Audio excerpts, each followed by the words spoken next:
A very good morning wherever you are. It's day 3 of the National Athletics Championships here at the Nyayo National Stadium. Welcome aboard once again. And we are ready to start. And the first event of the day is the 4x400 mixed relays. I'm joined by Coach Ren. Good morning. Good morning to you. Good morning to you. Once again, I'm privileged. Oh, what a wonderful we've had. Of course, very unfortunate for Uganda team. The first starter now has gotten of course, muscle pull in this case. We're now seeing the Kenyan. Of course, Kenyan. We have two teams for Kenya: Kenya A, Kenya B, and Kenya C. We also have Sablon Ekwom now taking the lead for the Kenyan team. Remember, we have also the great runners here, up to including now, of course, the Commonwealth champion is there, taking the lead. The Kenyan women now, remember, the mixed relay is that there's women versus women, men versus men. Now, we have the Kenyan leading, closely followed by Botswana. Kenya taking the lead is Kenya. Botswana. Remember, Botswana is an household in the sprints in this country. You've seen in the recent past. You can see in the top 10 we have three Botswanian who are in that. Yeah, the likes of Makwala. Yeah, of course. Now we are seeing now in the last home facing now the home stage. It is now Kenya, Botswana, Maureen Thomas also coming very closely there. Taking the lead. Kimanyal taking on the Botswana. Kimanyal, an 800 meter specialist, is now taking the lead. Botswana now is taking the lead. Remember, this is sprint, and perhaps he has the legs, he has the energy. Kinyamal, of course, has the endurance in this case. Now we want to see 220 meters. 200 meters to go now. Botswana still leading. Kinyamal in the second spot for Kenya. So it is Botswana. Kenya. Coming there. That is now Kinyamal and the Botswana. Botswana.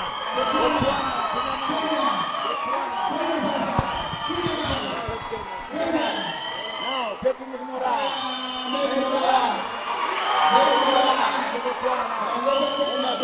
the national record holder for the 400 record in Botswana. Let us see. You remember we had a great run in Botswana called Mohotsi, yes. And now Mora is an old record. He runs the fastest 50 meters. That's Mora now taking the lead. Followed by the Botswana. 200 meters to go now.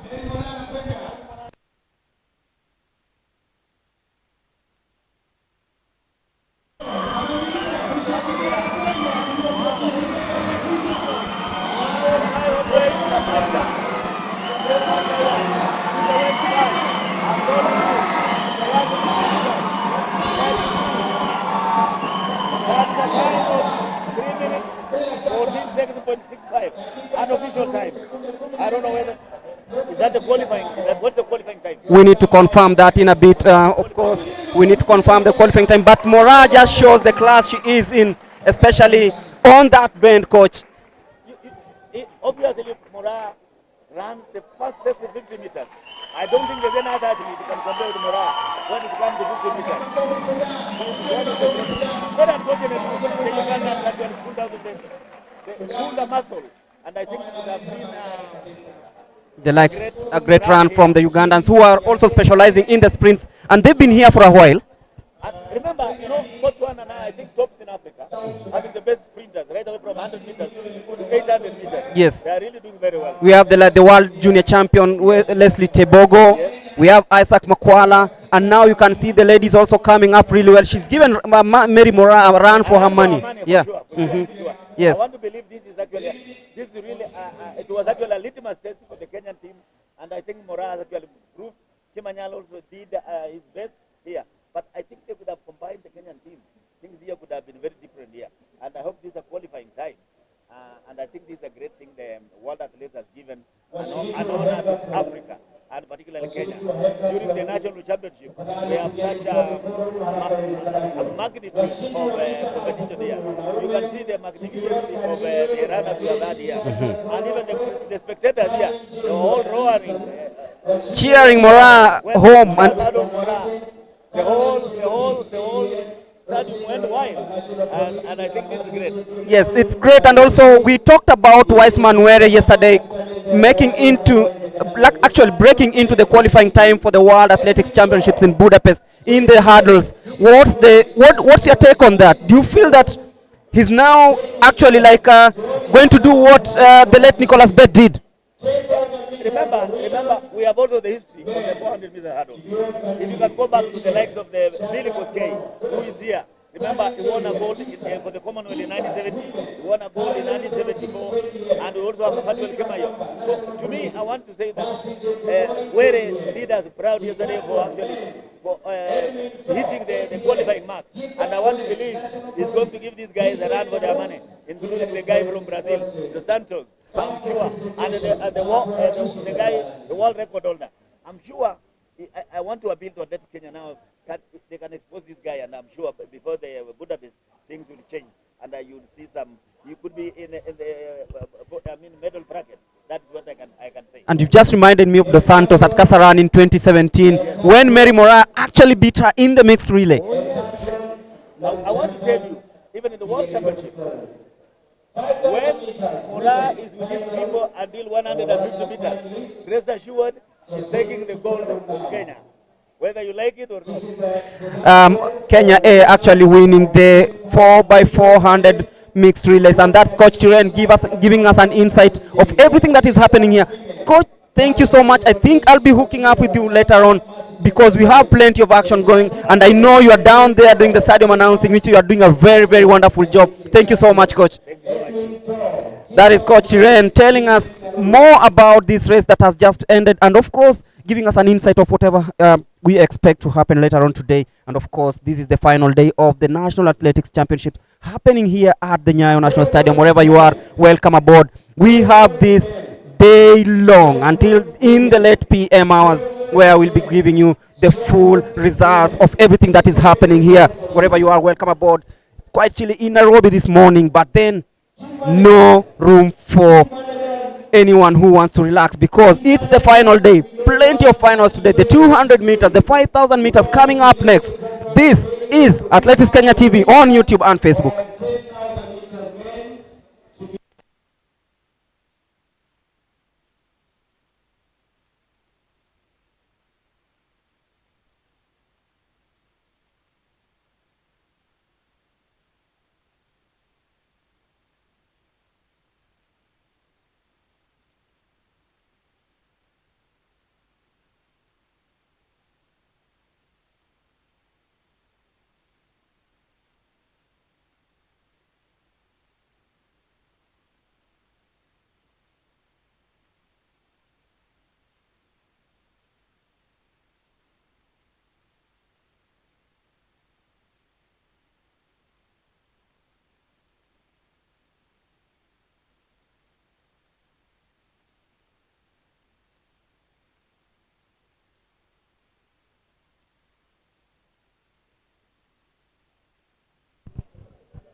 I'm told we'll head straight to the 5,000 meters final.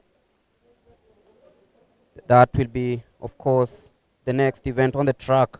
We witnessed the 20-kilometer race walk earlier on today, and then we had the discus men final. And, of course, the 4x400 mixed relays where Kenya A, running from lane number 3, actually scooped the prize, beating Botswana just about.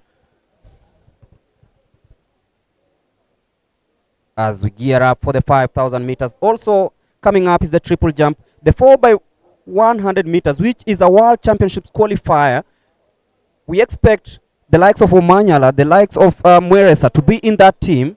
It's a good team. We'll be giving you the complete lineup once we find it. The javelin, of course, heptathlon will be coming up. The 3,000 meter steeplechase women final, where, of course, we'll be looking at who's going to make it to the team that will be going to Budapest. Of course, some will qualify from this place, and there's also another chance for athletes to qualify for the World Athletics Championships, and that will be happening later on in July. That is July 14th to be precise, and it will be happening here at the Nyayo National Stadium. Also coming up, the 1,500 meters women and men final, the 800 meters heptathlon, and of course in between there'll be medal ceremonies for the 20-kilometer walk, the pole vault, the discus, the 5,000 meters women, the 3,000 meters, 200 meters women, the shot put, and the 200 meters ceremony. Also lined up for today is the javelin men final. Julia Ciego promised to come to the booth and speak to us. The 400 meters women final, the 400 men final, the 5,000 meters men final, the 4x100 meter relay, both men and women, the 800 meters, the 5,000, the 3,000 meters steeplechase men, the 4x400 meters men and women final, and wrapping up the day will be the 100 meters final for both the men and women. So if you have, of course, a free Saturday, you better come to the Nyayo National Stadium, where we have all this action taking place, courtesy of Athletics Kenya. And of course, this is a world ranking competition certified by the World Athletics.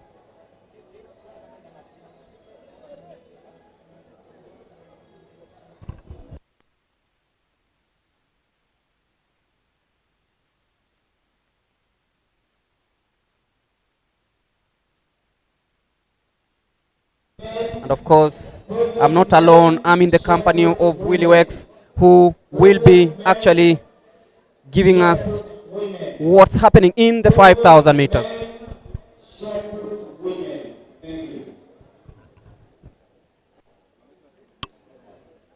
We are just about to start the next event, which is the 5,000 meters. I'm handing over the mic to Boniface Chile. But before that,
kisha mwalimu Boniface Chile.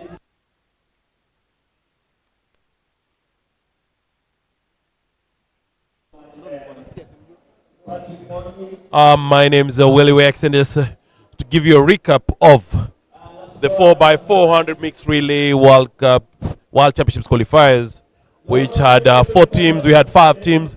We had Kenya A, Kenya B, Botswana, South Sudan, and Uganda. But before the first change over, Uganda just going 200 meters, the athlete must have caught a hamstring and couldn't proceed with that. But as per the results, Kenya A has been able to dislodge Slovakia, and now we've made a team into the World Championships. The team was started. It had Zablon Ekwan, Masi Okech, Wycliffe Kijamal, and Mary Mora as the anchor. Right now, we shift our attention to the 5,000 meter women's final. This is also another star-studded lineup. It has the likes of British Chepkoech, who's the 3,000 meter steeplechase world record holder. We have Janet Chepgetich from South Rift, Margaret Chalimo from Police, Lillian Kasai in Prisons, Cynthia Chepngeno KDF, Miriam Chepkoech Central Rift, Rebecca Njeri from Central, Mercy Chepkemoi from South Rift, Beatrice Chepkoech from Police, Judith Chepkwonyi from Coast, Betty Chelanga from Prisons, Sela Chepleting from KDF, Joka Kimbilin from KDF, Yvonne Chepchirchir from Central, Faith Timotuo from North Rift, Zena Jepto from Central Rift, and Millicent Nyaberi representing Nyanza South with a qualifying time of 16 minutes, 28 seconds and 75 microseconds. We're about to go to the starter. For those who are joining us, this is the final day of the Athletics Kenya National Athletics Championships. They're happening here, the capital of Nairobi, at the Nyayo National Stadium. And off we go. Joining us for the first time, we've never witnessed a 5,000 meter. It starts at the 200 meter mark. Then they come to the start line. They get the marker informing them that they have 12 laps to go.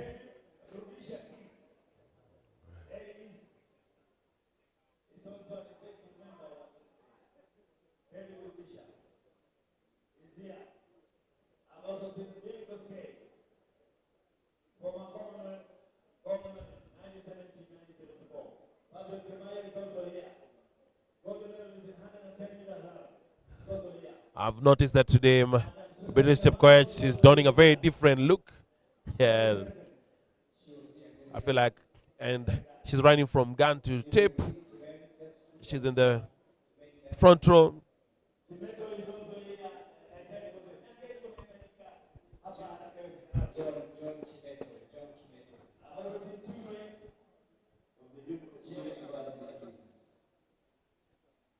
Alongside Margaret Chelimo.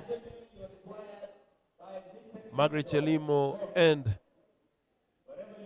British Chepkoech have decided that they're pushing it for this particular one. This is for the title of who is the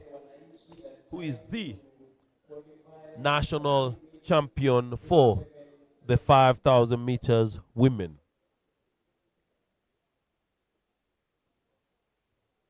Margaret Chelimo still at the front and running shoulder to shoulder with Beatrice Chepkoech with the white headband on her head.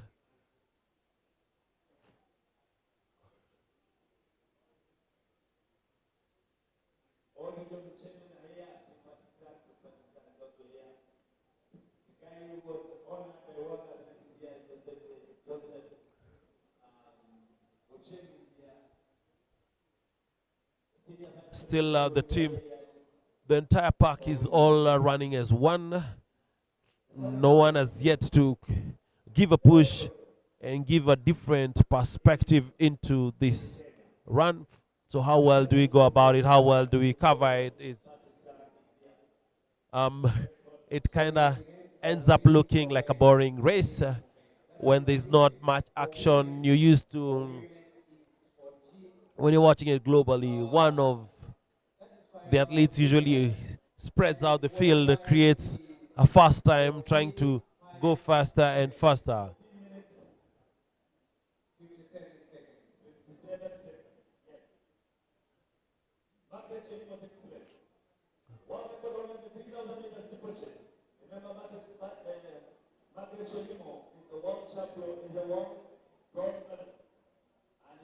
So champion versus champion. British Chepkoech representing Police and also her compatriot Margaret Chelimo representing Police. And then right behind them we have Sela Jepleting and Dorcas Kimeli from the Kenya Defense Forces, and also I'm just seeing Cynthia Chepkeno just joining up in the front. So there's been a surge and then a catch up by the rest of the pack. So not much action, and here we go.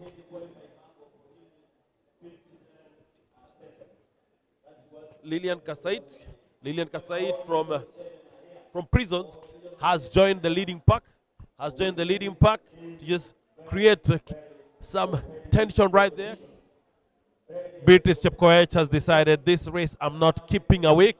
Someone takes a surge, I follow them, and you can also you've also noted that Stella Jepleting also almost similar height to Beatrice Chepkoech, or slightly taller than Beatrice Chepkoech, with braids on her head, is now third.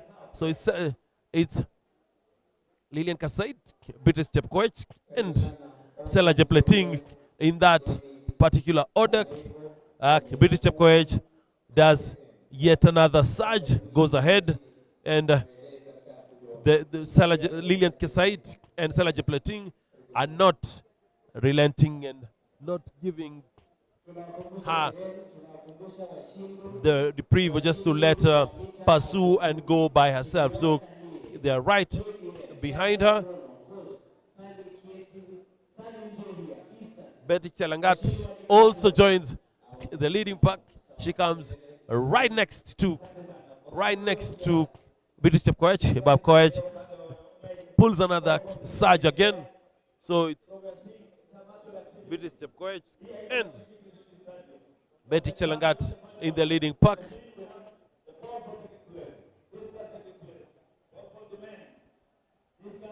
As they have 8 laps to go it. 8 laps to go. It feels as if British Chepkoech has decided to run this race gun to tape all the way from the beginning till the end on how well she can manage that one. I hope she does. I hope she doesn't burn out. This is a renowned. She lets Jepleting take Berchelanga take lead. The event will be held after 1500 meters men finals. Kwa hivyo mwendo wa saa 6, that is where we shall have the 200 meters followed by the 400 meters for both. Lilian Kasait decides to take the lead. Lilian Kasait representing the Kenya Prisons, a very team having a very great growth and great burst in the sporting field. I've noted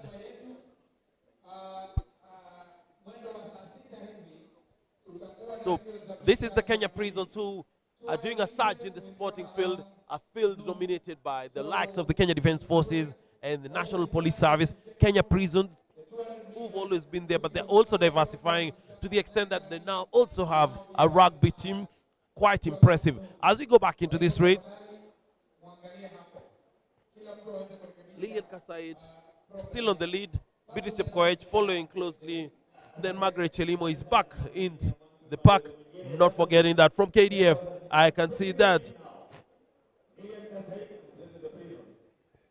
Cynthia Chepngeno also part of it, and Stella Jepleting from KDF. Fast race. How well do you execute? How well do you cover? Tactical race, you have to be smart. When do you preserve your energy? When do you have a surge? So a mix of all these tactics. Kasait looking back and wondering, is there someone else who's going to take this lead? And Beatrice responds to her call and takes the surge. So everyone has the opportunity. I can remember this one. I recall this with the 2020 Olympics where Ezekiel just turned around and told anyone who was right behind him, try to clip his heels. If you really want to be ahead, kindly go ahead. Don't clip my heels. And I'm looking at how well that was different, where Lilian Kasait looked behind and asked for someone else to take the lead, and British Chepkoech responded very positively, taking the mantle and going. So how well do we cover this? How well do we pursue this? It's coming up well.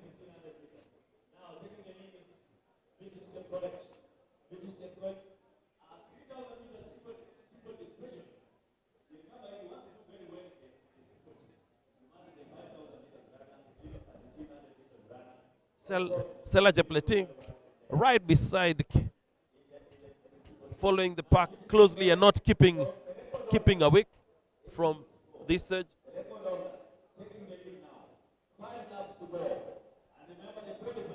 Don't forget, with 5 laps to go, that's 2 kilometers, because that's 2,000 meters. Everyone now, whoever has a good kick in the 1,500 meters going downwards can be able to pursue this and do something special. So looking at how well these athletes are pushing this run, and there's yet another change coming at the front.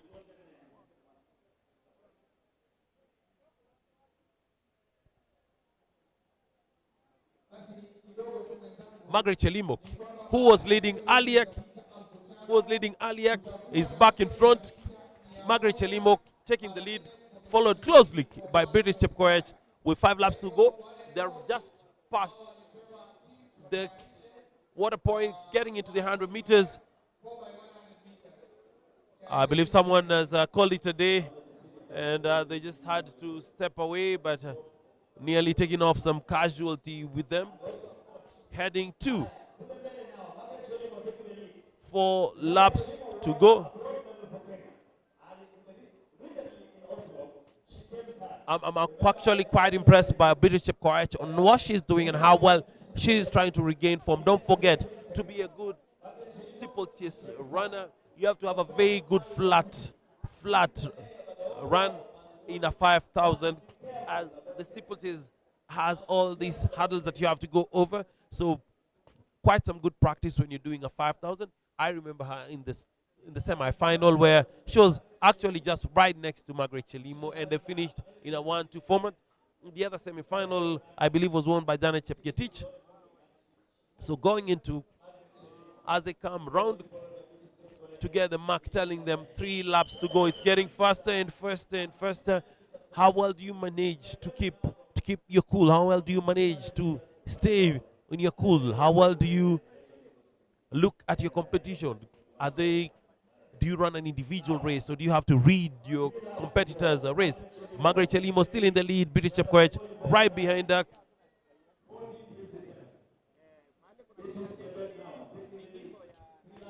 British Chepkoech deciding that I'm not gonna sit and wait.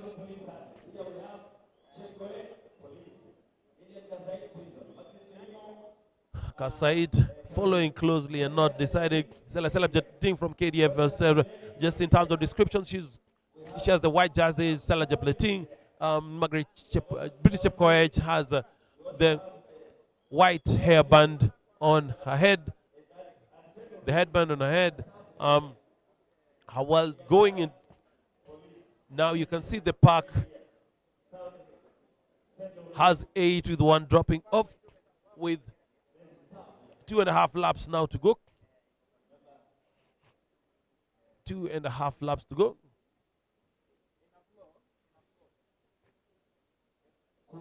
Margaret Chelimo, British Chepkoech. That's the order coming to the 2 laps to go. Sela Jepleting right next to them. You have to be smart, because you're avoiding being clipped or clipping someone right ahead of you, because they're still in a pack. This is a pack of 7.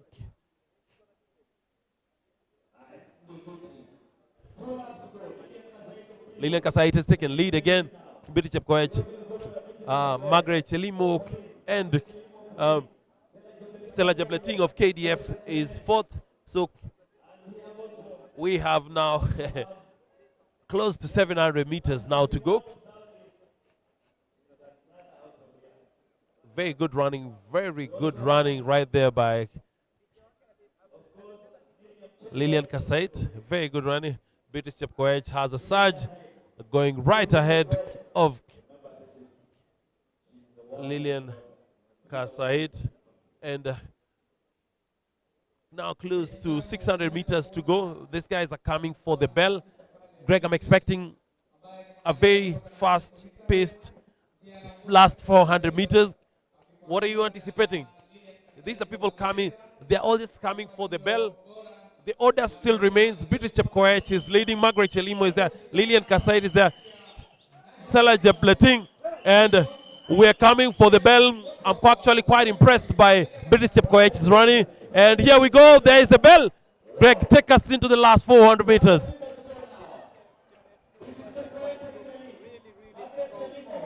Whoa! And yes, there is a surge. Kassait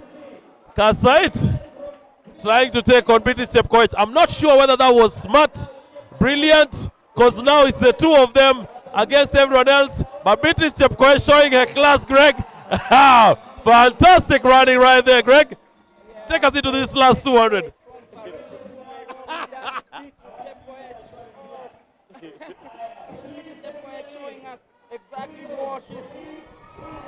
That is British Chepkoech. I've said straight from Paris to Nairobi en route to becoming the national champion. But then Kassait not letting it go. This is going to be very, very tight. But British Chepkoech, it is prisons versus police. But then Kassait just about edges British Chepkoech. This has been very, very fast. The time 15:01.38. This, I did not predict that one. I expected, let's say, the likes of Margaret Chelimo to let's say just edge out the rest of the field. But then Lillian Kassait, the saying, the student of Catherine Dereba, Straight from Kenya prisons. straight from the Kenya prisons, showing why she's been there, why she's been a champion before, and now she is the national champion over the 5,000 meters. This has been very, very pulsating. But give it up to British Chepkoech, the world 3,000 meter steeplechase record holder. She's actually graduated really, really well into the 5,000 meters. And you saw what she did in Paris slightly over 2 weeks ago, setting up the pace for Faith Kipyegon to clinch that 5,000 meters title in Paris, and of course breaking the world record ultimately. But then look at Kassait versus Chepkoech heading into the last 200 meters. It was really, really close. British Chepkoech was in the lead, but then Kassait decided to take matters into her own hands. Heading into the 200 meter mark, British Chepkoech decided, let me try it out. Breaking the barrier, taking the front from the 200 meter mark. And it was all about British Chepkoech as they took that bend toward the home stretch. Chepkoech knew that she had matters in her own hands, stretching the field, ensuring that Kassait was way behind. But then look at Kassait after, just before the 50 meter mark towards the end, she decided to use her long strides, and you can see the confidence in the prisons lady. She came out, beat Beatrice just before the tape to win this one. This has been a very, very competitive 5,000 meter race. That is where we are heading to. Kwa hivyo startup naweza kuona pale Kata ambaye ni chief inspector na wenzake pale wakielekea kupatia nguo nyekundu. And that's how Kassait reigned supreme over the 5,000 meters. If you're joining us, this has been the 5,000 meters final happening here at the Nyayo National Stadium, and we've just seen a very, very, very good race, and of course the winner being Lillian Kassait of Police, followed by the 3,000 meters steeplechase record holder Beatrice Chepkoech of Police. So it's Prisons 1, Police 2.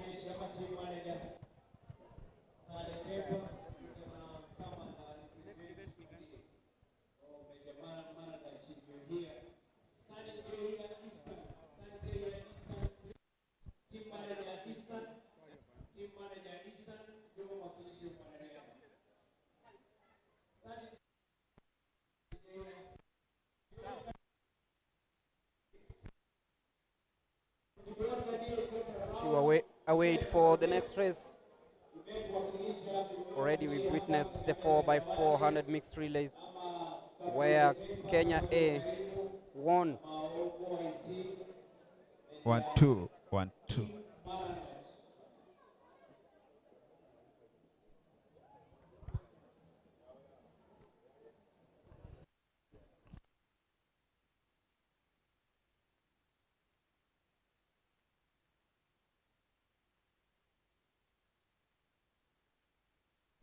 As we wait for the next event after the 5,000 meters. Remember, coming up also will be the men's 100 meters final. That will be the last event of the day. But of course, also lined up is the triple jump women final, where Ivy Chesang, Maximilia Imali of police, Regina Mulatia of prisons, Yvonne Dugemboya of NYS, Alexina Boera of Central, Shelmi Rono of Central, Wanjohi Kellen, Chelimo Faith, Jacqueline Burudi, Valerie Imbiti, Alice Ekiru, Zedi Chesire, Faith Chepkemoi, Gloria Mulei, Martha Nyabuto, Cynthia Cherono, Sheila Chepchirchir, Ivy Chesang Sakong, and Pauline Auma Otieno will be competing in the triple jump women final.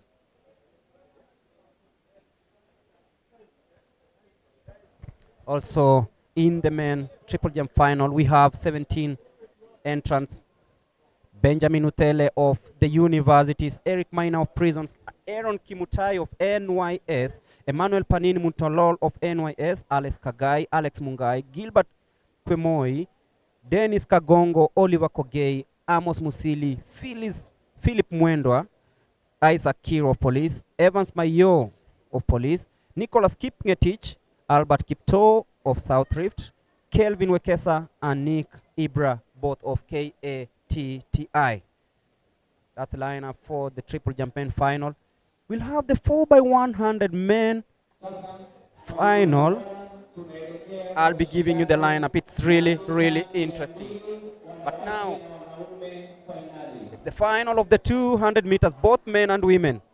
This promises to be the race to watch. The 200 meters women final will begin.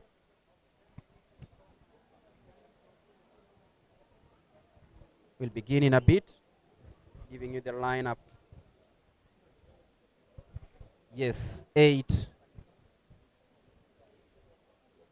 athletes, 8 sprinters in this one.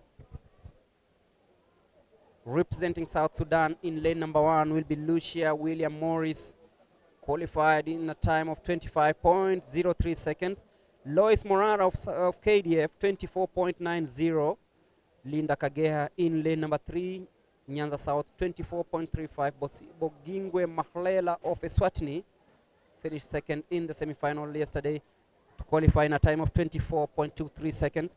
Esther Mbagari of Prisons, 23.53. Millicent Ndoro of Police, watch out for her alongside Mbagari, but Ndoro will be running in lane number 6. And then there is Damaris Nduleve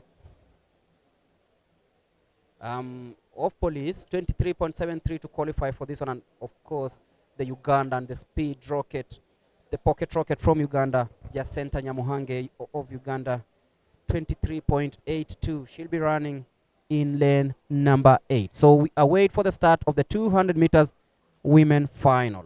Afterwards, we'll have the 200 men final, where Ronald Koech, Stephen Oluoch, Dennis Kiprono, Samuel Chege, Alan Ngobi, Boniface Mweresa, Asamba Dan Kiviasi, and Jonathan Wambua will be in the lineup.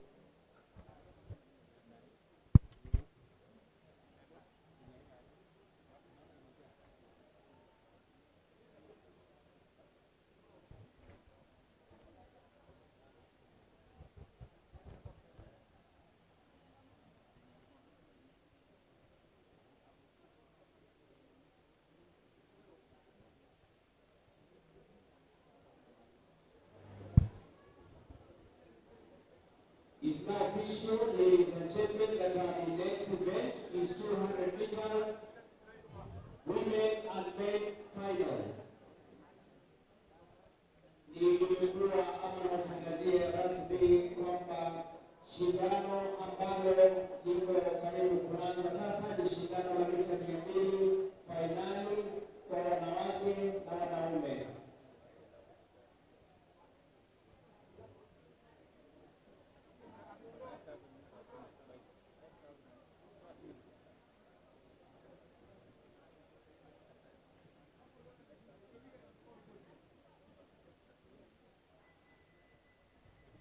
We wait for the start of the 200 meters women final. That's Jacinta Nyamuhange in lane number 8, making sure that her blocks are intact, no fault.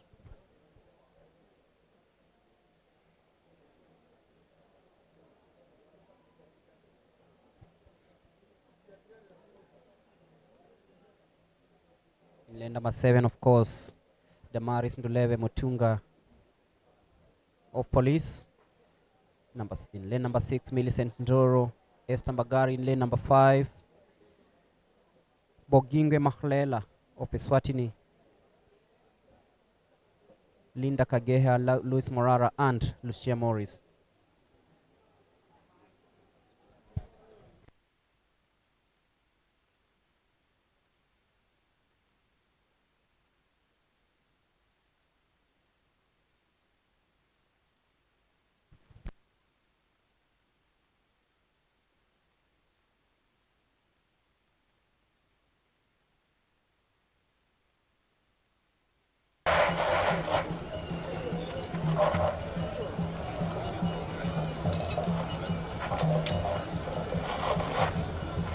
Mic check.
Ladies and gentlemen, we are now ready to start the 200 meters women, and the participants are as follows. Lane 2, Lawrence Morara, Kenya Defense Forces.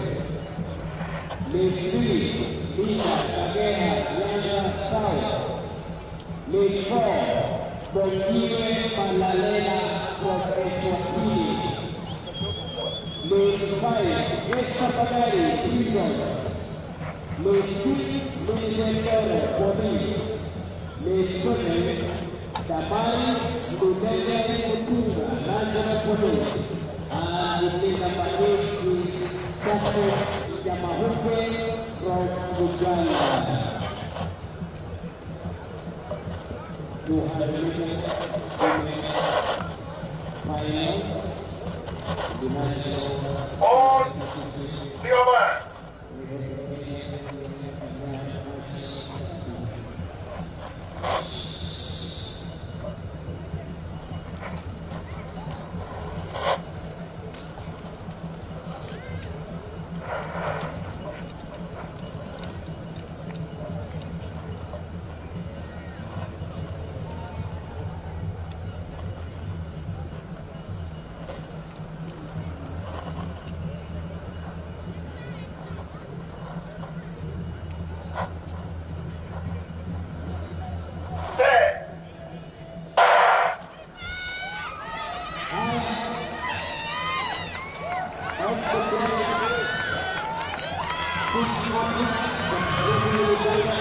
Bagari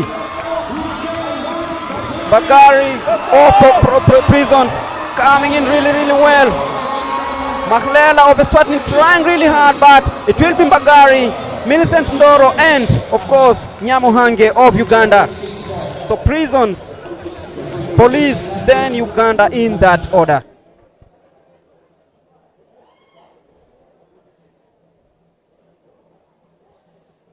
So Esther Mbagari of Prisons winning that one in a time of 23.64 seconds. Unofficial time, of course. We'll be confirming the official times in a bit. Followed by Nyamuhangi of Uganda and Millicent Ndoro of Police. Eswatini's Bugingwe Mahlela came in fourth, and that's the 200 meters. See how Mbagari took that bend on the home stretch really, really well.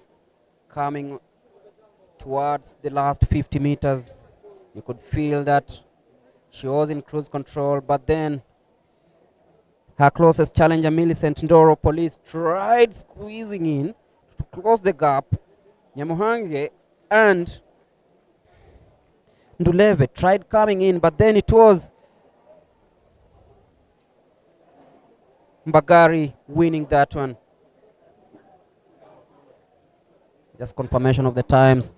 Esther Mbagari winning in 23.63. Nyamuhange of Uganda finished second, 23.85. Millicent Ndoro came in third, 23.91. So those are the results of the 200 meters women final on your screens as you await for the start of the men 200 meters finals, which also promises to be another cracker. If you're joining us, this day 3 of the National Athletics Championships, which is a world ranking competition happening here at the Nyayo National Stadium.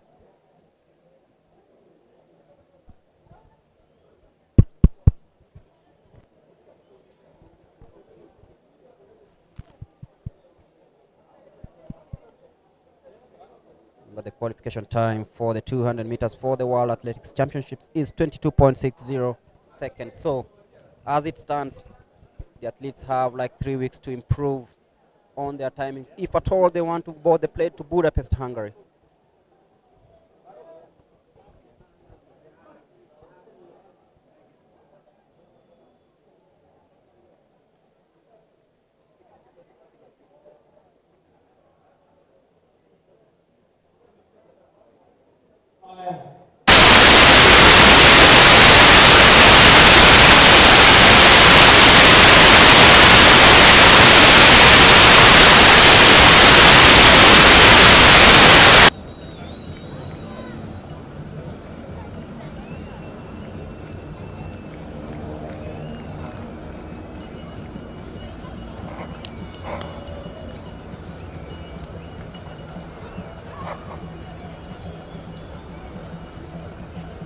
Set.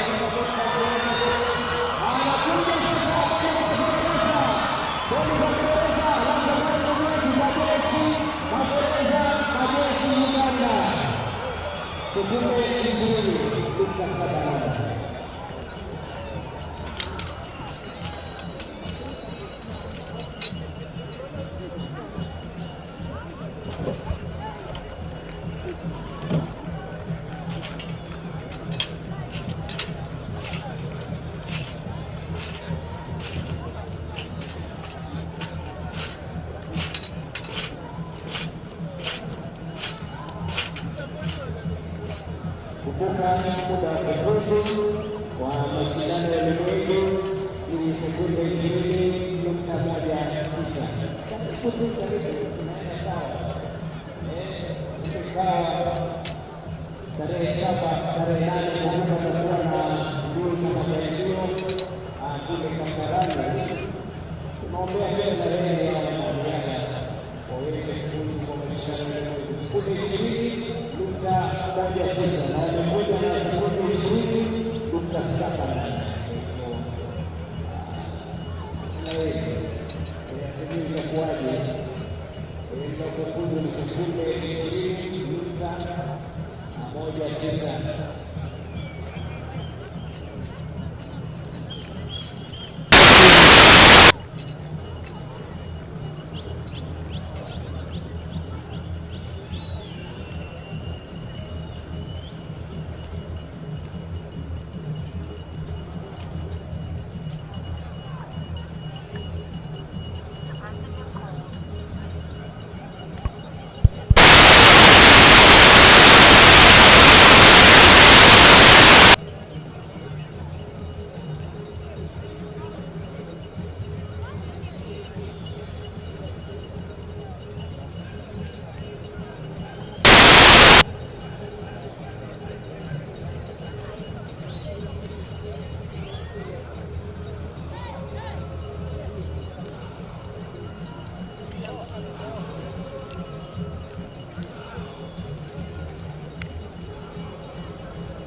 Laptop. Hata jana na kukono ukakuwa busy.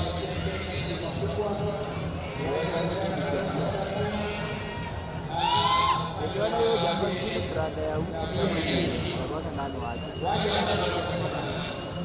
Kule ndani ya hiyo 10,000.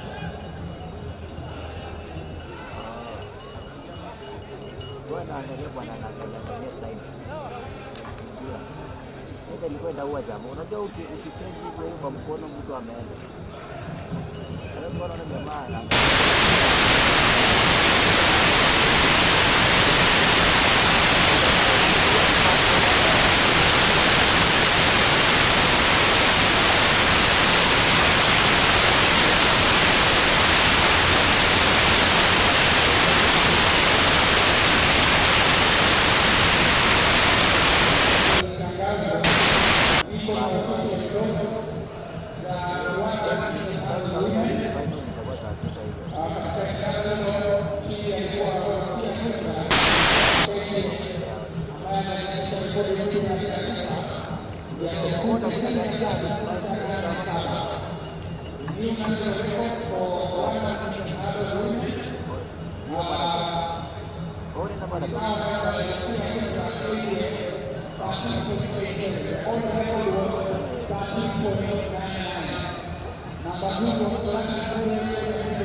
marako. Acha hiyo.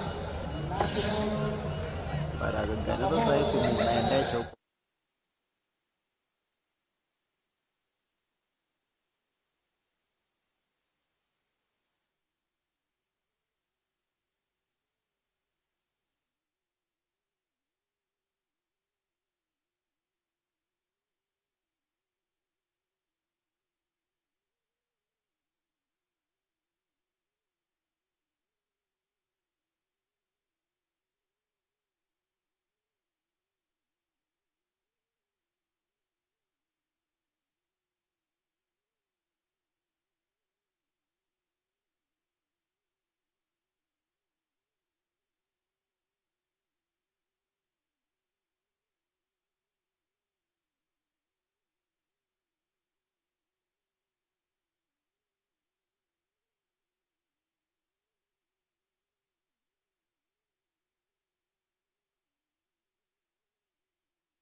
Basi wakati wa kushindana na mita 1000 kuruka kibindi kamari na kizuizi, upande wa kushindana fainali na komedi na mpisha mwenzangu wa asante sana.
Mashabiki wa KDF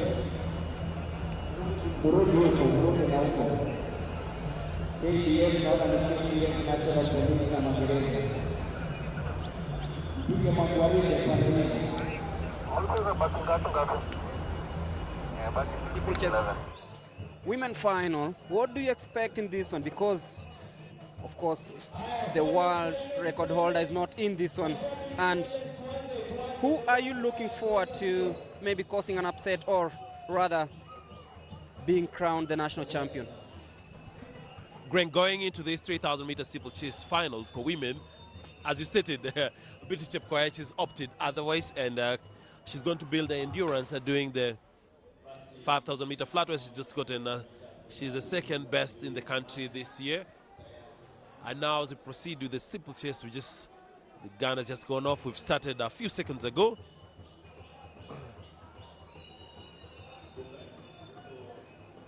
Our star-studded field, we have Pamela Koskei from North Rift, Leah Jeruto Kibet from KDF, Purity Cherotich from Police, Karen Chebet from Prisons, Caroline Jepkorid from Coast, Fancy Cherono from Prisons, Masi Wanjiru Gitai from KDF, Diana Chepkemoi from South Rift, Virginia Nyambura from National Police Service, Winnie Boynet from KDF, Joelyn Chepngeno from South Rift, and Masi Wanjiru Kinyanjui from Central. It's as much as we don't have the traditional stars in the steeplechase, I'm looking at how well the performance of the two, Pamela Koskei and Leah Jeruto Kibet. Those are the two athletes I'm looking at. What can they bring different, Greg, into this one, and how well can that impact going into the qualifiers for the World Championships later on in July. And of course, we are looking for who becomes the national champion over the 3,000 meter steeplechase. I'm looking at Fancy Cherono of Prisons, 9:56.25, but then the fastest lady being Pamela Koskei of North Rift. You can see she's already leading the way there. Pamela Koskei of North Rift. But watch out for Fancy Cherono of Prisons.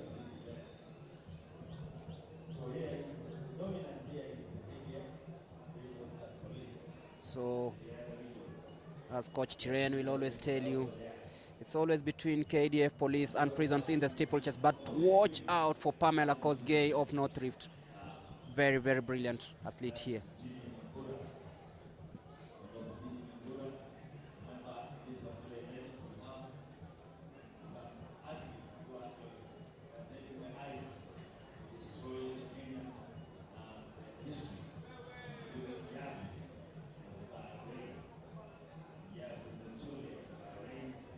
We also have the Americans, of course, Cuba, the United States, America is also there. Now, taking the lead. Now taking the lead. It's Karen Chebet of Prisons. You can see. I like the way they take the hurdles nowadays, the barriers. I like the way they take them. They glide. Unlike the previous moments when we used to see athletes just jumping and thereby slowing their movement. This time around, I think with the technology, they glide. They try to glide over it and make it easy for them to land and, of course, pick up. And there's someone who's already dropped out of this one. We'll be confirming who it is. I hope it is from Wanjiru Gitahi of KDF. I think she's pulled a muscle or something. So we're back to the leading pack in this one. Current Chebet of Prison still in the lead.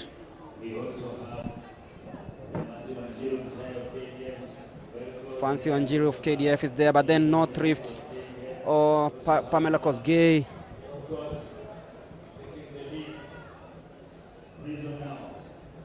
It's Prisons, no Thrift, KDF.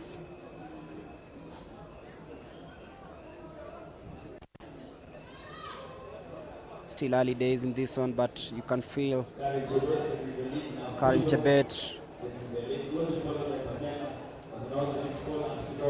They watch out for Pamela Kosgei. She's another brilliant runner who came into the final with the fastest time, of course, qualifying in a time of 9 minutes 50.7 seconds. But then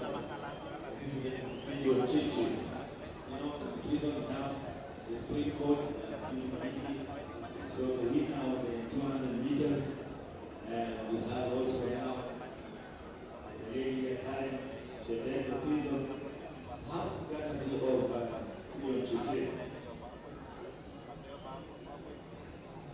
We will have the water jump.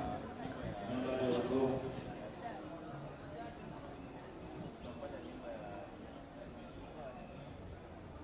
Seven times. The water jump.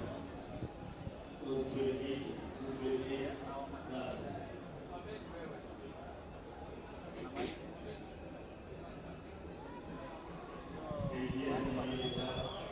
Pamela Kosgei and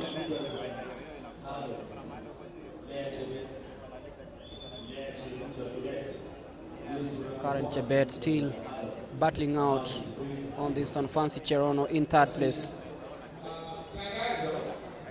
4 by 100 meters relay world qualifiers. 4 by 100 meters relay world qualifiers. Tom Sinde na wenzako, na coach Petro na wenzako. Sasa baada ya Steeplechase tunakwenda kwa 4 by 100 meters relays world qualifiers. Kwa hivyo ambao athletes wajitayarishe kwa sasa.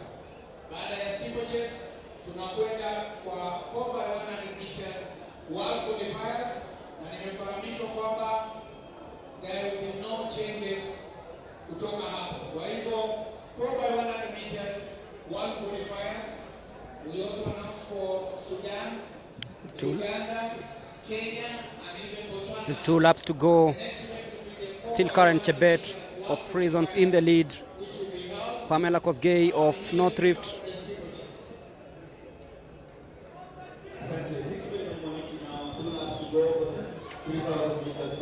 Wex, what do you think about the race so far? Prisons, North Rift, KDF.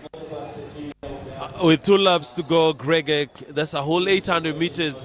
I'm just anticipating how well we can have an upset.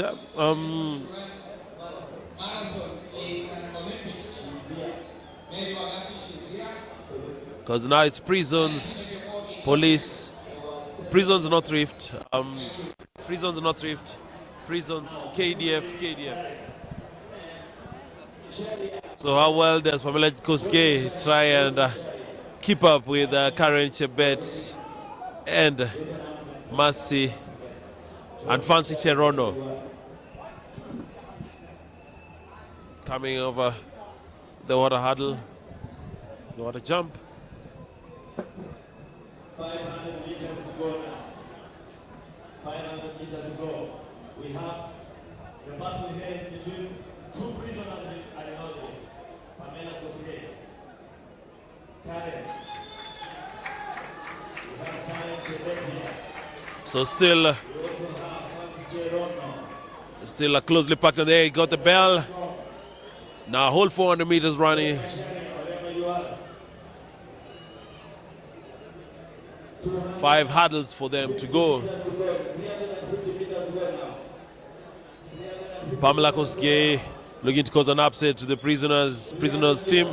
How well you go over that hurdle determines the stretch you go, because that is a straight stretch, not a bend.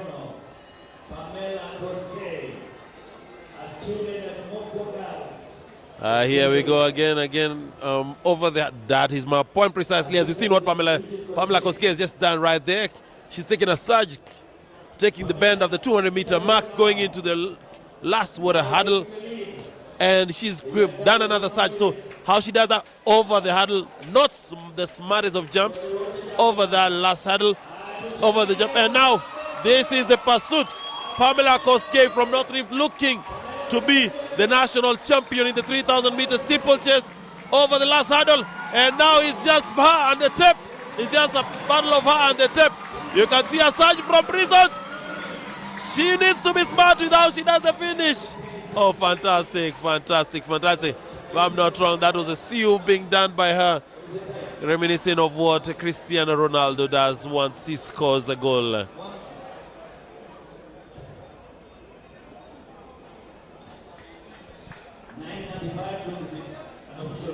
Very good time of 9:35.26. 4x100 meters, one qualifiers. As we head next into the 4x100 meters World Cup qualifiers, it's a men's final. This is the men's final. Just checking on what the start list is and how well to execute this. The athletes are supposed to come in for the one qualifiers 4x100 meters. This is where we have the lights of Omanyala, and also we have teams of Uganda and also South Sudan. So for you, 4x100 meters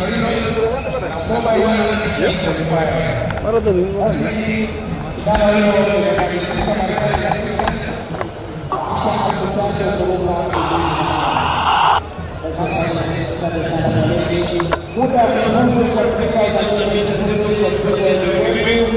ni katika kita 23. Kwa hiyo kama karibia madini ya mabwana tunakaribia hiyo gate close. We can 9:35.56 and qualifying time is 9:23. So we are ready to start.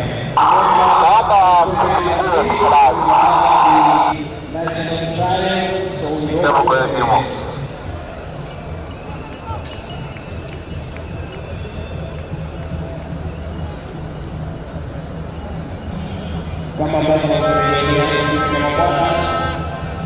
wanariadha hawa wamekuja hapa na dakika 9 sekunde 35.26 na muda wa kufunga dakika 9 sekunde 23.00.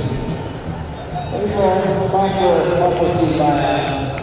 Leo kuanzia na kuendelea wenyewe, kwa hivyo na watakia hawa wanariadha kila laheri kwa kuweza kutoka hapa na dakika 9 sekunde 35.26 na muda wa kufuzu kwa mashindano ya ulimwengu unaandikwa na mipaka ya Kenya. Muda wa kufuzu kwa mashindano ya ulimwengu ni dakika 9 sekunde 23. Kwa hivyo unaendelea mahali.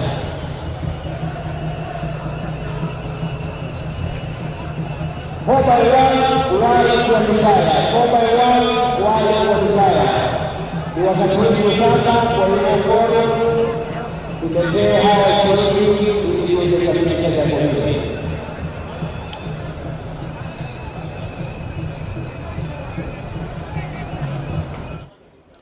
just official communication, the recap of the 3,000 meter steeplechase women's final. These official timings, and Pamela Koskei from North Rift emerged the winner with a time of 9:35.25, followed by Karen Chebet from Kenya Prisons, and Fancy Cherono from Kenya Prisons took third. Fourth was Lea Jeruto Kibet from KDF. This is an event you don't watch. We have Purity Cherotich, Caroline. Because the moment the changeover starts, yes, karibu sana Chairman Nairobi stroke director, stroke governor Barnaba Korir. Karibu sana Catherine. We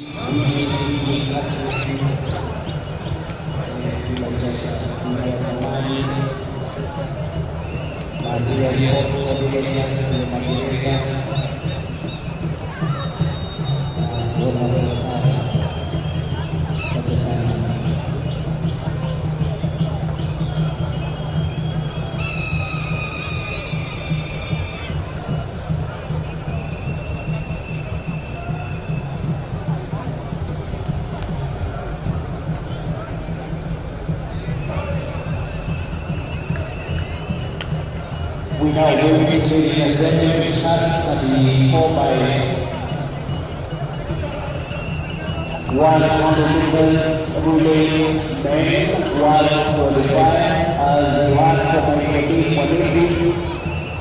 that you did well here. You qualified straight for the world competition. Remember, the school needs to qualify for and we are now qualifying, so we are heading there.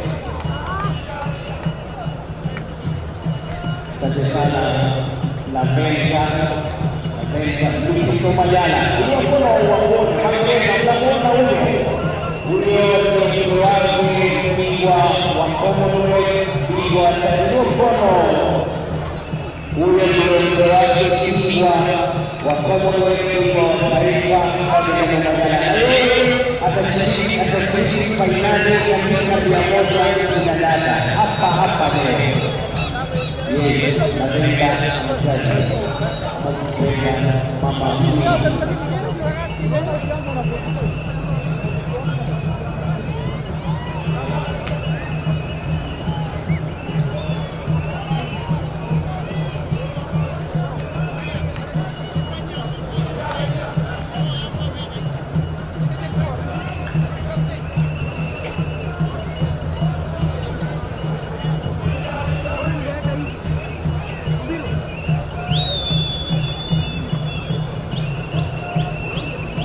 up.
Baik, dia di bawah nama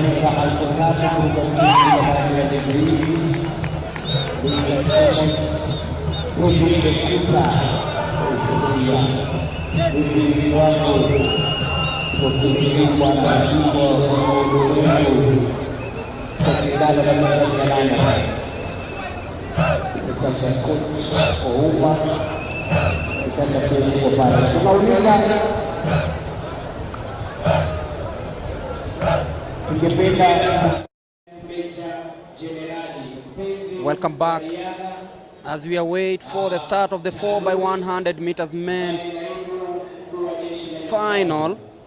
Expect fireworks in this one.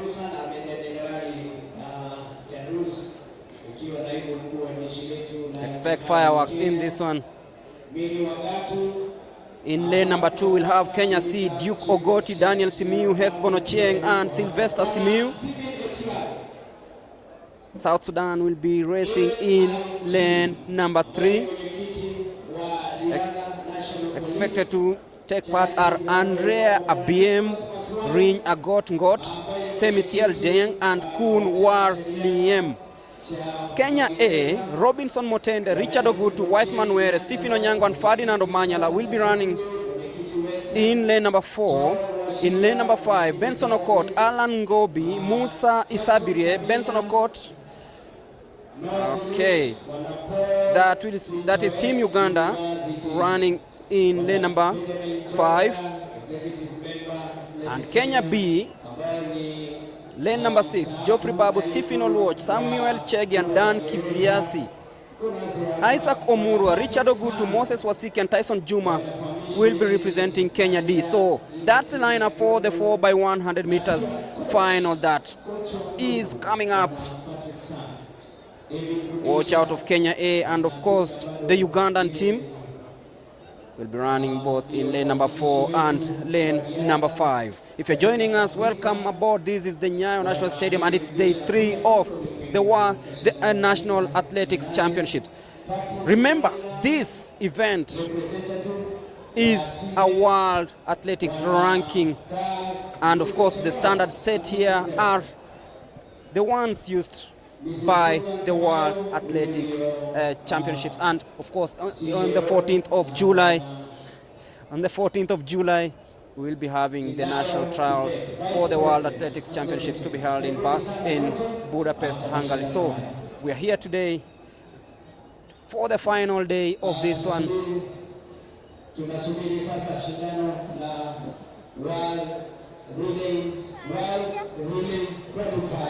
So the 4x100 meters.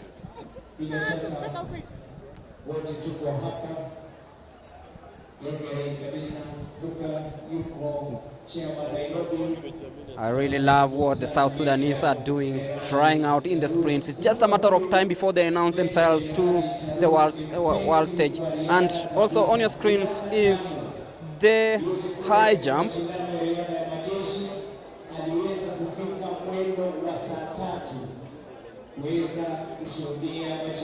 We'll also be giving you results from the field events.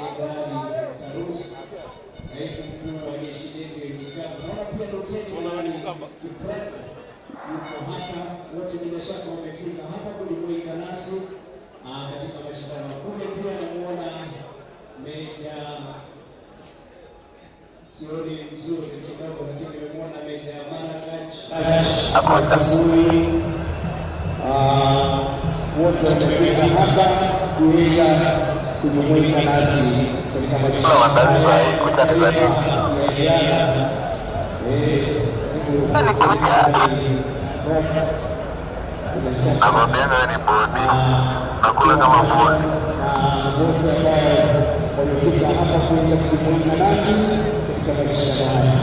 basi tuko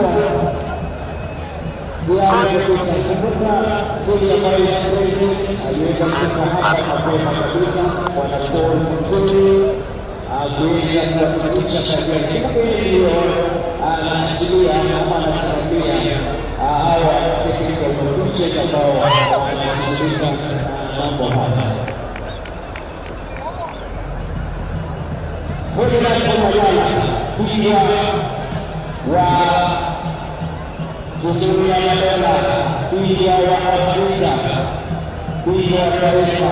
Leo ametoka Kongo, amesimamisha Diamond kidogo kuja kuwakilisha timu yake ya National Police. Karibu sana kwa hii mchezo wa horo. Bila shaka nakumbuka kweli kwa sasa anaongoza katika ulimwengu wa ndani mwili na point 20. Yeye anaongoza na point 20 kama alivyofanya hapo jana, ni kwamba anajitayarisha kuelekea kule ng'ambo. Kumbuka shindano la mwisho itakuwa kule nchini, aweze kuendelea na mashindano haya ya mwili ili aweze kuibuka mshindi. Kupigia makofi kwa kupatikana kundi la Manyala.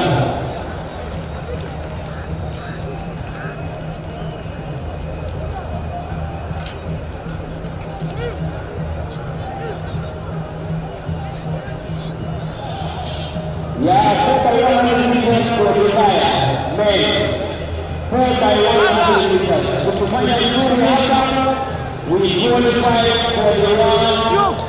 Athletic championships. Remember, we have teams from Uganda, teams from Botswana, teams from South Sudan, just like a competition here, to push our community so that we qualify for the World Athletic Championship. So we will finish here, ladies and gentlemen. And there we go.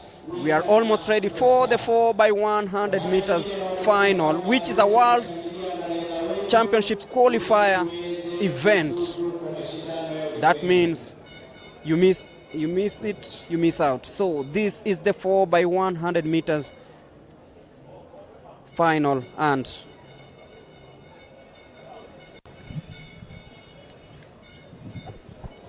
we'll also looking at the qualification time for this one.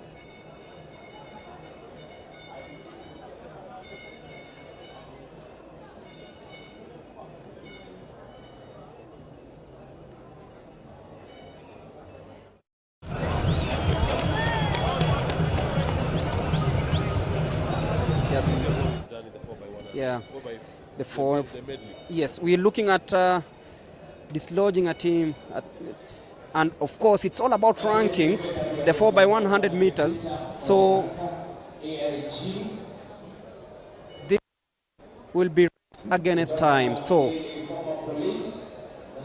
Kenya aiming to participate at the World Athletics Championships in the 4x100 meters, and of course it is the time that they'll post here, and it's what we'll be looking at.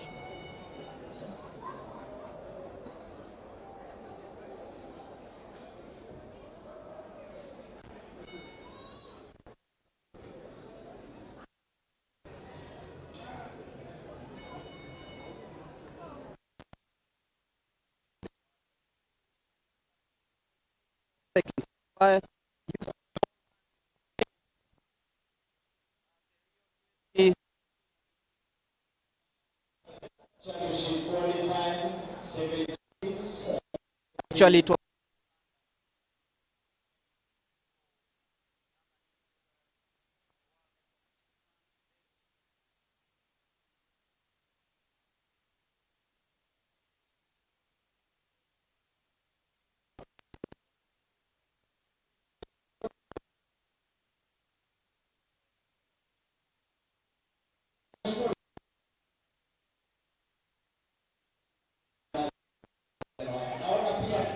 we're ready for 4x100 meters final.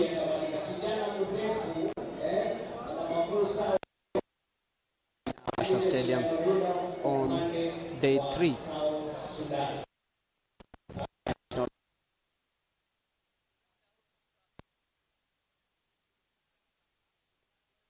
Second final happening later on.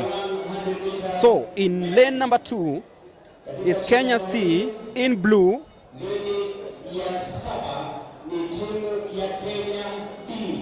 Kenya D in lane number 7, that is Isaac Omurwa.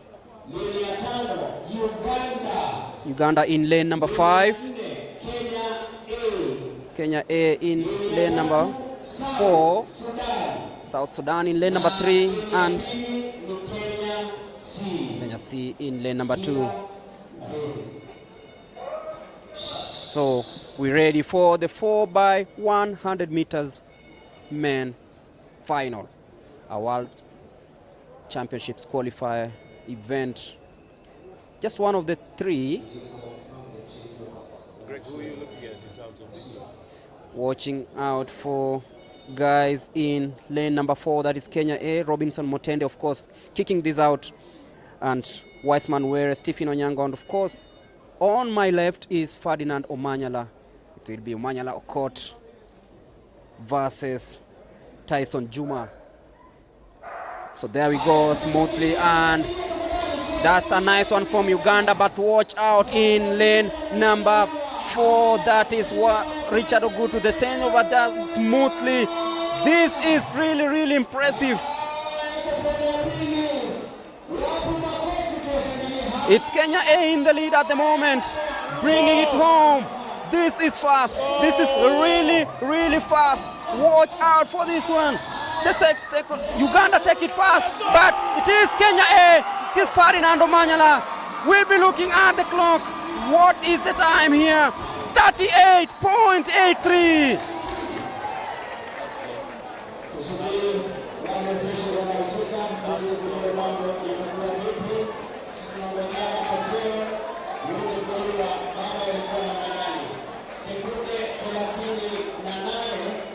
.38.83 unofficial. That's a bit not.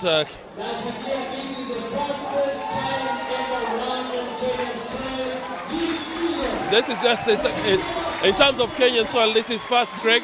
But in terms of at world level, we're still an inch away. Not that badly off. We're good off, but like as I've stated, we're still a step behind. Of course, we are a step behind. But looking at the standard, I think there was a little bit of. Yeah, in the first changeover, there was a little bit of a problem between Motende and Stephen Wiseman Were, but that man there, Ferdinand Omanyala, ensuring that they closed in that gap, 38.83. Remember, the world record is 36.87, and look at that. Kenya A, of course, in the last changeover, it was Stephen Onyango bringing it home to Ferdinand Omanyala, and the man from police just burst ahead of the rest of the field, ensured that I wonder who's gonna catch up with this man, because he's just actually setting new standards daily. Fadi is a class act. Fadi is a different breed, and quite unfortunate. Would have loved to have Imeta as part of this team. Would have loved to have.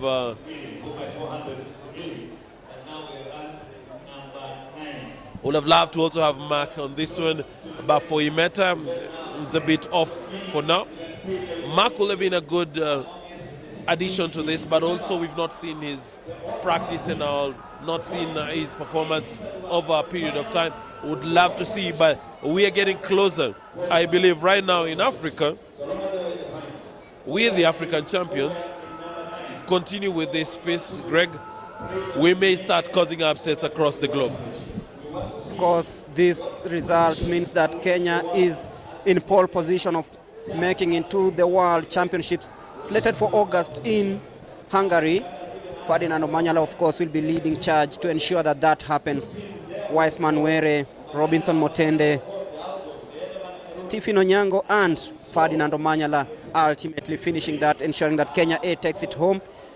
Uganda also came in really, really well, and of course Kenya B that had Stephen Oroth, Daniel Kiviasi, Samuel Chege, and Godfrey Babu. So that is the 4x100 meters. And look at the distance between Omanyala and the chasing pack. That is something that we really have to talk about, because that confirmed that this man actually has a reason as to why he's being called the best in the continent. the Africa record holder over the 100 meters, that is Ferdinand Omanyala.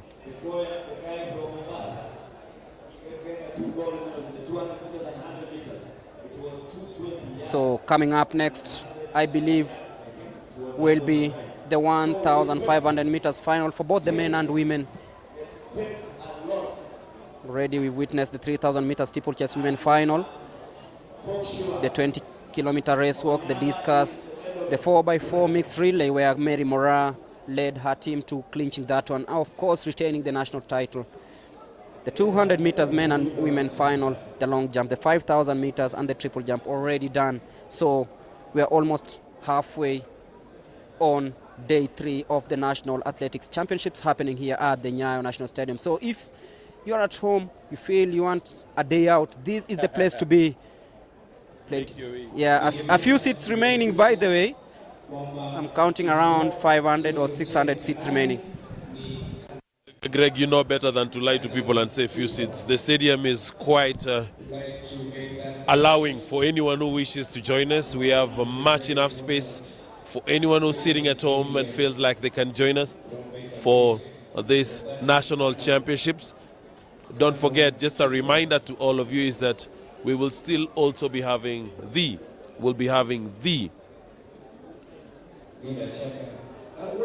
qualifiers for the World Championships happening earlier in July. Looking forward to that.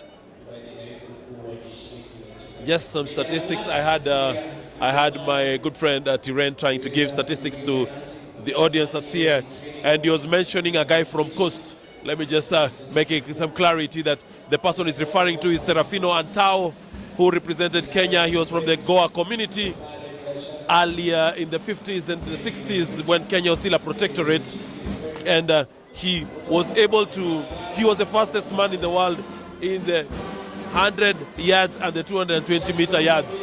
Remains to have been the only Kenya to have medaled at the World Championships levels and the Commonwealth. Unfortunately, he did have this stint for a while, as was the case with Rono, where you only are able to execute for like maximum 3 years. Disease puts you down, but the amount of brilliance that was there lasted for memories. His family is still one of those celebrated here for what their child did to the country.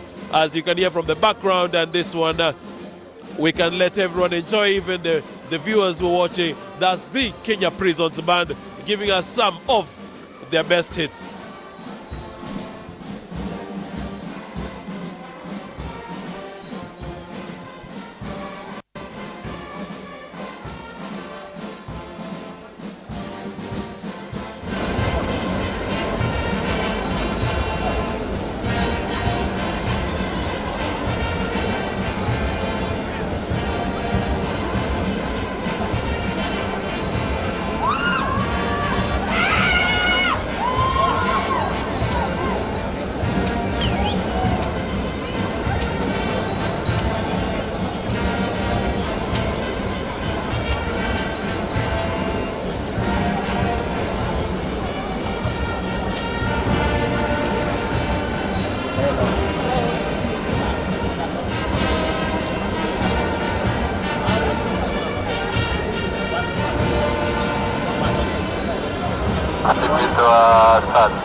Matako. Serious. Focus kwa pole pole. Yeye imefagia. Alafu simu yako iko. Serious. Amefagia na sawa na maliza. Sasa kwanza ndio heri mimi nikaa na wewe.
Police. 3,000 meters distributed. Pamela Muslim.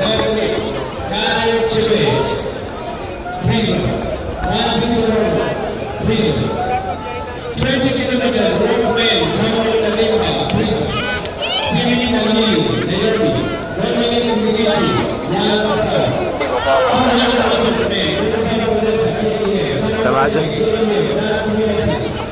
Kenya Prison Services. We will come in the next 10 minutes. We don't have any other time to do the presentation. We are following the program.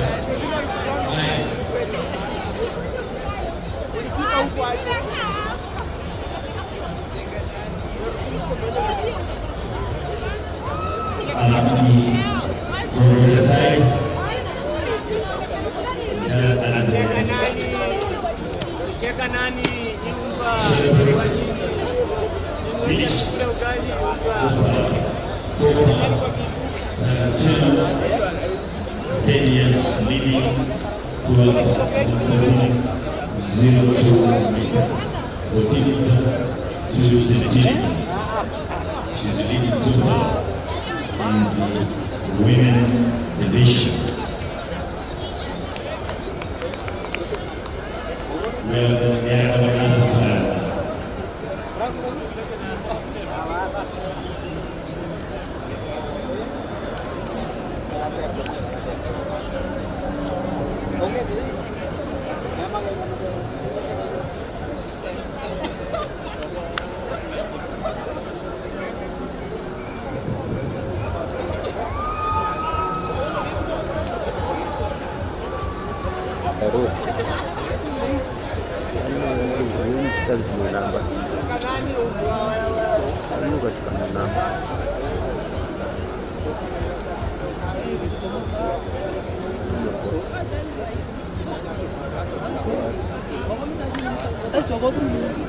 What?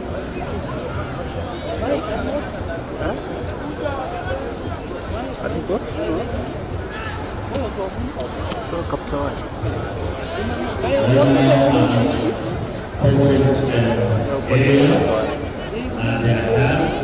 Kok sudah kok?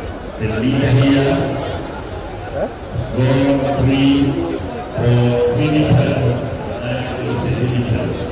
Remember, way back when you compare with the world and the world map, I have put in 3 meters. And the 3 meters, 19 centimeters. Alan, nataka kumove. Alan anasikia ndafu. Ngoja kidogo. Jine. 1500 meters, Jine. Checking 1500 meters. Can move, Kanda. Jine.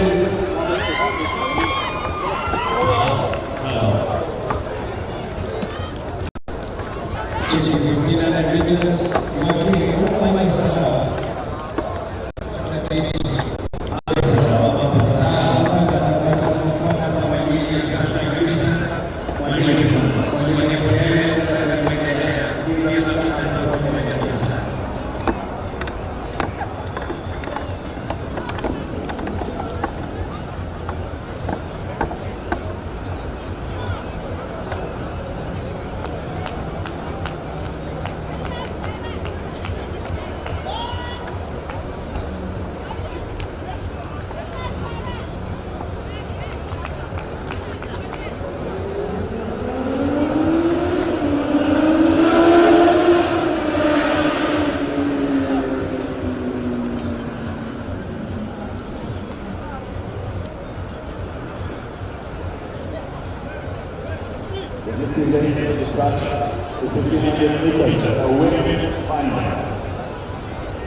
tutasoma hizo standings.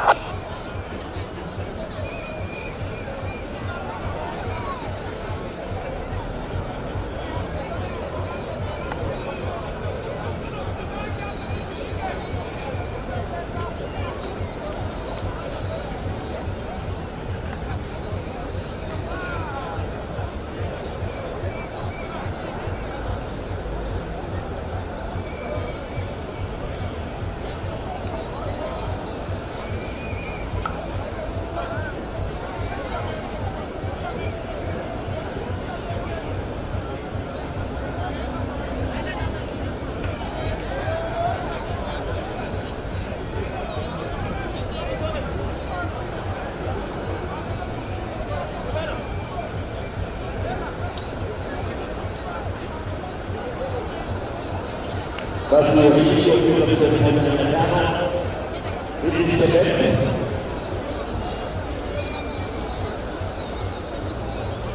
Ili nitembee na tena polisi. Weekend.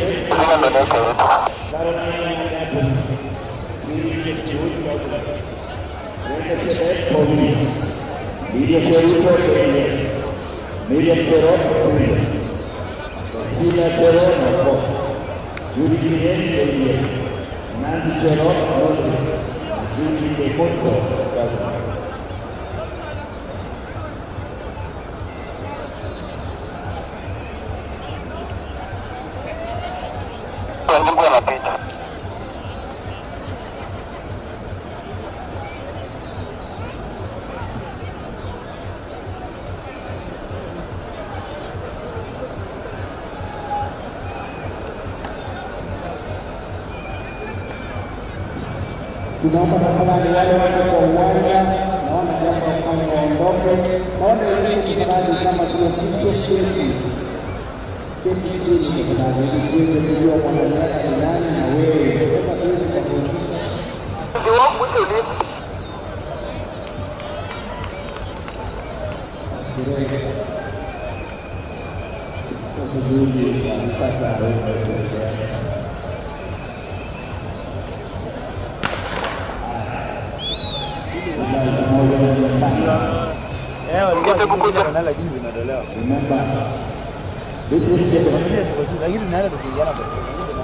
And you are now live, the 1,500 meters women final. Watch out for Beatrice Chebet of Police, Winnie Chebet, Caroline Nyaga, Purity Chepkirui, Brenda Chebet, Lydia Cheruto, Miriam Cherop, Dansila Cherono of the Coast, Judy Kieng, Nancy Cherop, and Judy Kemunto. 3.5 laps of the 1,500 meters. And that, of course, is Chebet, as usual, in the lead. Winnie Chebet of KDF in second place. So this is the 1,500 meters women final. I can tell you for free that this is a very, very rich field, and you can't predict who is going to take this one home. Both athletes with a pedigree of winning this race. Wakati huo pia katikati mwa uwanja washiriki wa Heptathlon wanashiriki michezo 7 events here, women.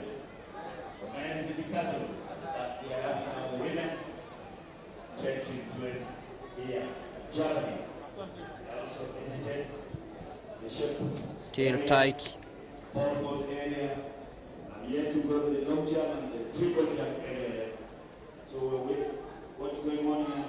The field is the Heptathlon javelin for the athletes. That is Caroline Nyago of Police in the lead at the moment. Beatrice Chebet deciding also to come in the front, and that is Caroline Nyaga of Police. It is Chebet very close. Remember the small girl of South Africa? 1.5. Here is Chepkirui.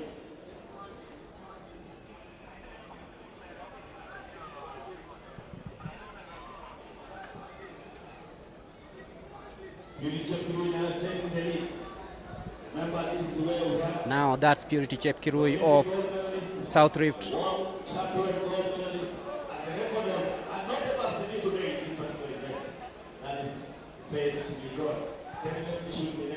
That is Purity Chepkirui of South Rift in the lead currently as they head towards the home stretch with 1 lap to go.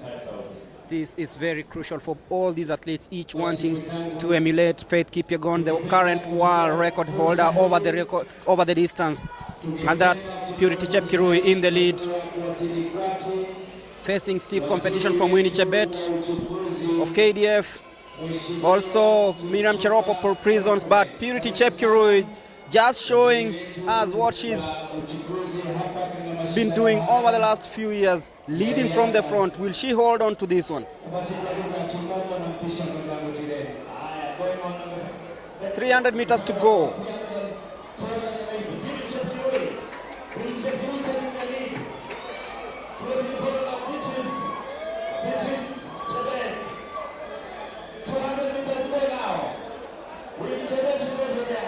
It's Purity Chepkirui still in the lead.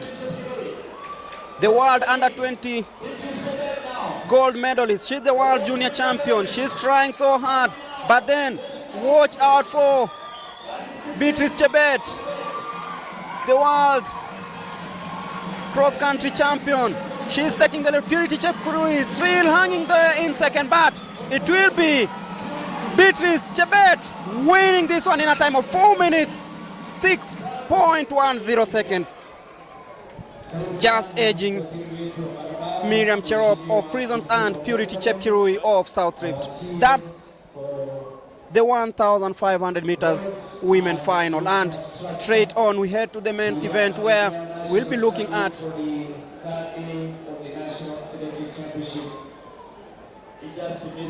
the likes of Kiumbe Munguti of KDF, but then watch out for Reynold Kipkorir Cheriot of Nairobi, Charles Simoto of KDF, Elijah Manangoi Police, Vincent Keter of Prisons, Kiumbe Munguti of KDF, Boaz Kiprugut, Matthew Kisang, Josephat Kipkirui, Gilbert Rono, Ernest Kiprotich, Victor Kipkurui, Ezekiel Letaya, George Manangoi, Collins Kipruto, and Nixon Lacia. And this morning I saw George and Vincent come together in this one, but with this, the replay of that race, Purity Chepkirui was in the lead, the world junior champion over the distance, but then Beatrice showing her class, taking that bend nicely and ensuring that she actually wins this one and becomes the national champion over this one. Beatrice Chebet actually heading to the home stretch. It was close, but then Beatrice Chebet just edging out Purity Chepkirui, the world junior champion, and you could feel that it's experience that came into play here. Watch the strides, watch Chepkirui, but then Miriam Cherop of Prisons is coming in between Chepkirui and Chebet.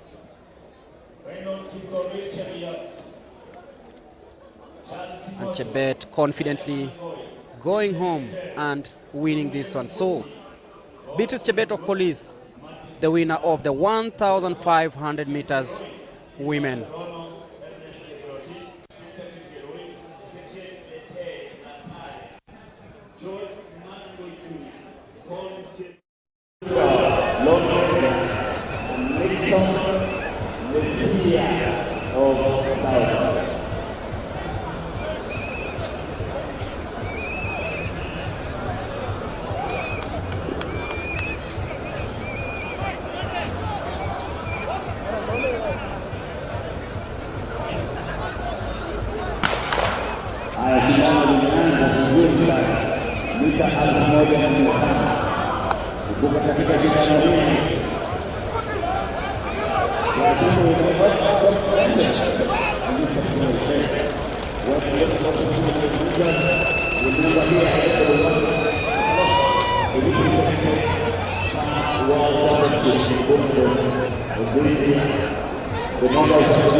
Manangoi has decided he wants this one gun to tip. So how he's able to manage this and execute this is a whole spectacle we're looking forward to.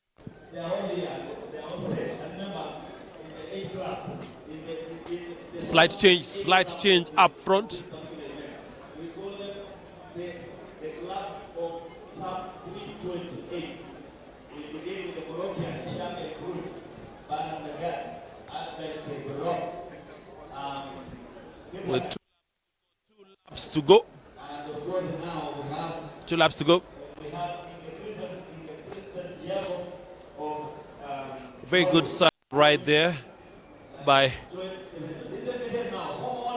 Vincent Keter from Prisons. Vincent Keter giving it a surge. We have the John Manangoi there, John Manangoi is there. See, this is a very tough thing. Vincent Keter has set himself up over some period. So you have to be smart, you have to be tactical, you have to avoid in a lane when it's all buckled up.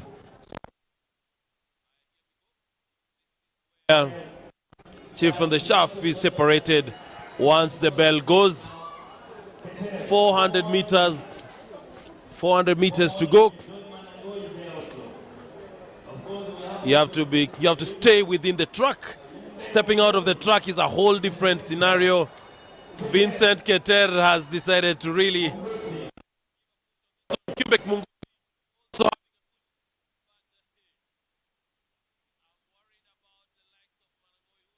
a bit far. Was the one who was off. Trying to regain back into the front. Vincent Keter.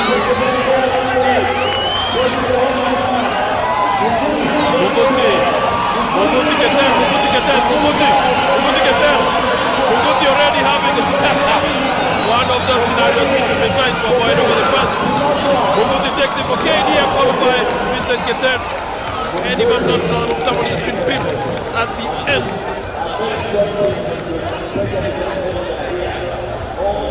Great running right there by Jumbe Muguti from KDF, followed by Vincent Keter from Prisons. Greg, that was some run, especially since what impressed me was the period in which Vincent Keter decided to take the race by his own hands and determine, if I'm not going to take the goal, I'll take the silver. And unfortunately for him, he had to take the silver as Muguti had more gas coming into the last stretch. What did it take from it? I think Keter went a little bit early. He had all the apparatus.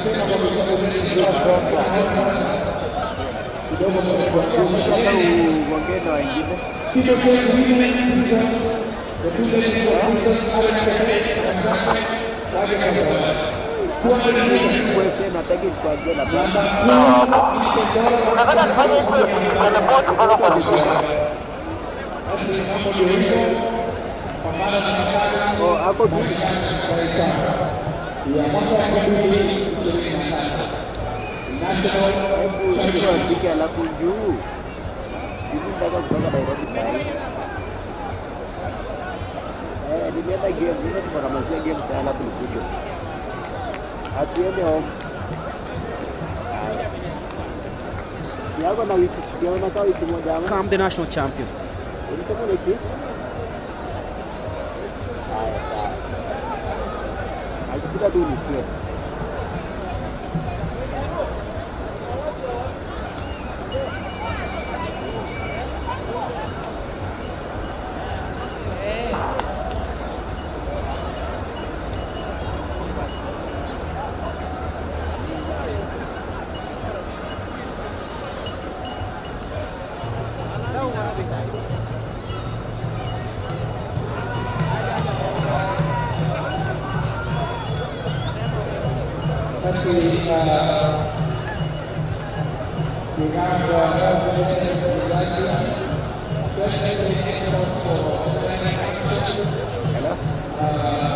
Koja uko lakini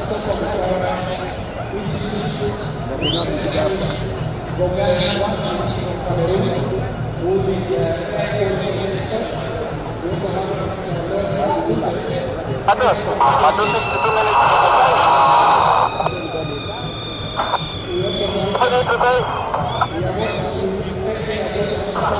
Aduh, aku nyala vile.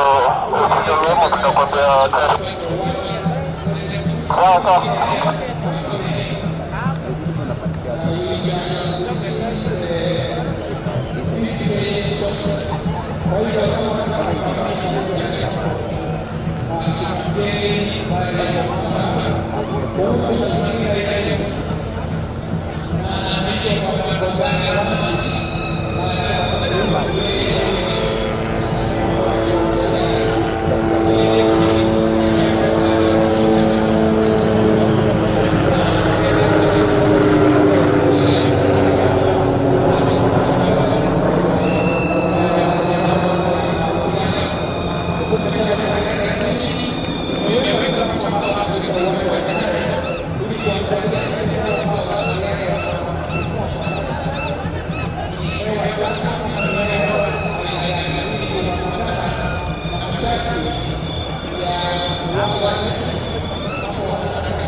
Athletes from communities, we come for your prizes.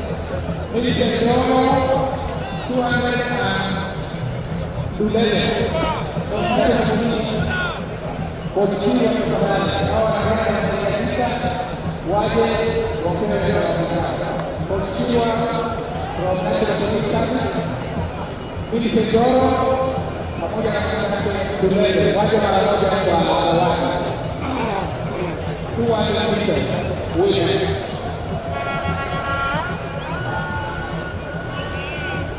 Sadam. Yeah, most of the time to do the money.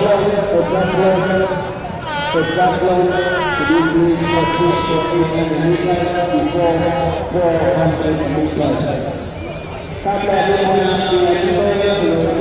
washiriki wa mashindano sasa ikijulikana kama Heptathlon kuelekea katika shindano hilo ili kuendelea kukimbia shindano la mita 800. Na wale jamaa wanaona pale ambao jamaa watizo kweli watizo wanataka kuanza mchezo wa shot kwani shot naona mwanzo anaweka anajiandaa bila yuko tunasema Nitayarisha monyanja washiriki wa shot put.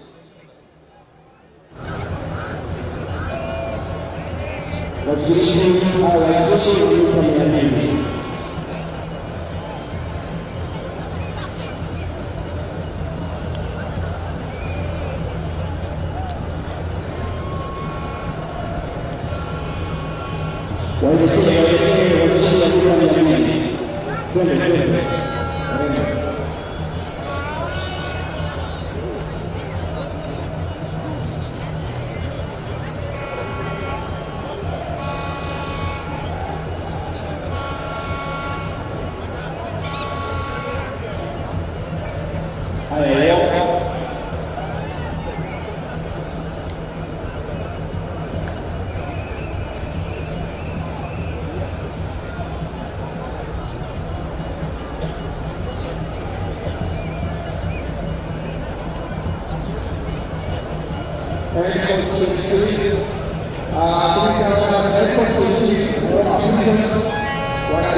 wanariadha wa Steeplechase, wale walikuwa na mafunzo ya support sana kwa ya awali.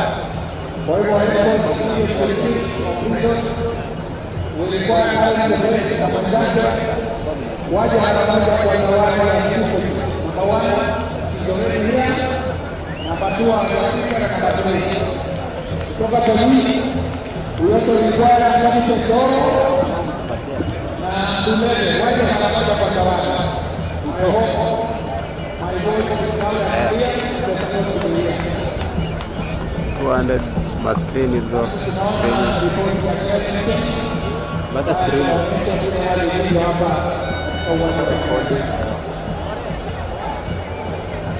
a picha pia.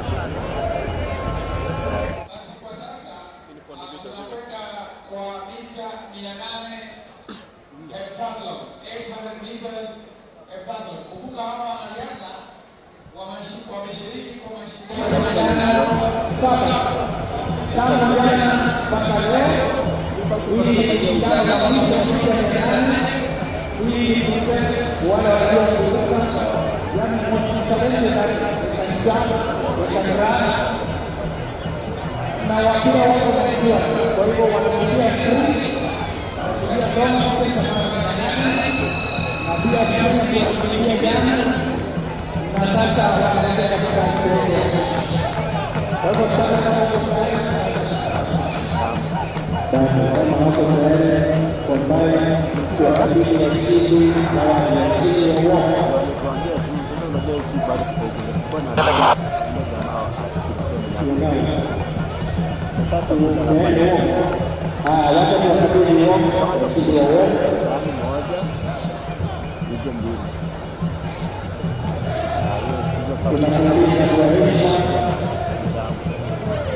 Kama walikuwa wapata tu basi hata jana fulani ya Kenya.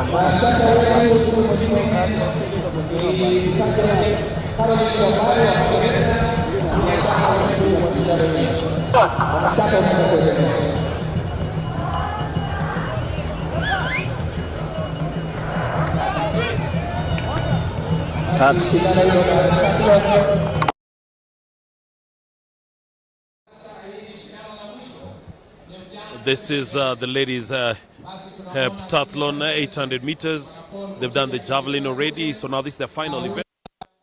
Veronica Chebet, Maureen Wafula, Sharon Chebet, Florence Akinyi, Mary Jeb Kemboi, Beatrice Gemeli, and Kawira Maru from Coast region. They are slightly about 100.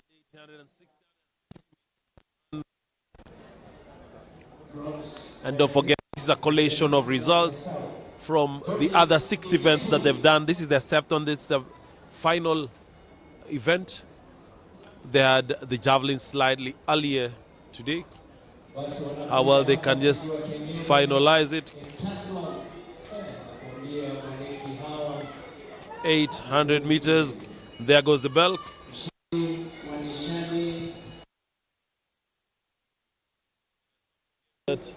You have to have endurance, you have the speed, you have to manage being able to do the short races, long races, and a couple of field events. So this is a complete, the heptathlon and the decathlon are what we call complete track and field events, pushing for the last 200 meters. How do you sustain it? And The leader of the pack. How do you sustain it? And we can see Maureen Wafula from Prisons taking charge of this. And there is Maureen Wafula pushing and pushing. Great push, great run.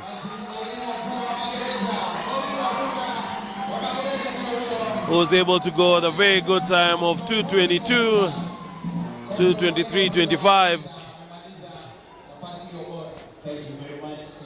Very great. And we kindly request you to present to the winners of 200 meters. Please, sir. Very great running. Unajulikana kama Eto in the medio.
We'd also like to recognize the Heptathlon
mgeni wetu rasmi shindano ambalo lipo sasa ni mbio za mita 400 fainali kwa mwaka wa kinadada. Kwenye leni ya kwanza ni Sandra Chekome wa Southern. Kwenye leni ya Mercy Chebet, South Rift, Gladys Chepkemoi of Nairobi. This is the 400 meters women final. Shida Lenyi of Uganda. Of course, the favorite, Damaris Nduleve of National Police Service. Also watch out for Mercy Okech in lane number 7 and Veronica Mutua. So in lane number 1, Sandra Chepkoech. In lane number 2, Mercy Chebet. Gladys Chepkemoi in lane number 3, Maureen Thomas of Police in lane number 4, Shida Lenyi, Damaris Nduleve, Mercy Okech, and Veronica Mutua.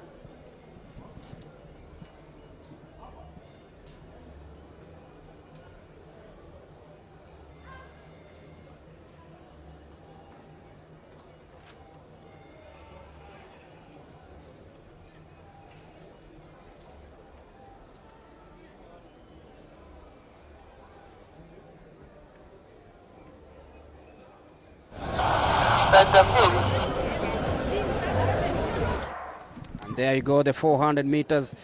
Watch out for Nduleve off the blocks nicely. Shida Lenyi taking the early lead towards the 300 meter mark.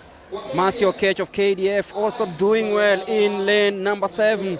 But watch out for Maureen Thomas of Police in lane number 4. She's coming on to the last 200 meters nicely. That is Maureen Okech. Shida Lenyi also. This is really tight. Gladys Chepkemoi of Nairobi falling farther back. But watch out for Maureen Thomas and Shida Lenyi heading into the home stretch. It is Nduleve versus Shida Lenyi. Mercy Okech of KDF also closing in. Mercy Okech trying in, but Nduleve, whom I said was going to be the favorite in this one, she's taking the battle home, and it is Nduleve who will be winning this one. Shida Lenyi coming in second, and of course Mercy Okech coming in third.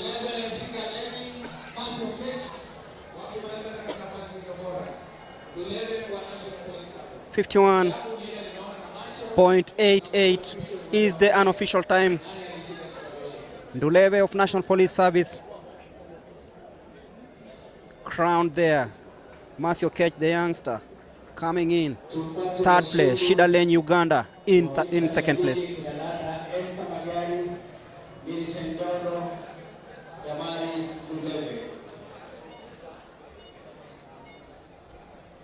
Washindi wa Steeplechase Pamela Kosgei, Karen Chebet na Fancy Cherono.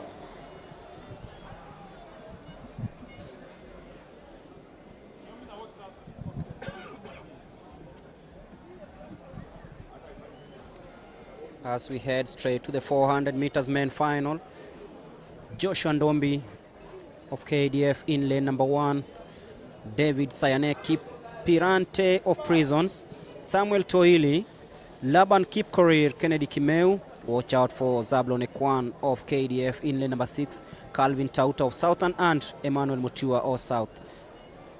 So 8 men, the 400 meters final.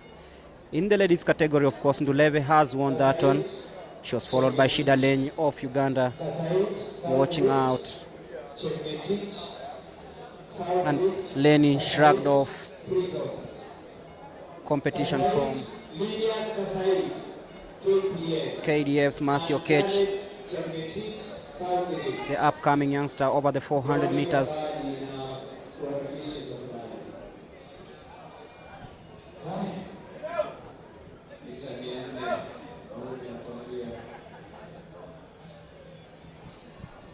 So straight on, we move to the 400 meters men final.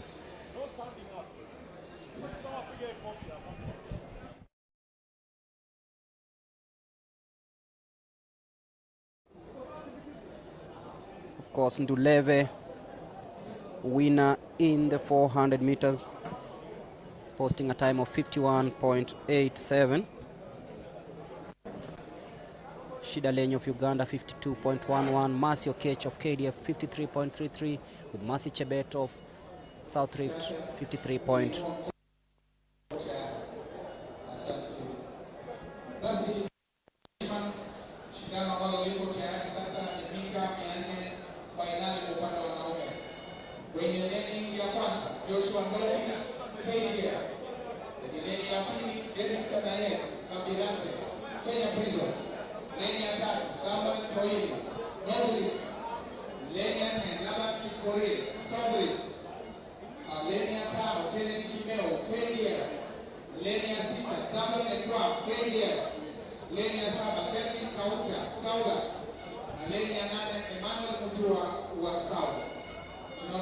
So South in lane number 8, 7, KDF, lane number 6 and 5 respectively.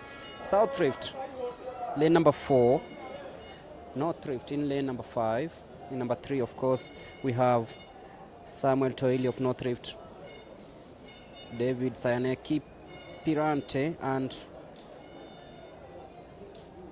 watch out for Tauta, the fastest man, alongside Zablon Ekwan of KDF. So watch out for lane number 6 and number 7, the two KDF men coming in fastest heading into this final. So it is the 400 meters men final, and off we go. Ekwan actually coming off the blocks the fastest, and you can see the confidence this young man has. It is Kevin Tauta of South and also taking that lead into the last 200 meters. It is Tauta and Ekwan. Kennedy Kimeu also coming in strongly. It is Zablon Ekwan, the fastest man coming into this final. Zablon Ekwan stretching his lead. Kennedy Kimeu trying so hard to come in, but watch out for this man, Kevin Tauta of Southern, just sneaking in between the two KDF men. So it is Ekwan, Tauta, and then Kimeu. So KDF 1, Southern 2, and then KDF number 3, 45.47.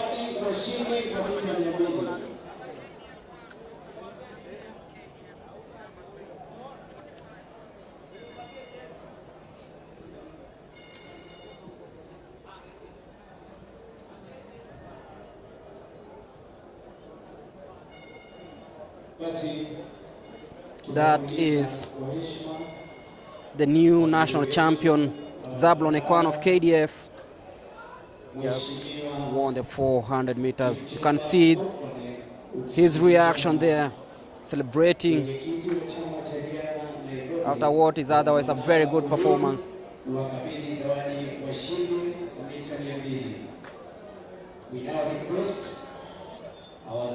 Kevin Tauta of Southern also proving his point and is worth finishing second in these 400 meters. So that is the 400 meters, and straight on we go to the medal ceremony of the 200 meters. That is Ekwan streaming away, steaming away, of course, from the rest of the field. With Southern's Kevin Tauta sandwiching the two KDF athletes. So the official results: Zablon Ekwan of KDF 45.47 official time, Kevin Tauta of Southern 45.80, Kennedy Kimeu of KDF 46.09. Na miundo msingi anasindikishwa na mwenyekiti ambaye pia ni director wa youth hapa nchini, Bwana Barnaba Kuruni, kuwakabidhi zawadi ya ushindi.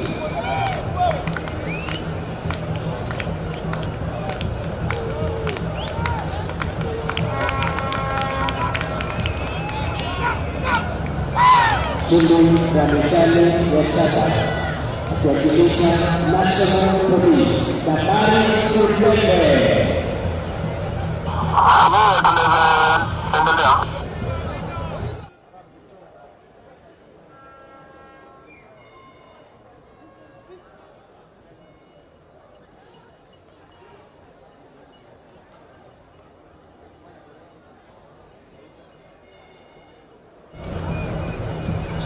kushiriki mitihani ya kuweka kuwakilisha national police.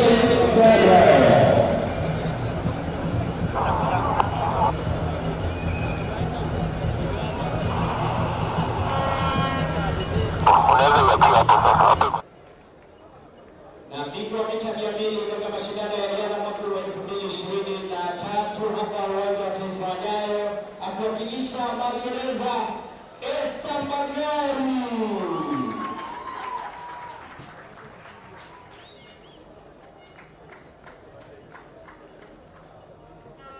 Moto wa kuotea mbali.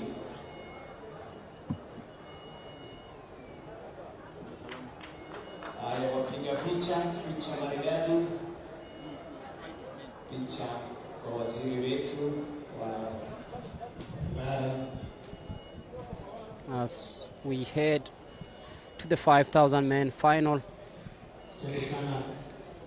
Of course, we'll be looking at is Daniel Simiwe Benyo, Bravin Kipto, Rafael Dabash of South Rift, Robert Kiprop, Matthew Kipkoech, Peter Mwaniki of KDF, Charles Rotich, Kiprono Kipkemoi, Vincent Lagat, Evans Kirui, Jonathan Kipkoech, Kimosong, Clinton Kimutai, Kibet Ndiwa, Brian Mwange, Brian Kipto, and Felix Kibet. So this is the 5,000 meters men final. Robert Kiprop, Police, Matthew Kipkoech, Northeastern, Peter Mwaniki, KDF, Charles Rotich, Northridge, Kiprono Kipkemoi, Kenya Wildlife, Vincent Lagat, Southridge, Evans Kirui, Kati, Jonathan Kipkoech, Northeastern, Clinton Kimutai, Nairobi, Kibet Ndiwa, Western, Brian Mwange, Southern, Brian Kipto, Nairobi, na Felix Kibet, Northridge. Natakia kila la heri kwenye shindano hilo.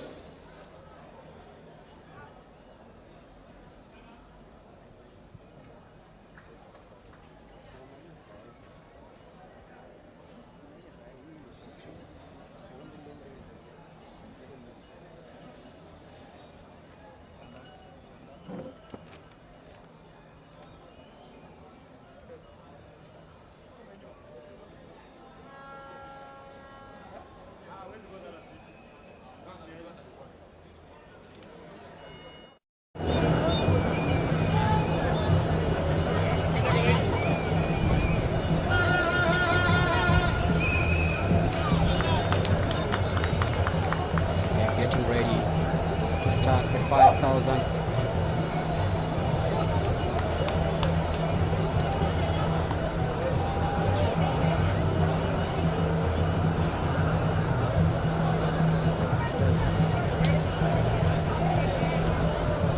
Main final.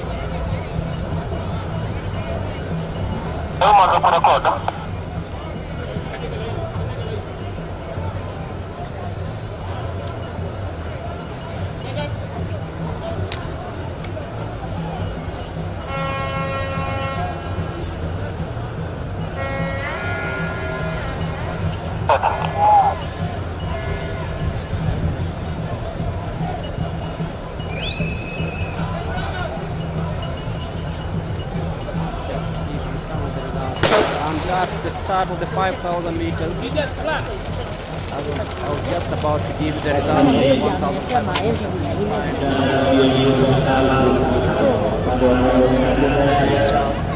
Of course, the favorite, Benyo of Police.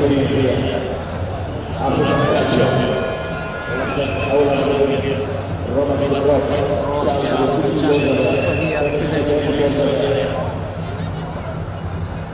North Rift, we have Charles Rotich. South Rift, we have Vincent Lagat. KWS, Kiprono Kipkemoi. Officio wa Interlude peane namba yake ya kidole tafadhali, kama kile bwana alikuwa. Haya, we like to present the winners of 5,000 meters women and 3,000 meters steeplechase. Proceed. Madam Lady, tuelekee.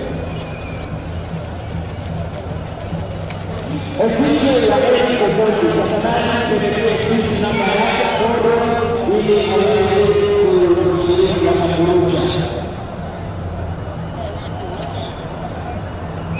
Tunatuuliza kwa heshima naibu mkuu wa jeshi letu la kikapu Meja Jenerali Tarus ukishikishwa na Madalika Temos, mwakilishi wa wanariadha katika taifa la Kenya kuwasajili zawadi ya ushindi.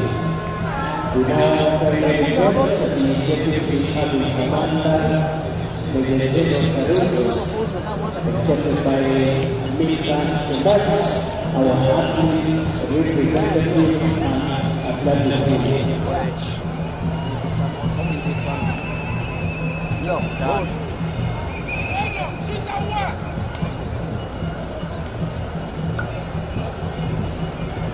That's Brand of Nairobi currently in the lead.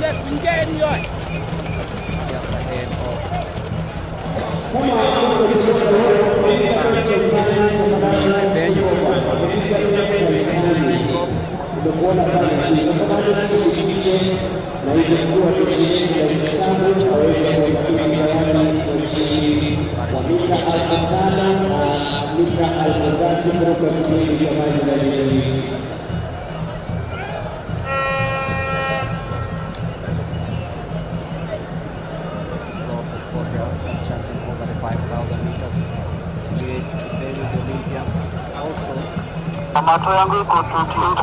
what's going to happen here. Brian Kiprop of Nairobi, Brian Kipto rather of Nairobi in the lead, but a quick shift in pace by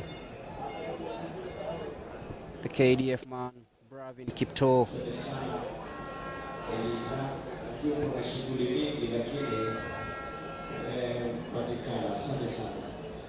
Simiyu seems to be communicating to one of his compatriots here.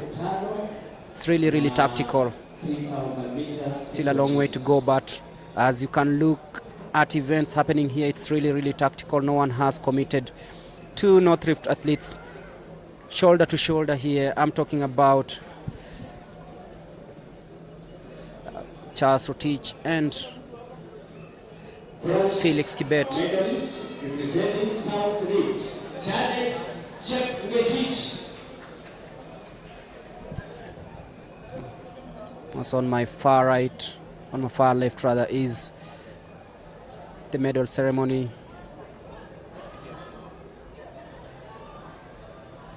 But again, we're back to this with Bravin Kipto.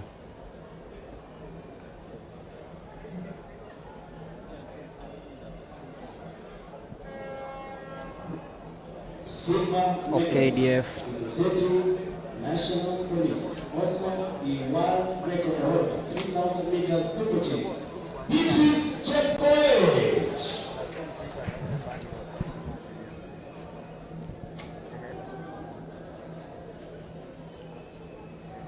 And now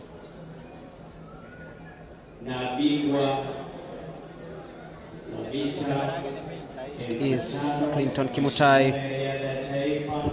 but watch out for Simiyu.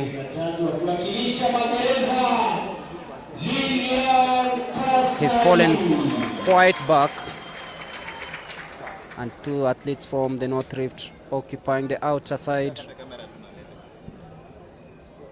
of this lane. Still very close. South Rift have fallen further back. I don't know if it's tactical, but it's now police through Robert Kiprop, the African champion, in the lead. In second place, of course, is the man from North Rift, Felix Kibet.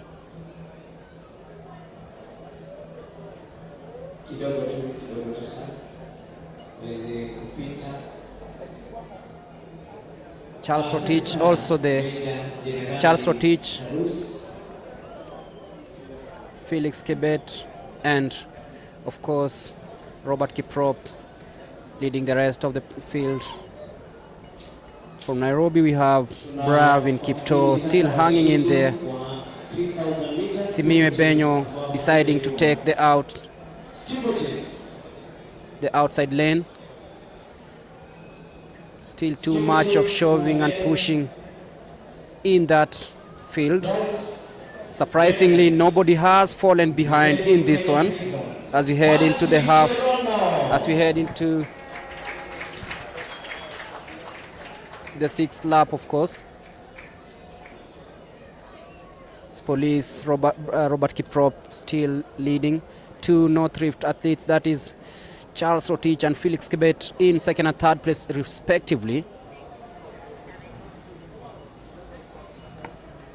Silver medalist representing also the Kenya Prison Service, Karen Chebet.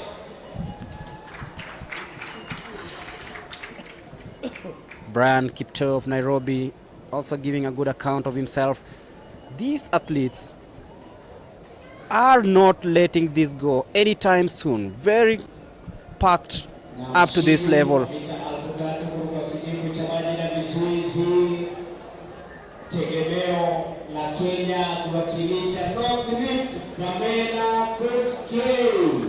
And that is Charles Rotich currently in the lead. But Simiyu deciding to take the front at the moment, just ahead of Felix Kibet and Robert Kiprop. So the lead has been exchanged. The 2 South Rift athletes deciding to also come to the leading pack. That is Vincent Langat and Rafael Dapash. Simiyu Ebenyo currently in the lead, followed by Robert Kiprop, both from Police.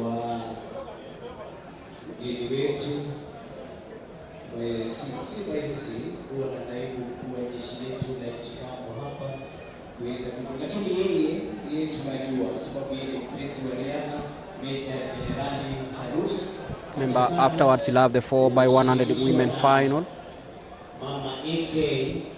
before paving way for the 800 meters final, and then we'll finish with the 3000 meters steeplechase.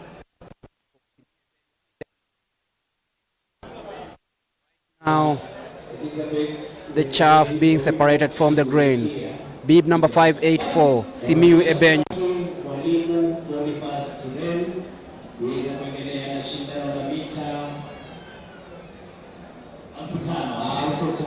Asante sana Mwangi for that wonderful presentation by Major General Tarus. We had earlier this year's roads also given the opportunity to award. Simiyu Ebenyo, born on 18th of September 1995. World cross country gold medalist with the Kenyan team. Silver medalist in the Africa Championships held in Port Louis, Mauritius. Won silver in the 10,000 meters in Birmingham. I'm talking about Daniel Simiyu Ebenyo, the man born in Baragoi, Samburu County. Has a very interesting story here, this experienced runner. Man, when he tells you about his story, you really love to hear it. Lost his father at an early age through castle wrestling, but that did not deter him from pursuing his dream, and is one of the most sought after names in the middle and long distances. Went to IAM Secondary School, learned his trade by trading. Robert Kiprop also in the mix, but now in the lead.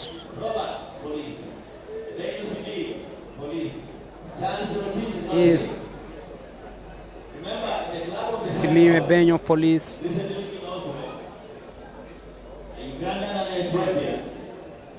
Now, they are in the club of those picked sub-3.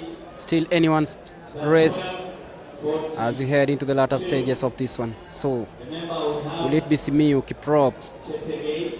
Will it be Rotich? Will it be Mwaniki? Will it be Dabash or Bravin Kipto? and Kichacha of Ethiopia.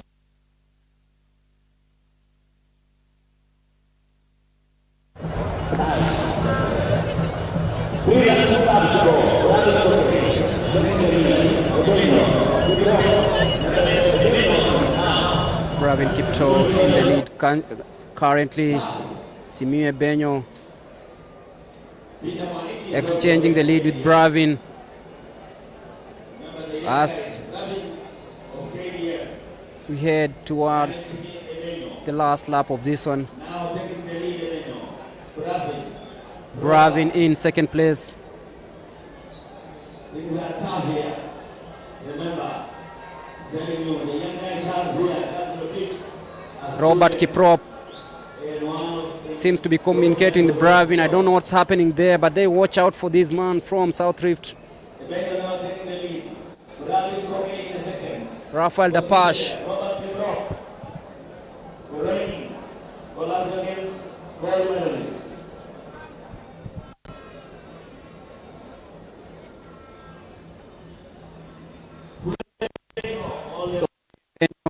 And Bravin, Simiyu, Bravin and Robert in that one as they take the bell. It's now beginning to look like a real race here, heading into the last one. Simiyu Ebenyo, Kiprop rather in third place, but Bravin in second. So Ebenyo showing us what he's really capable of doing. Heading into that last 200 meters.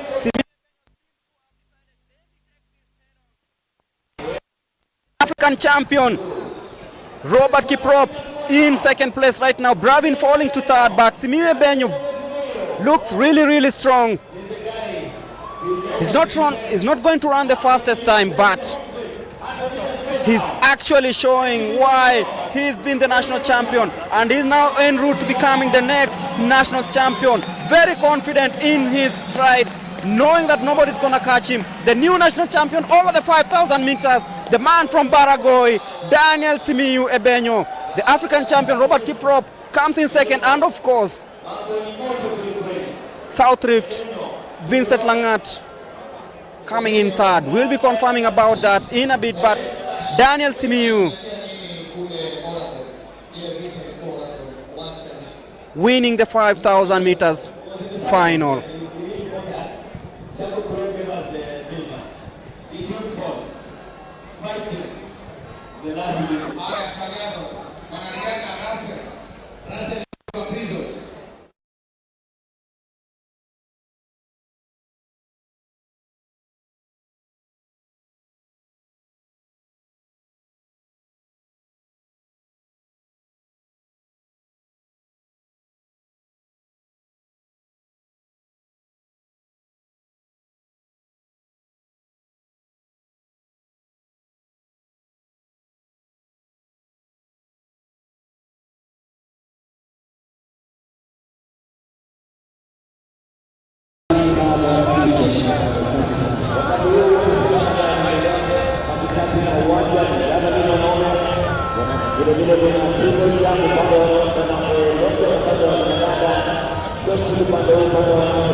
Went down with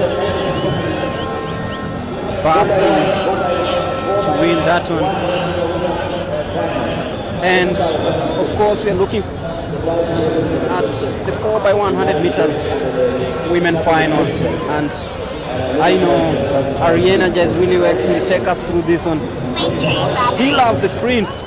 I love things moving fast. I love fast cars. I love the Formula One. I love the rally. I love the sprints. That's all I dislike. I may love it on occasions, but not on every day. At the age we're getting into, you have to ensure you live long. Fast food is going to reduce the amount of in a healthy scenario.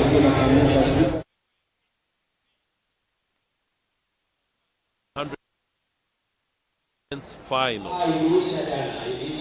4x100 meter women's final. There was a World Cup qualifier, Greg, that happened earlier, and which Kenya featured 2 teams. And now as we proceed into the 4x100 meter finals, so now we go back to our affiliates and regions. This is where Western, Nairobi Eastern, KDF, Police, Prisons, Southern, NYS are featuring. And if I'm not wrong, this applies same to the men's final, where you have the likes of Prisons with Police with Omanyala, KDF,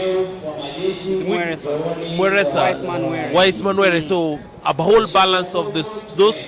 Not forgetting, then we go into the 800-meter finals for both women's and men. And to wrap this day up, let me not jump the gun. There's a 3,000-meter steeplechase for men. Also the 800 meters. The 800 meters I just mentioned, but then also I'd forgotten that to wrap the day up will be the 100 meters.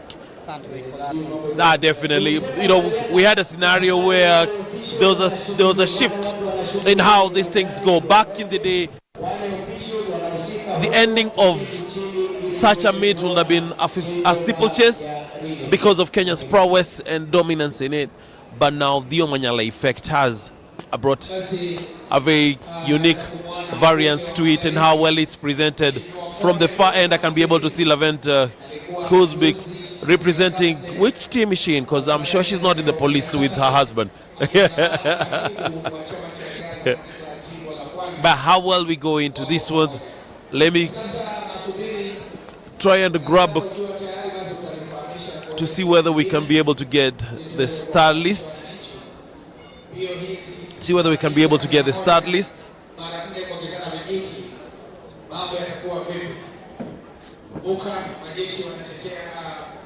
Timu ya polisi inatetea ubingwa wao ambao waliweza kupata mwaka uliopita. Mwaka huu sijui mambo yatakuwa vipi. It's no longer about the nation, as we've already done one of the fastest time ever run within the confines of Kenya in the 4x100 meters World Championships qualifiers. Right now we move on to the 4x100 meter relay, and from my perspective, we have a full house. You have a team from Western, Nairobi, Eastern, KDF, the National Police Service, Kenya Prisons, Southern, and the National Youth Service will be in lane 8. The teams to watch out for, not to look down on any other teams, but the teams to watch out for are lanes 4 and 5. Lanes 4 and 5 that have the covering that has the covering.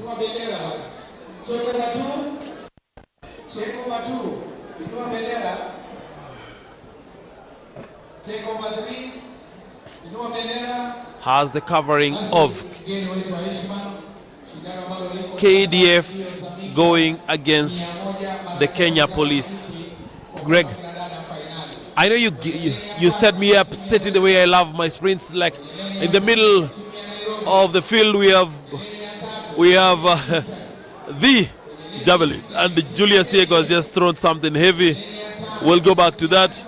As you stated, lane 1 has Western, lane 2 Nairobi, lane 3 Eastern, 4 KDF, 5 Police, 6 Prisons, 7 Southern, and the National Youth Service come into lane number 8.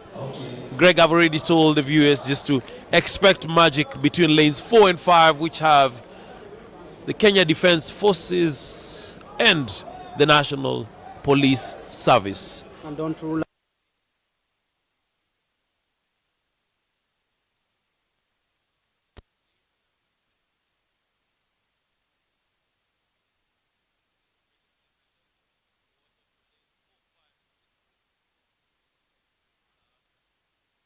not looking down on any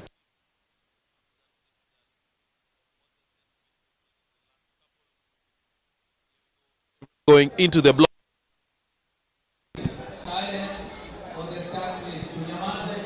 going into their blocks. So far, so good. About to get underway. Lane 1 Western, Lane 2 Nairobi, 3 Eastern, 4 KDF, 5 National Police, 6 Prisons, 7 Southern, and Lane 8 has the National Youth Service. So some silence will be requested from the spectators.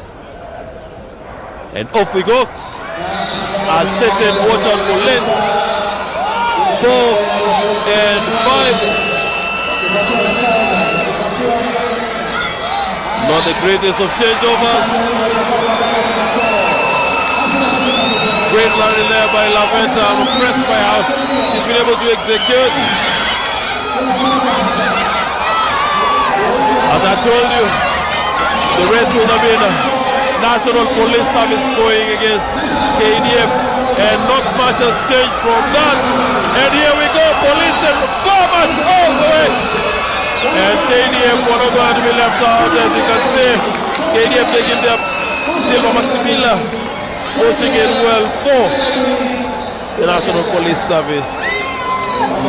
And that was well executed.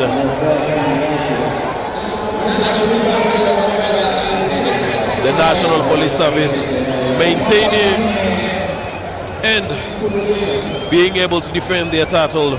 That was a very fast-paced race. Good interchanges in between the different stretches, with police being smartest in how they've been executing. This one was evident even yesterday in the semi-finals from their respective teams in how well they were doing it in both the men's and the women. And going up next, we're going for the men's final, and we do not expect anything less. I can repeat, we do not expect anything less as per what we've just witnessed from the ladies' final.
Yes, hapa niko naye Colin Somae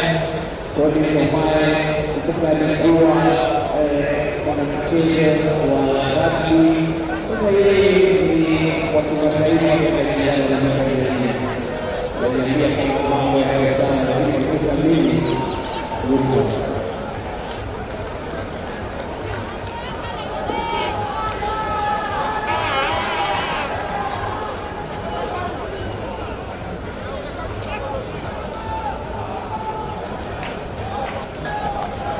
going right into 4x100 meter men's final, just as it was with the previous run. We have lane 1 in West, 2 prisons, 3 police, 4 KDF, 5 Eastern, 6 Uganda, 7 North Rift, and 8 Nyanza South. I'll not hold back on stating which lanes to watch out for. We have KDF in lane 4, police in lane 3. Eastern were also very quick.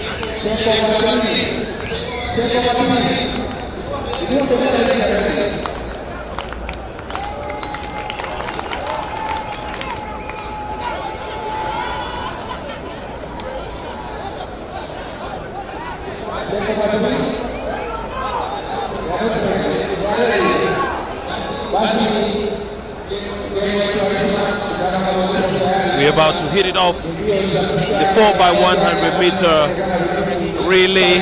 This is a final. We already had the World Championship qualifiers, which was executed earlier in the day.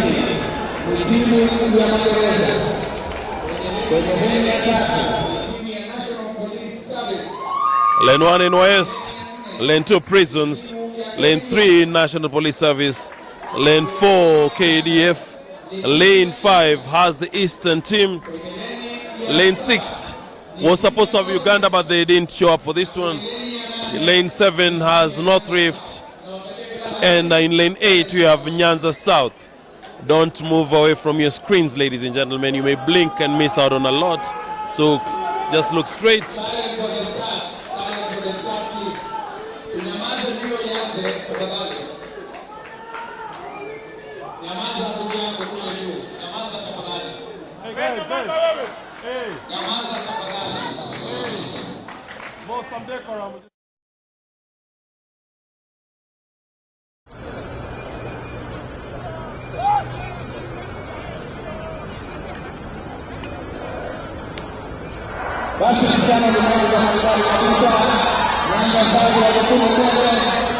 Indicated 3 and 4. Lanes 3 and 4. 3 and 4. What's on lane 3 and 4? KDF versus police. Ah, la la la la la la la la.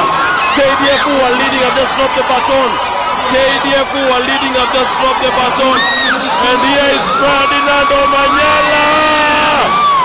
Ferdinand Omanyala, we watch out for the time. And he slowed it down, Don't forget he has to preserve his energy as he has the 100-meter final later on in the day. KDF at the second interchange. KDF at the second interchange misplaced and dropped the baton. That's how they lost on it. They were leading the race. Greg, do you have anything to say going into that? Very, very unfortunate from the KDF, and it was supposed to be Moresa versus Omanyala for this one, and of course it's not going to happen because the National Police Service have successfully defended the national crown in the 4x100 meters. This is a team to watch.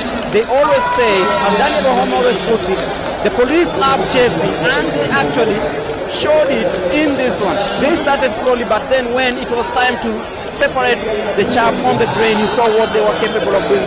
Ferdinand Omanyala leading the way and ensuring that the National Police Service retained the national crown. This was quite commendable, quite commendable.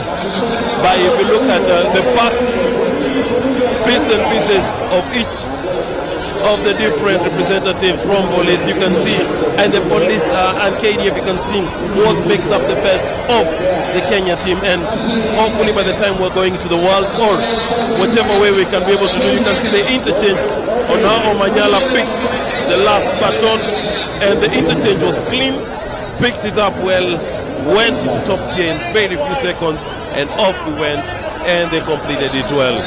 Fantastic run by Ferdinand Omanyala. It's been a day of setting great new precedences in this country, in the world of athletics. We had the fastest time ever set in a 4x100 meter final by a men's team ever done in Kenyan soil.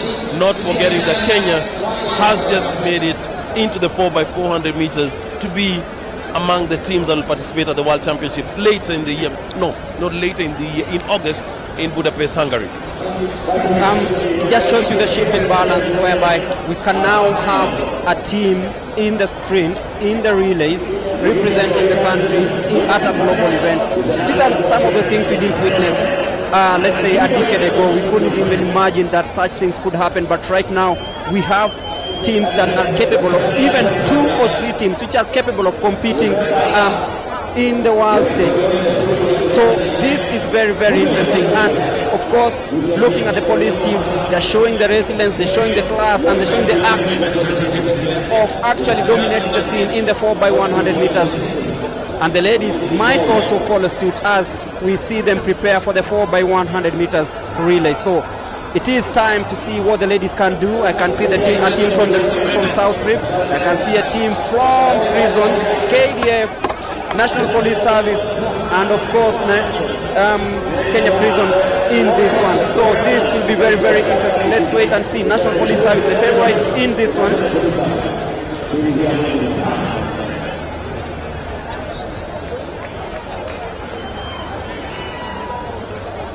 I'm told it's the 800 meters final, contrary to what we had in the lineup before. Mercy Kipiego, Central Rift in lane number 1, Judy Kemunto, South Rift in lane number 2, Gloria Jepchumba, Police in lane number 3, Penina Mutisia of South Rift in lane number 4. There is Vivian Chebet of KDF, Sylvia Chemutai in lane number 6, Naomi Korir, Prisons in lane number 7, and of course the favorite Mary Mora running from the outside in lane number 8. So it's 800 meters women final.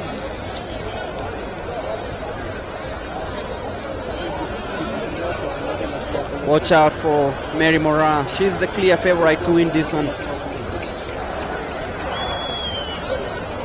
As we await for the start. That's Mercy Kipiego, Kemunto of South Rift, Gloria Chechumba.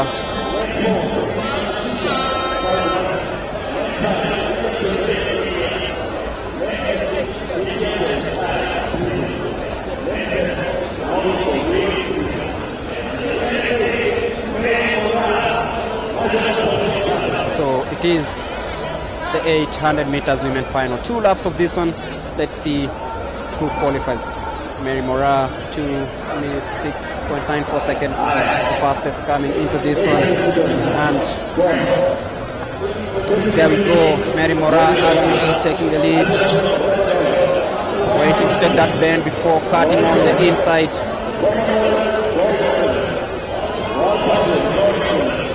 Bronze at the World Championship last year in Eugene, gold a few weeks later in Birmingham during the Commonwealth Games, and right now she's in full control of this one, the 800 meters, as they come towards completing the first 400 meters. That is May Moran now on the inside lane. Winnie Chebet of KDF currently occupying the third place, and of course Judy Kemunto of South Rift in the green beep. And now taking on the bell, Mary Mora leading from the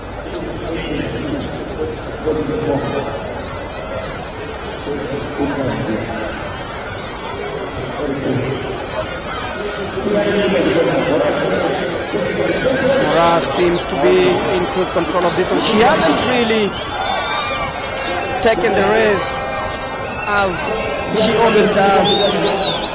Just spotted her discomfort as she took that 200 meter bend, but she's now back showing us what she's capable of doing. No one wants to go ahead of Mora. It is Mutisia Chebet, Mora in that order. It is Mora into the home stretch. And she decides to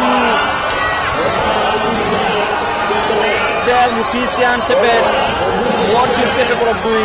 It's not the fastest time, it is 1:59.87.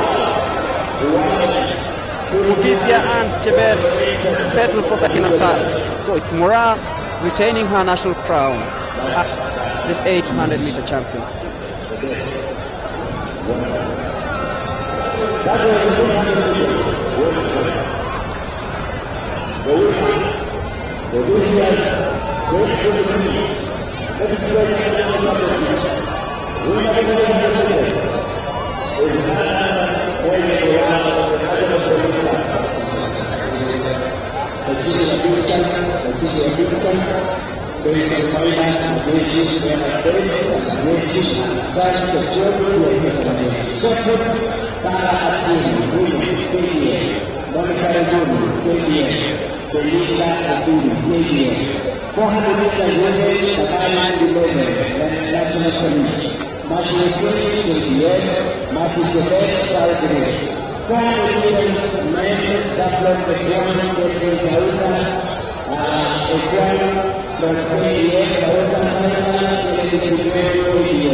But now it is the 800 meters men final. That is Elias Ngeny Kiplim of Central Rift. Vincent Kinyamal of Police in lane number 4. Kinyamal, Ferguson Rotich of Nairobi, former world champion. Former world silver medalist over the distance, and that is KDF's Cornelius Tuwei, Collins Kipruto and Timothy Cheruiyot, former world champion over the 1,500 meters. So in lane number 5, the most experienced man in the field. And there we go, representing Nairobi, Ferguson Rotich. Cheruiyot running from the outside. Kinyamal, the national champion, representing Police. An early lead there by Jeremiah Otai of South Rift. But it is KDF Cornelius today. Now surrender the lead to the two most experienced men in this one. That is Ferguson Rotich and Timothy Cheruiyot. Timothy Cheruiyot running in typical fashion, always running from the front with that bend. A very unique way of running from this man. The former world champion over the 1,500 meters, Timothy Cheruiyot, seems to be coming back into his previous form, hitting the bell there. Timothy Cheruiyot and Ferguson Rotich, 1 and 2. Then in number 3, KDF Cornelius Tuwei, Wycliffe Kinyamal of Police also hanging in there, but then it's Timothy Cheruiyot with his usual fashion, trying to stay ahead of the rest. Ferguson Rotich now overtaking Timothy Cheruiyot. Cornelius Tuwei trying to cross in by, but then look out for this man, the Olympic silver medalist over the 800 meters. Ferguson Rotich representing Nairobi. Cornelius Tuwei in second place at the moment, but then that is Timothy Cheruiyot, the former world champion over the 1,500 meters. Onto the home stretch right now. It is Tuwei taking the lead, but then watch out for this man, Timothy Cheruiyot. But it's Kinyamal. Will he hang on there? Just adding there. It is It is Wycliffe Kinyamal retaining his national crown in very, very spectacular fashion. He ran from behind. Not many thought that he was going to even finish on the podium. Ferguson Rotich falling way, way behind after taking the home stretch. It's 1:45.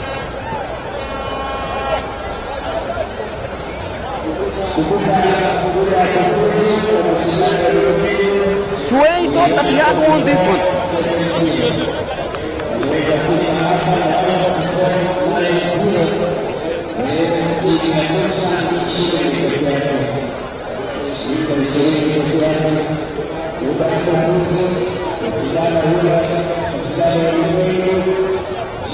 And as we look at how things unfolded here, it's very, very, very difficult to predict who's going to win here. But Ferguson Rotich looked really confident. Heading into the last 150 meters, he was way ahead of Timothy Cheruiyot. The man of Kate from KF. Heading into the last 100 meters, he was in the lead.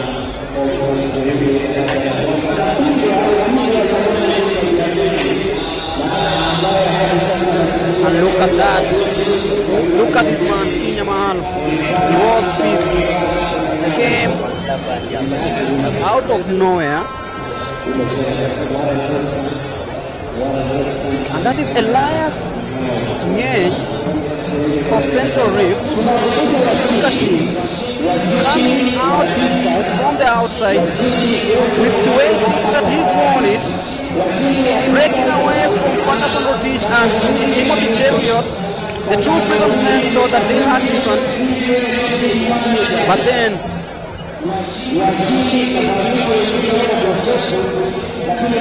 look at that finish.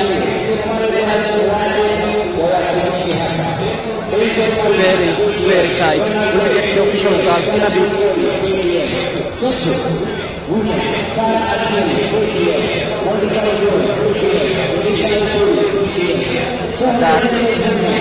That finish, of course,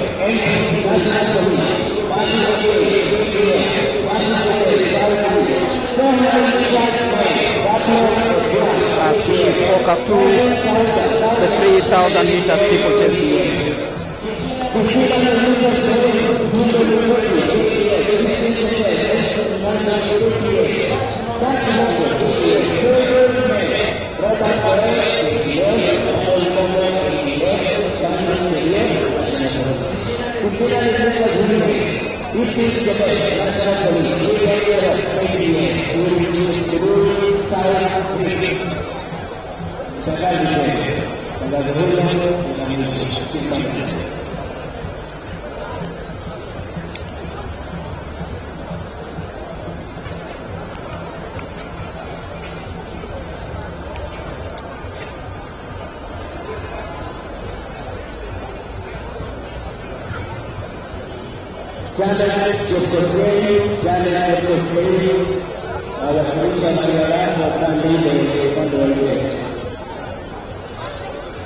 Hello?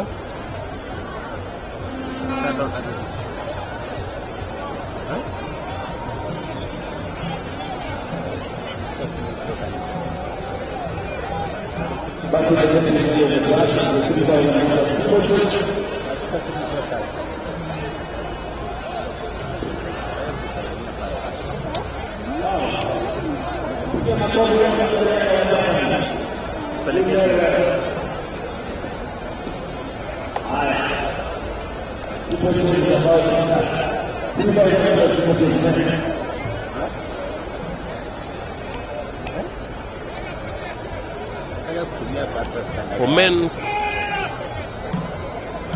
maarufu kwa lugha ya Kiswahili wanasema mita 1000 kuruka viunzi.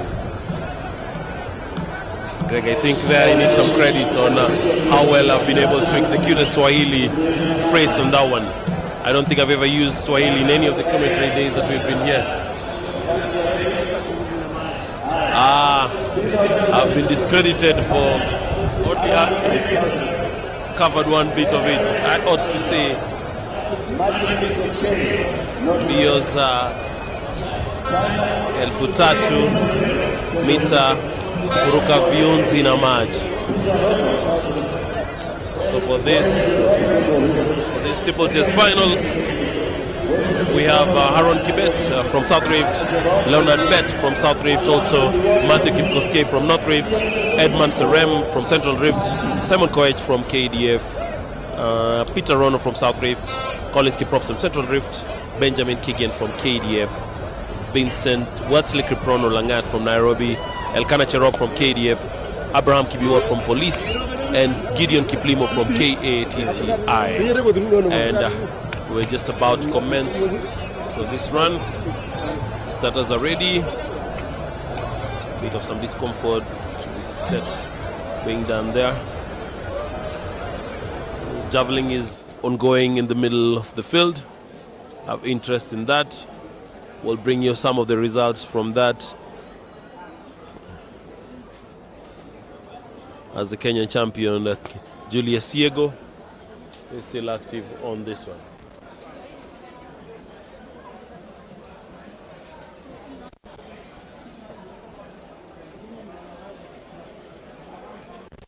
This is the 3,000 meter steeplechase, quote unquote, what Kenya had as their birthright for years until just a few weeks ago. But first, till a few weeks ago, where we had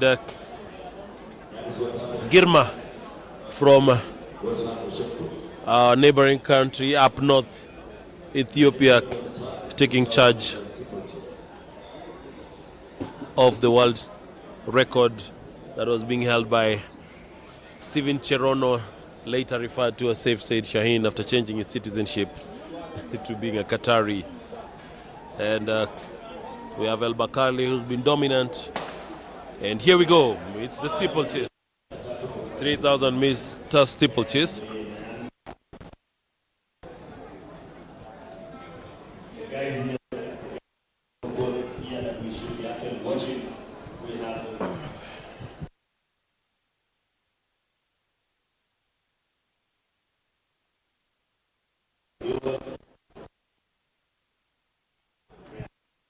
Benjamin Keegan.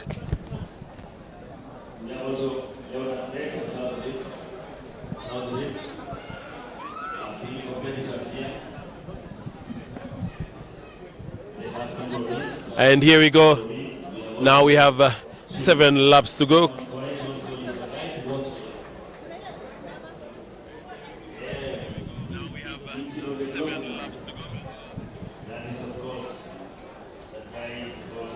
As it stated, the tactic has to be inclined, and we have to look at how well to go.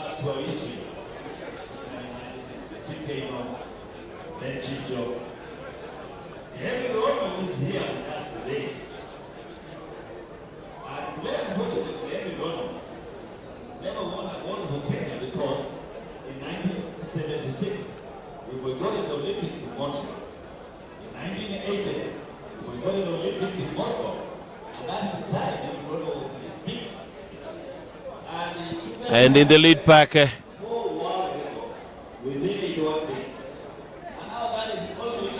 don't forget we have the Olympic champion in this race. I think that's also incredible issues, incredible things our sons and daughters have done. 5 laps to go. This used to be a preserve of Kenya, but now the tide has shifted and we are no longer the dominant force. I can remember the 2004 Olympics in Athens, where we had Bremen Kipruto, Richard Matelong, and Ezekiel Kemboi taking 1, 2, 3, and you could see this is that Olympic where Kemboi is standing around and calling on his compatriots to join him as we're doing a final push. Great running, great placement, and great setting. So as I look into how we have this race moving, Some 80 minutes. There are about 13 of them. There are about 13 of them. Now, starting with, of course, with the latest now, Gilma of Ethiopia. We also had Steeplechase. I want to comment on the Haron Kibet, and Leonard Haron Kibet and Leonard Kibet from South Rift are in the lead pack. For those looking for them, they're donning the red running gear.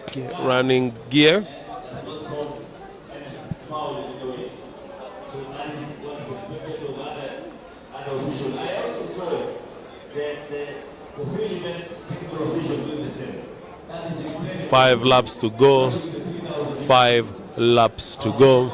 We're looking at how well we can be able to better Kenyan timing going into the World Championships. Yes, we have the qualifiers, but from here you're able to see some of the notable names who will participate. I'm expecting to how well can we see the likes of Colonel Ceslas Pruto in the national championship. No, the World Championships qualifiers happening later. Sometimes in July, I believe it's the first weekend of July. And Simon Koech and Elkanah Cherop. Simon Koech and Elkanah have joined the lead pack from KDF. So Haron Kibet still in the lead pack, but you can see clearly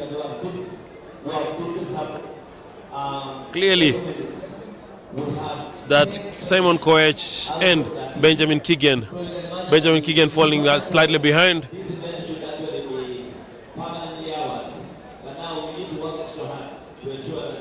And there's a surge, so it's KDF, South Rift, Police. And that is what we need to go to the drawing board and see that. I want to appeal to the coaches, please. They go over the water jump, coming all the way around for the time to hit them. That it's 4 laps to go over the hurdle. And if I see an athlete go over the hurdle, I'm always reminded of the one and only Ezekiel Kemboi, as he used to do that going round. So 701, that's Haron Kibet. Haron Kibet still ensuring he's taking charge alongside Simon Koech of KDF.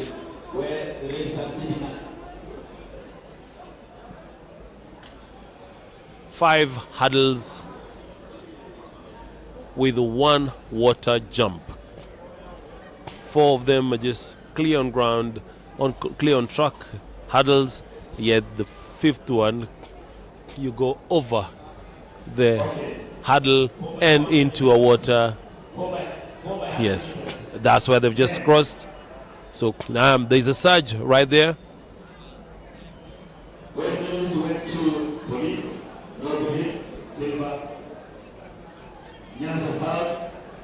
Simon Koech, KDF. Simon Koech. And we have Keegan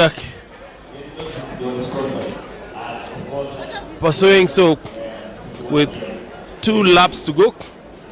2 laps to go.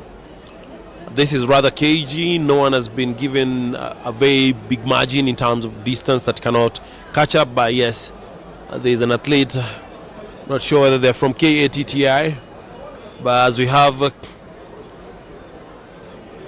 Simon Koech pulling a surge from KDF. Very good running, very good crossing of the hurdle, and now going for the second last time going over the water hurdle. And a good jump. And now coming for the bell, an indication that you have just one more lap to go. Simon Koech pushing it hard. And here we go. There goes the bell.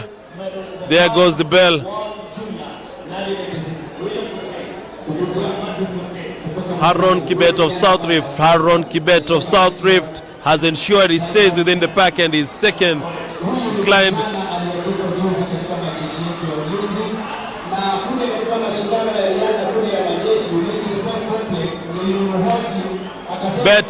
Bet is second, but more impressed by Simon Koech, who's decided to take this one, take the mantle of it. He's decided to take the bull by horn and is taking over the water hurdle for the last and final time in his running. Over he goes over the barrier into the water jump. Now coming round, and he's increased his pace, Greg. That's quite impressive. Coming to the last and final hurdle.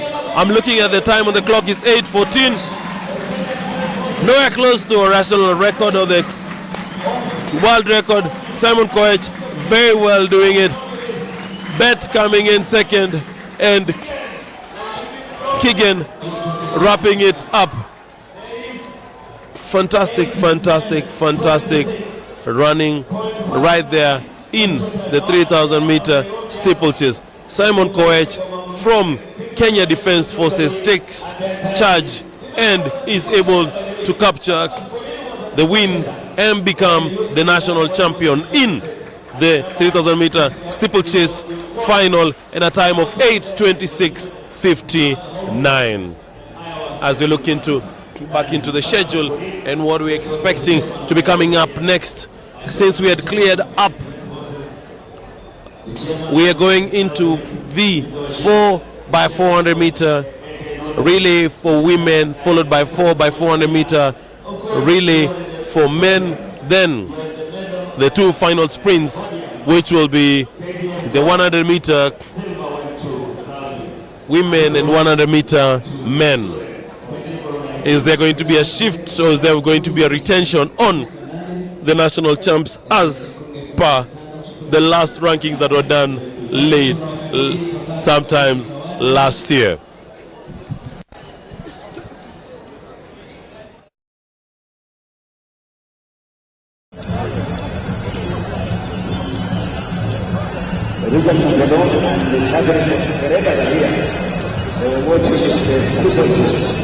Remember, Madeline is the club of club 8.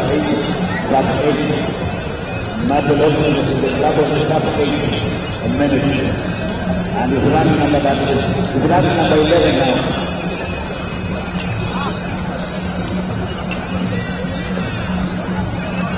Kwa sasa ndio tunameja mara 4 kupigana kijiji wake kwa wanaume fainali, alafu tuje kwa mita 100 wake kwa wanaume. Kwa hivyo kwa sasa ni mbio za mita 400 mara 4 kutoka vijiji wake kwa wanaume ambayo ndio za fainali.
Basi kuna wakabidhi zawadi ya ushindi wa mita 1500 kina dada, na anajiuliza kwa heshima Bwana John Wakila Kiamo Sauti ukishirikishwa na Henry Ramo, bingwa wa zamani katika shindano la mita 3000 kutoka kipindi cha vizuizi, wakabidhi zawadi ya ushindi.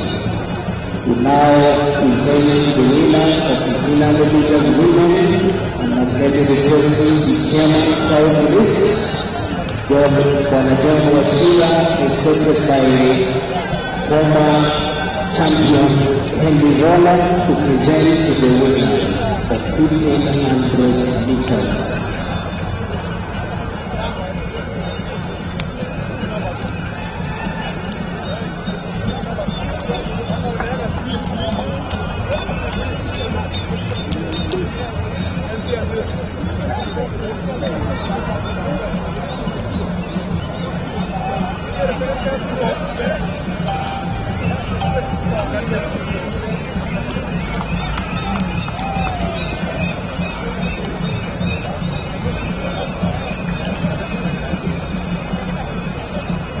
Basi mafanikio tunakaribisha mabingwa ya zamani marathon duniani Patrick Makao.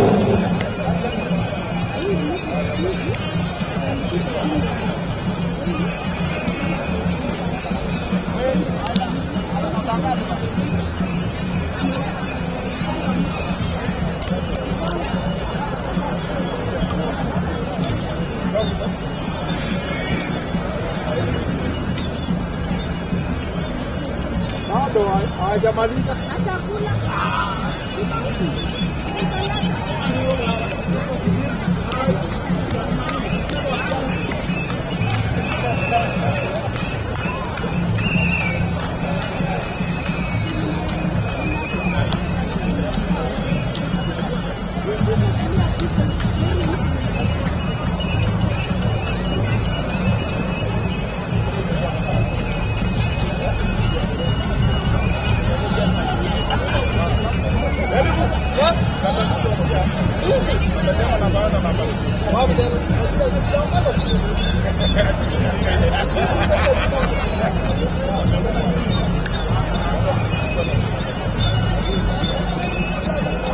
Bagi video depan chama akiwakilisha South Rift, Interlude ya Kurui.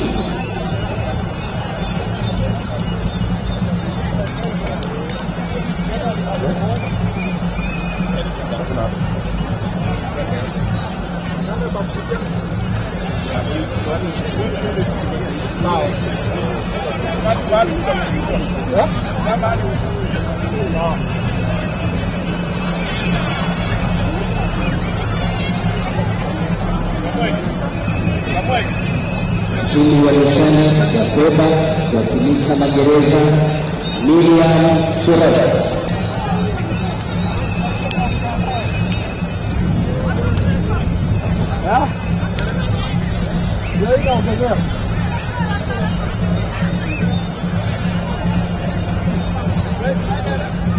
Na mshindi wa renda ya taifa Kifuna Mimika ambaye pia ni mshindi wa nishani ya fedha katika mashindano ya ulimwengu katika mashindano ya ulimwengu akiwakilisha National Ceremonies Steeplechase.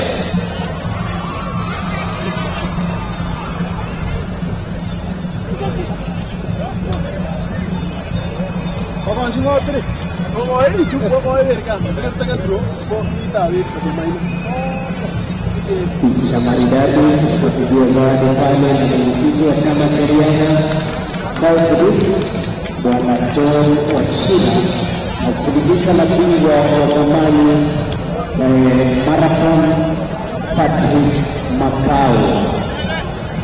Asante sana, thank you very much chairman.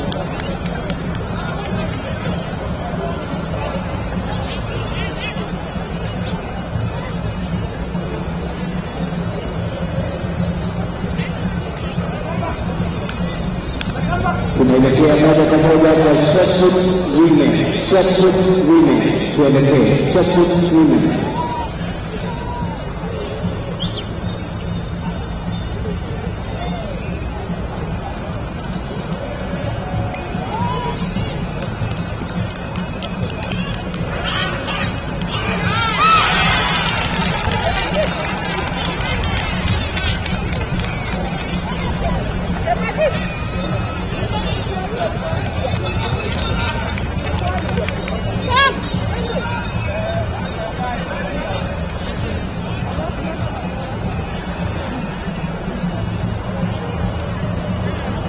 Tunakabidhi washindi wa shotput women.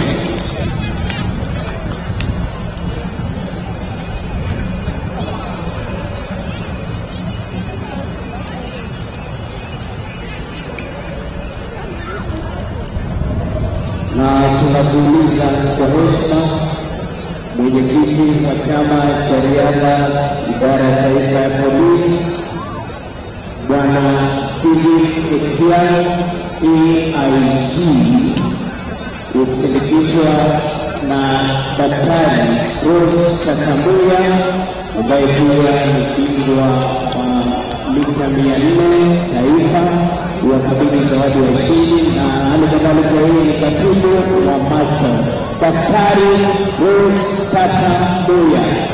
Umsindikize Bwana Steeplechase Chairman Athletics National Police AIG wakabidhi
tutakuuliza Madam Susan Kamau,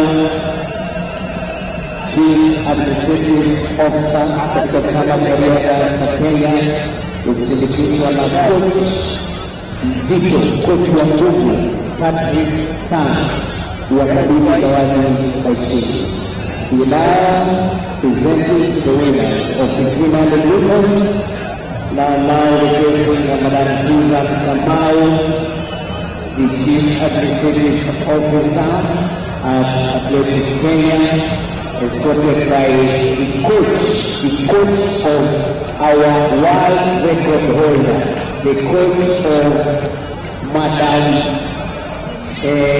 Ipiegwana, who broke the world record just the other day.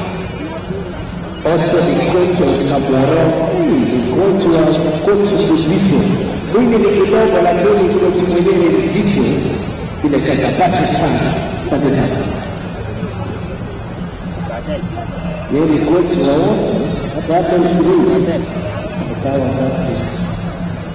Ndio kuishia mbele. Asante. My name is Patrick Sang and your Patrick Sang. Asante sana. Susan Kamau. Ndio mambo sawa. Katika msikiti na mishani ya shaka ya kulisha majeshi. Pasi moto.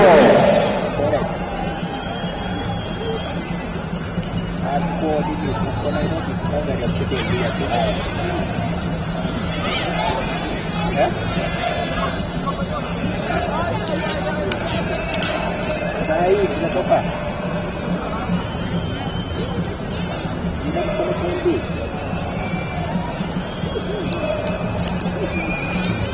Shughuli za mitaji ya fedha ya kulisha magereza hizo kutoa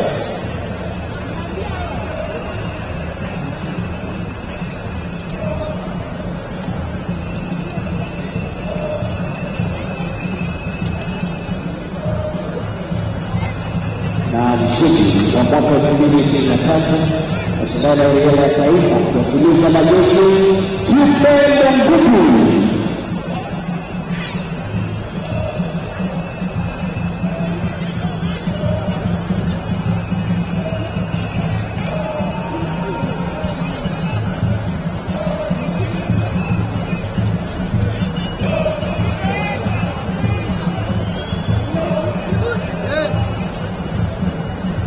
Being presented by our own Madam Susan Kamau, the Chief Administrative Officer at Athletics Kenya, escorted by Coach wa nguvu Patrick Sang.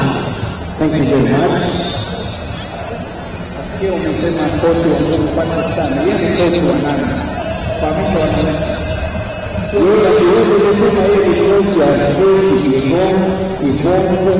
hata sasa tutapenda kwa mchezaji haya wote. Eliud Kipchoge kwanza, huyu ni kocha Eliud Kipchoge, tupigie makofi kwa wale ambao mfahamu. Patrick Sang, asante sana. Amekuletea sifa hapa nchini za kuweza kupongeza hawa wanariadha kutoka Steeplechase. Hivi majuzi tu aliweza kuvunja rekodi ya ulimwengu mita 1500 na mita 5000. Huyo ndio amewatengeza mpaka wakafika hivyo. Asante sana bwana Patrick Sang. Wanikikumbuka wewe pia ni bingwa wa zamani Olympic silver medalist 1991 World Championship 3000 meters steeplechase. Patrick Sang alikuwa anajulikana zamani kama Steeplechase, manake kila wakati Steeplechase anakwenda michani ya fedha, lakini sasa wakati amegeuka kuwa coach, analeta gold gari zao hizi. Kwa hivyo amekuwa kicoach, kitu ambaye anafahamu. Alikuwa anarekebisha yale makosa kidogo ambayo alikuwa Tunamshukuru sana Coach Patrick Sang. Pia haya majina Patrick ni watu wa Mungu. Patrick Don, semua pemain dari Jepang. Patrick Makau, jadi haya tumpate wakili wa Kongo.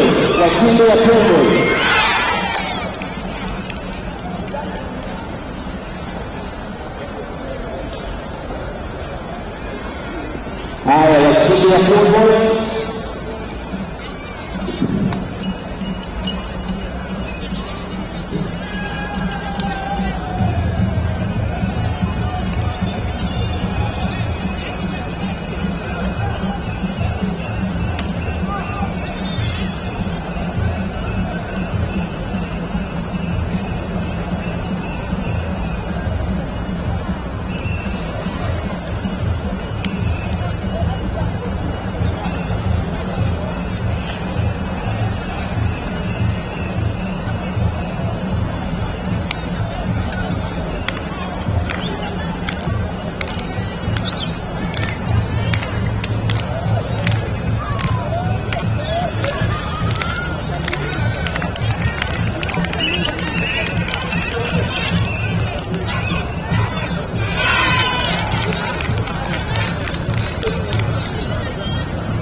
Tapi mashindano ya kitaifa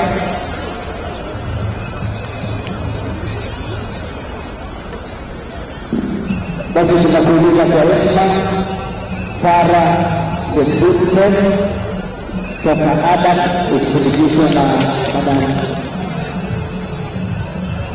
hiyo Adam ikishirikishwa na Madam Willy Catherine Gereda, koordineta na michezo katika magereza ambaye ni bingwa wa zamani marathon wa kabili zawadi ya ushindi. Hiyo Adam Madam Sarah Sebutbe ukishirikishwa na Madam Willy Catherine Gereda, bingwa wa zamani marathon duniani.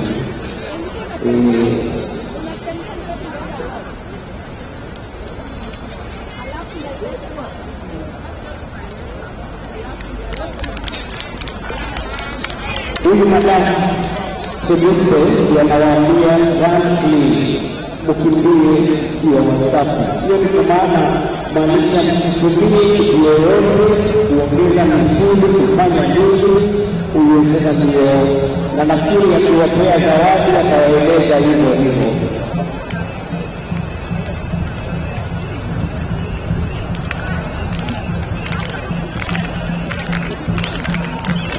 Bagi nafasi ya tatu atakutenda mshindi wa saba Franklin Cherio kutoka National Police.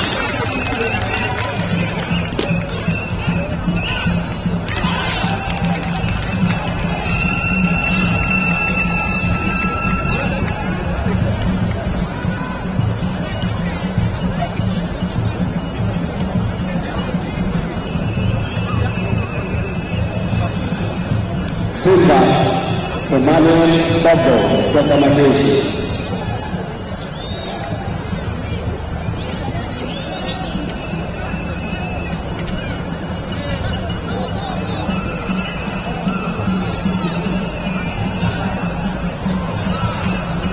Na mshindi wa Kongo mwaka 2023 akiwakilisha Majeshi Robert Koe. Nafikiri tunaeleza pia rasmi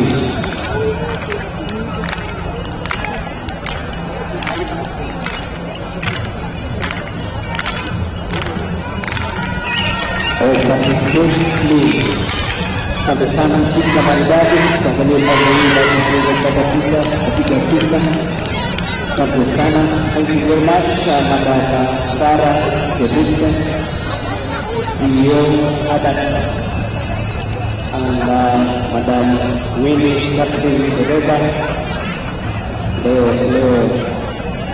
sana bingwa zamani marathon sports coordinator prison mama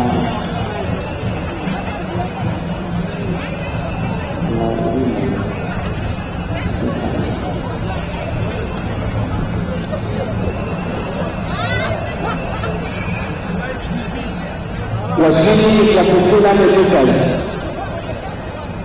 Washindi wa 1500 meters men, kujeni hapa tafadhali, rudini hapa kidogo. 1500 meters men, tafadhali washindi wa 1500 meters, mrudi hapa kidogo, kuna jambo fulani tafadhali.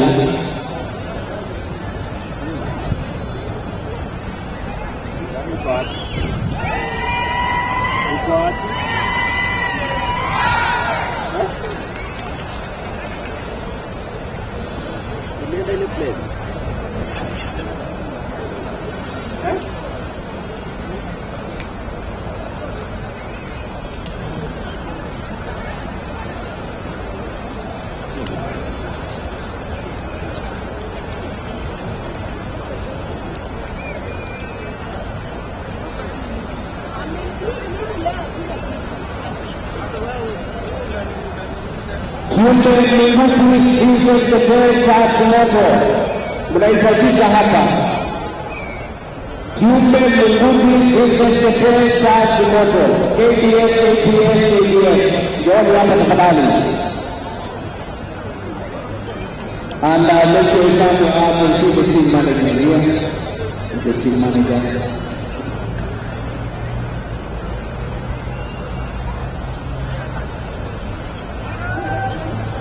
Team manager KDF Meja Maranga ina jiko don ina jiko ina babu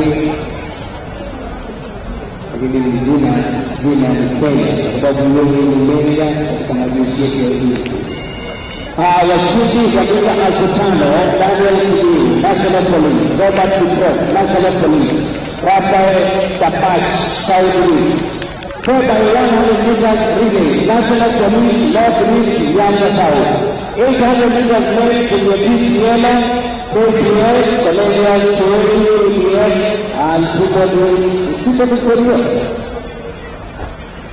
Please, Yori kwa zawadi. Washindi wa 4x1 relay ina kile National Police, KPS, Eastern, Heptathlon tumemaliza hiyo. 800 meters women, Lady Mura, Penina Leticia, Vivian Chete, Joni Kazawadi, tufunge kazi hapa.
Basi kwa sasa mgeni wetu wa heshima, shindano ambalo liko tayari ni mbio.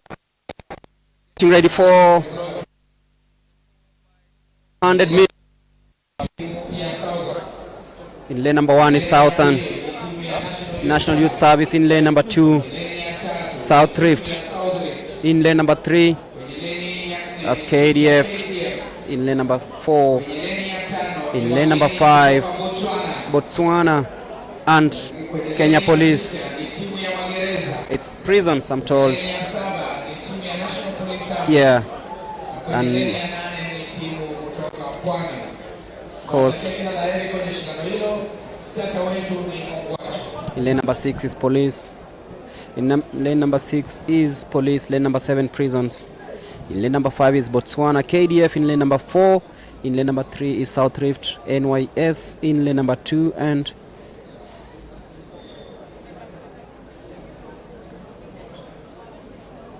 we are ready for, that is Southern in number 1. Lane 3, South Rift. Lane 4, KDF. Lane 5, Botswana. Lane 6, prisons. Lane 7, police. And lane 8, coast. Coast will be in lane number 8.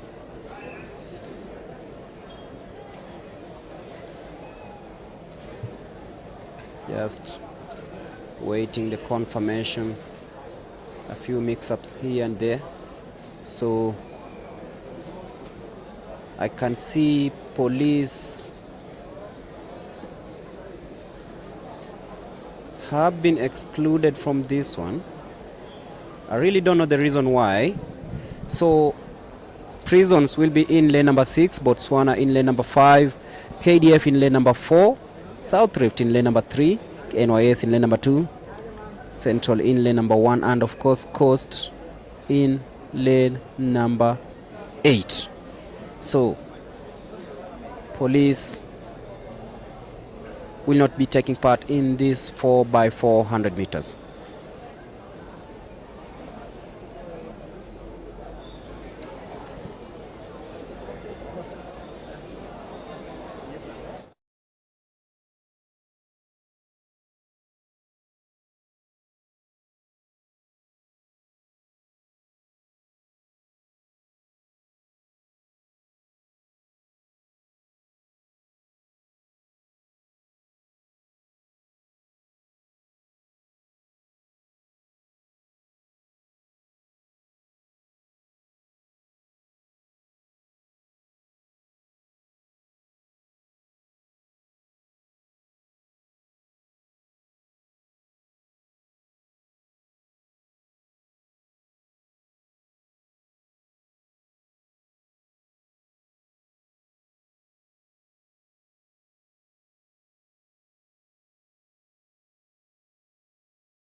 Dibash.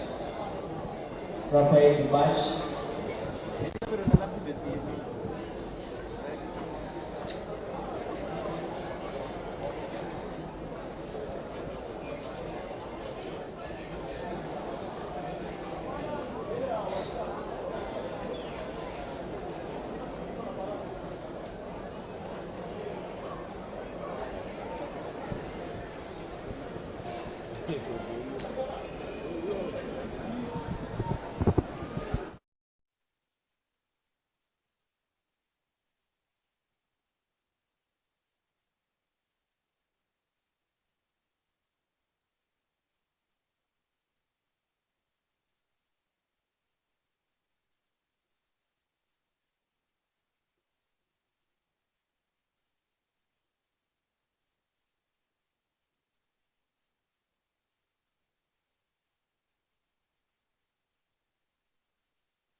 So confirmation of the starters.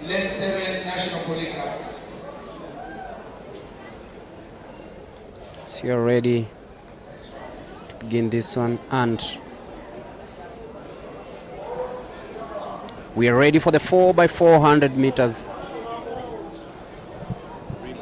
relay for the women, and watch out for KDF, Botswana 2 and South Rift. KDF in lane number 4.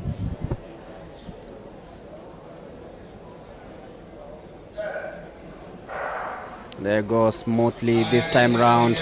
Botswana taking the early lead on to the inside.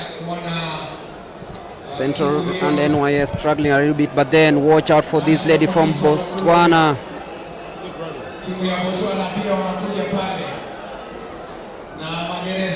It is Botswana in the lead currently, taking that bend very nicely. Kenya Prisons also trying so hard to stay on this one, but it's Botswana in the lead. South Rift coming in strongly on the inside,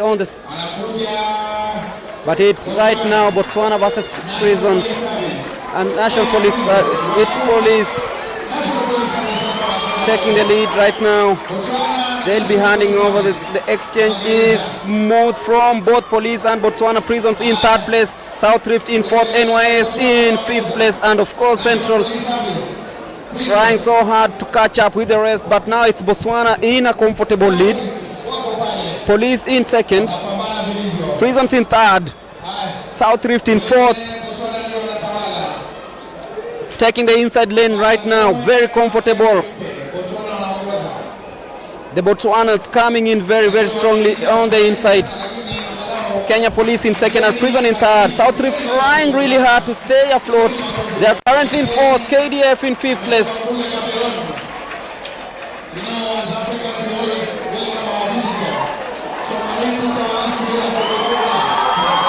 And Prison Service, Kenya Prison Service coming in, will be taking the 2nd place on the 3rd button exchange. Botswana flying really high in this one. Good running. And that's KDF overtaking South Rift in 4th at the moment. But Police, once again, the battle is between Police and Prisons for 2nd, but Botswana having a comfortable lead in this one.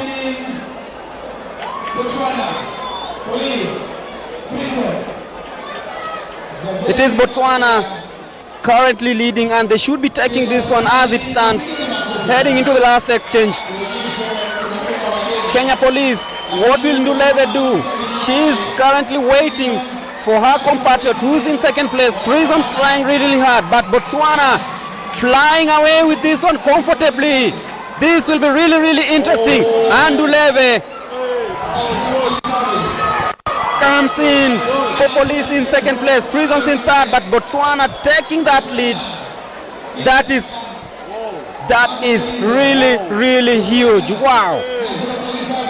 Very comfortable from Botswana. Nduleve trying really hard to catch up with the Botswanas. Nduleve trying hard, but Botswana stretching that lead onto the home stretch.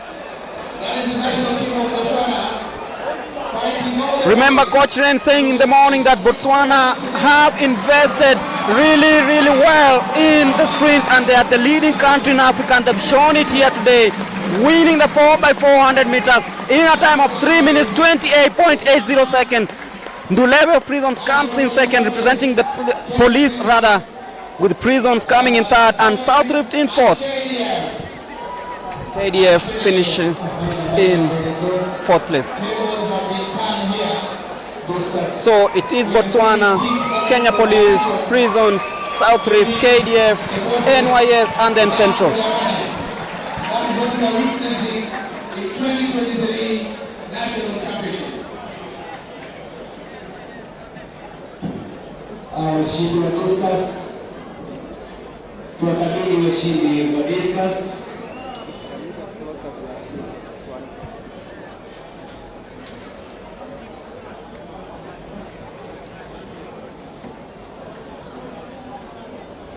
But we have a special announcement.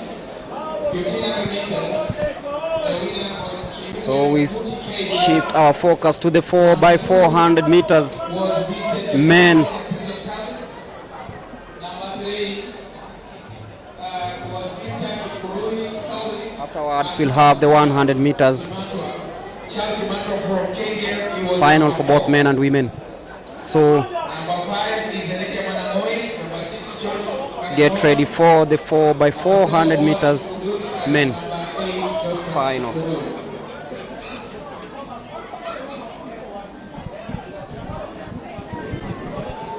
If you're joining us, this is day number 3 of the National Athletics Championships. And just a reminder, the trials for the World Athletics Championships to be held in Hungary will take place on 7th and 8th of July.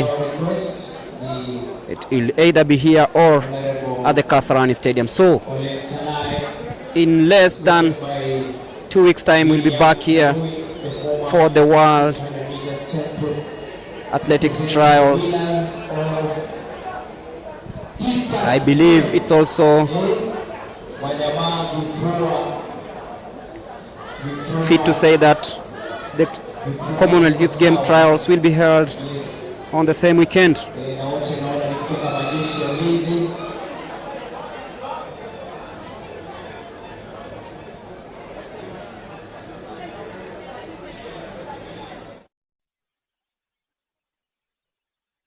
Four by 400 meters men final. Kenya Prison, KDF, Central, South Rift, and of course Kenya Police. Mshindi wa nishani ya chama kuwakilisha majeshi Charles Chukwani.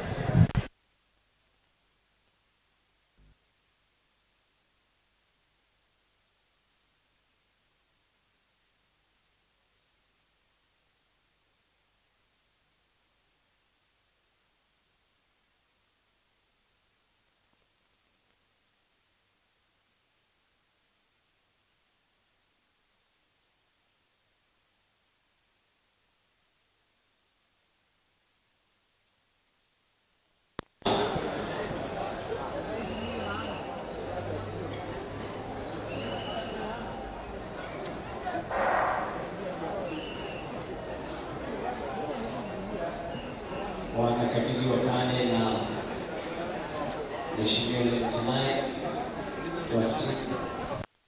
So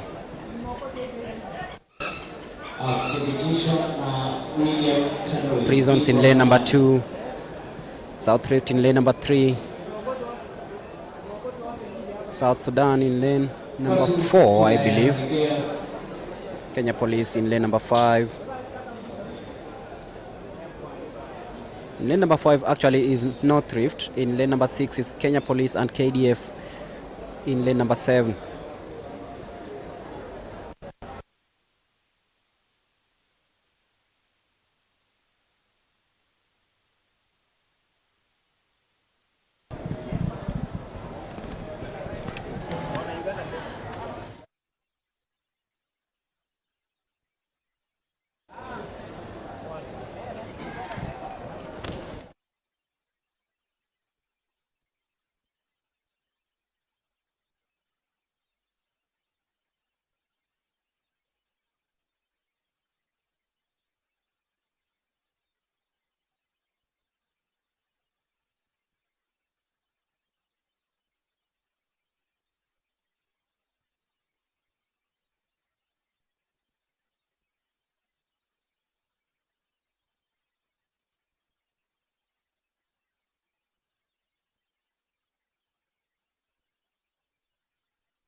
In lane number 1 is South Sudan.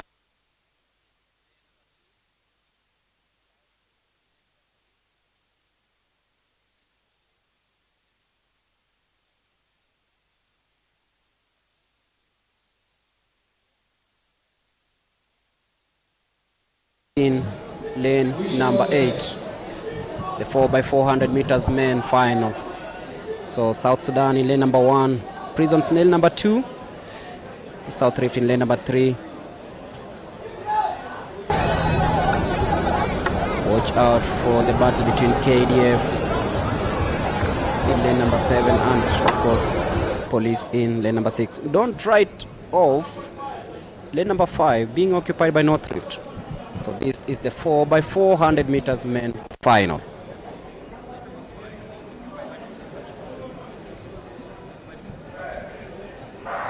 There you go.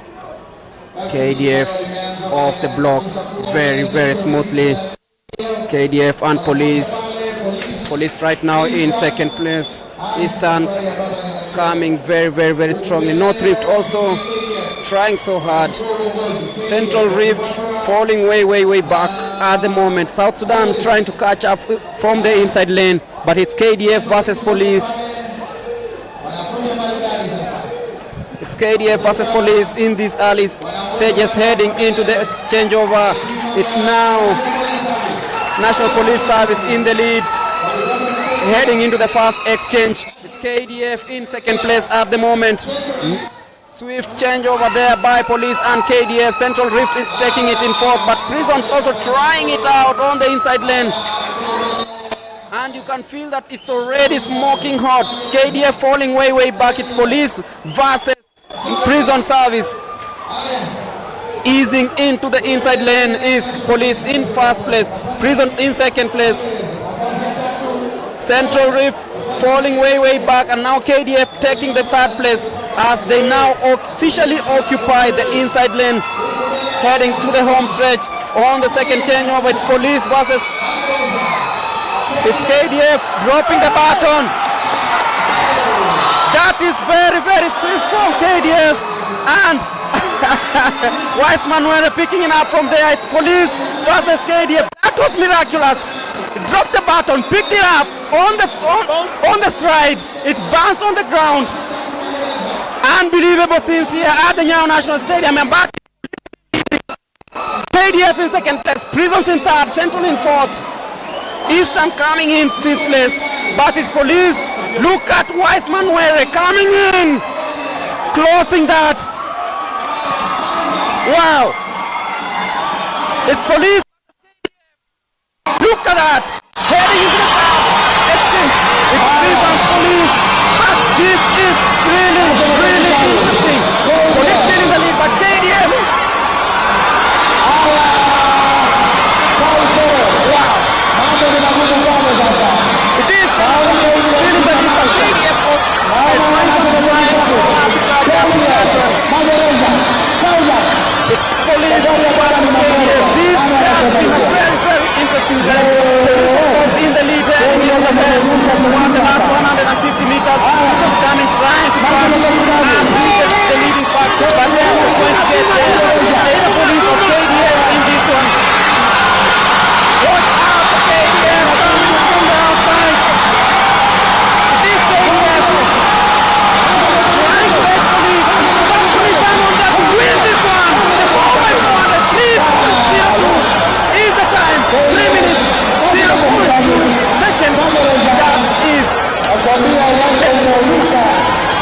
remembered as one of the best and most entertaining races we've watched in the recent past.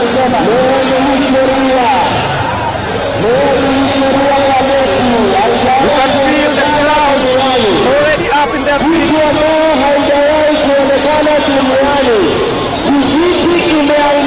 Na kurudia.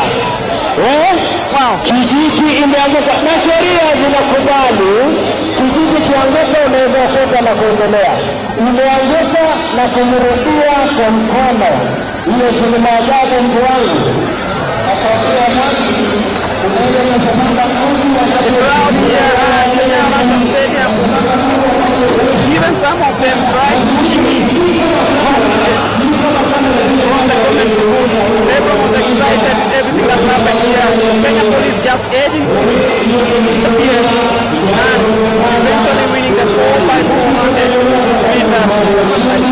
a race that many will talk about in years to come because of the many events that happen in between the races, including KDF dropping the baton during the third exit, but picked it up and ensured that the tip was really very, very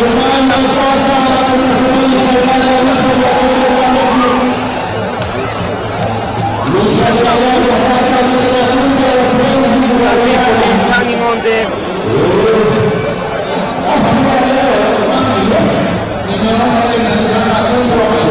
KDF sense that they could actually get something out of this one.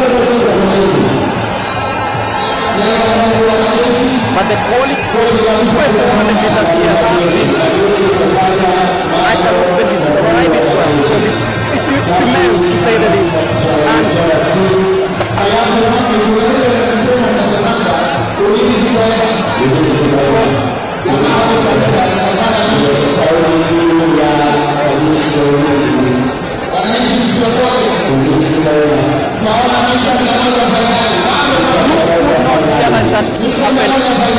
This is how it went down.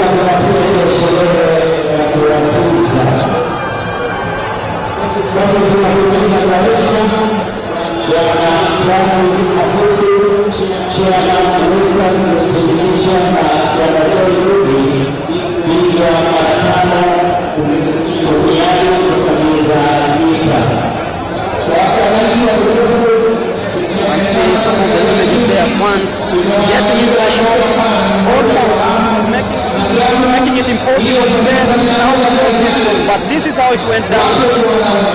Kenya police just about edging out Kenya Defense Forces to win the 4x400 meters men final.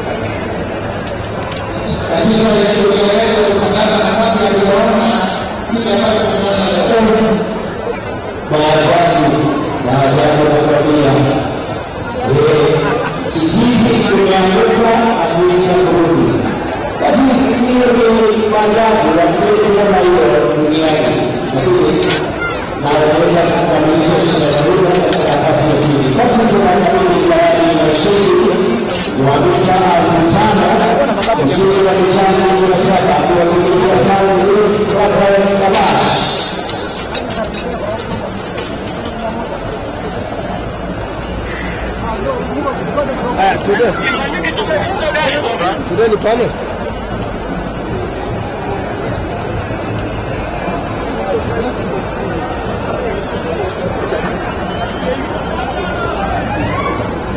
Shughuli ya nishati ya Kenya akiwakilisha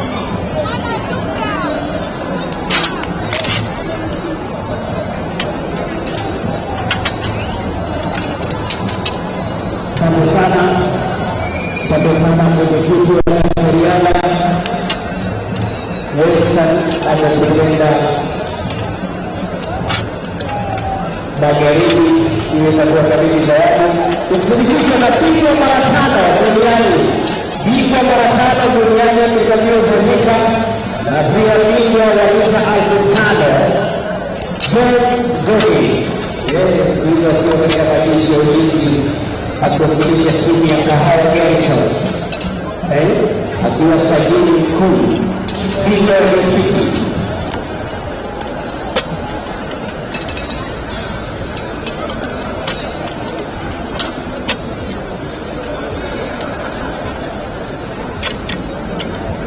Toka hivyo tuelekee kabla ya kuanza shindano la mita 100. Spika fulani sketching hapa tumeenda toka hivyo. Asante sana. gear up for the second last event of the day, the 100 meters women final.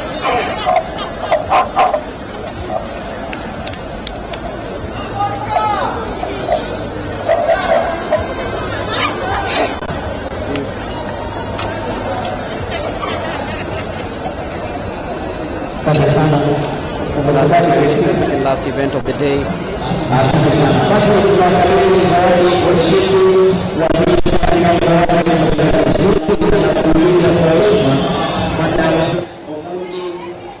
Kutoka magereza kushirikishwa na Kennedy Ochi.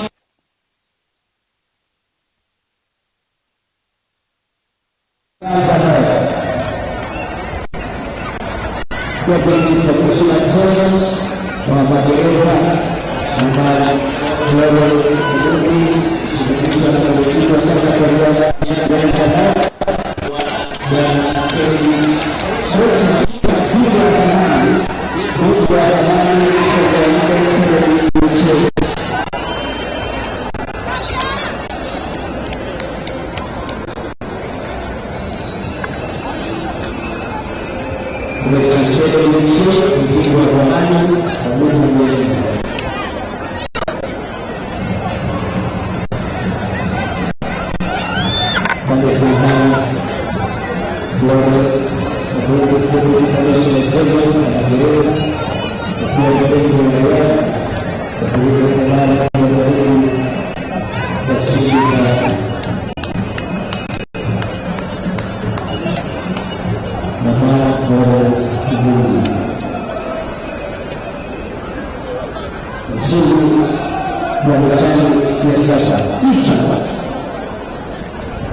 And we're on for the second last of the penultimate event of this 3-day championship. This is the 100-meter women's final. The lineup has Doreen Walker from Eastern, Eunice Kadogo from Police, Esther Bagari from Prisons, Rukia Nusra from KDF, Jacinta Nyamahunge from Uganda, Monica Safania, who's the current national champion from National Police Service, and an invitee coming all the way from Eswatini, former Swaziland, Bongiwe Mahlalela, and in lane 8 we have Linda Kageha. The lane to watch out for is lane 6. Monica Safania. Also watch out for Jacinta Nyamahunge from Uganda in lane number 5.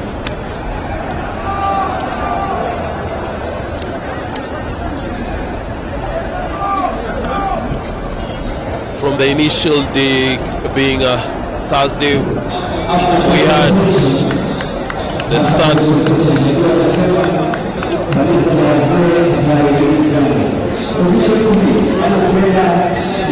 before we go into the final with the awards of ceremony. Yep.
And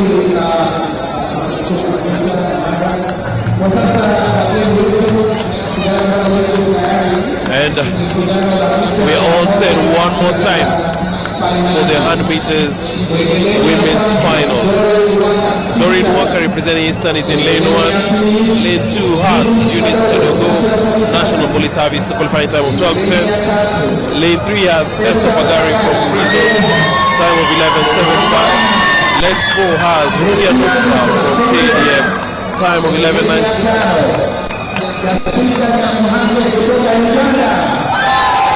Lane 5 has Namahuge from Uganda, Monica Safania from Police in lane 6. Lane 7 has Bongiwe Makulalela, all the way from the southern part of Africa, Eswatini. Lane 8 does not have anyone in it. And here we go. Silence of the country. Silence of the country.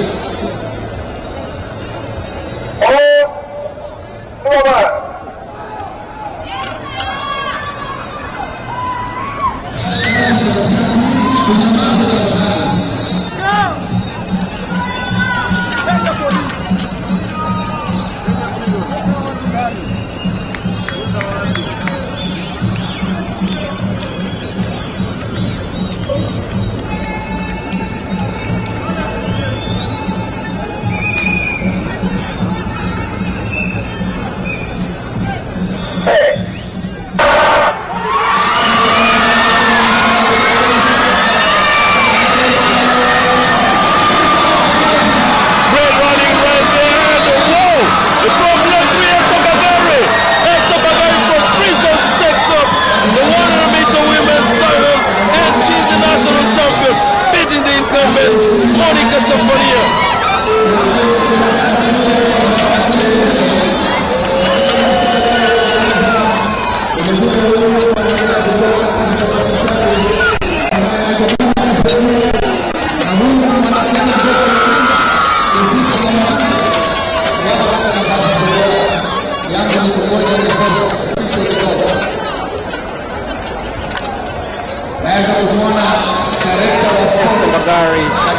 Prisons, dethroning Kenya Police of their national crown and ultimately winning the 100 meters. Everyone's talking about Esther. She's done really well over the last few weeks, and of course she's shown that by winning the 100 meters women's final. And now she's taken over from Maximilia Emali. Esther Bagari of Prisons in a time of 11.68 seconds. Someone to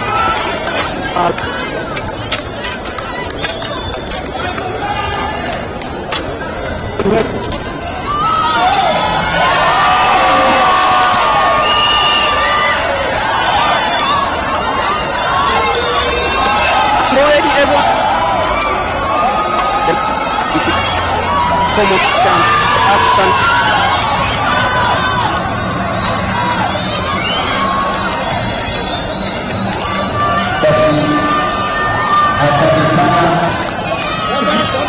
Of this man from Kenya, Babu 10 point. This one, fastest man. This Stephen Onyango of KDF is number 4, but watch out for this man from Seychelles, Charles George. He'll be running from lane number 1. And in lane number 2 is Robinson Motende of KDF. So 3 KDF sprinters in this one. Hespo Onyango Police 10.50, not really impressive in the semi-final.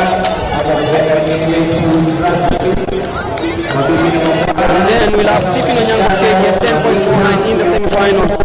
Ferdinand Manyala Police 10.06. Meshak Babu of KDF 10.52. Mark Kangete, the university, very consistent of course in the national championships, 10.60. He'll be running in lane number 7. And the Antibiasi of Prisons 10.64 in lane number 8. The 100 meters happening here is the last event of this 3-day national athletics championship that has been happening here at the Nyayo National Stadium. So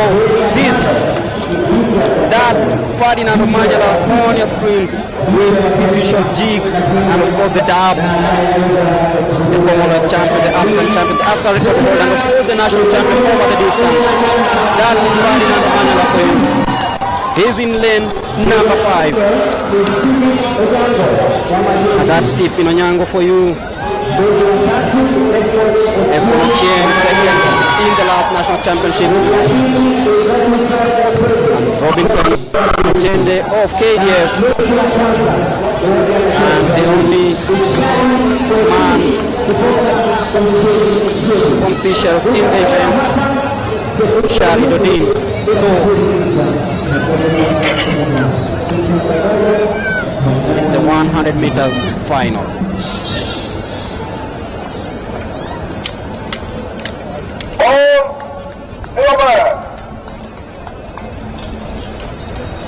No.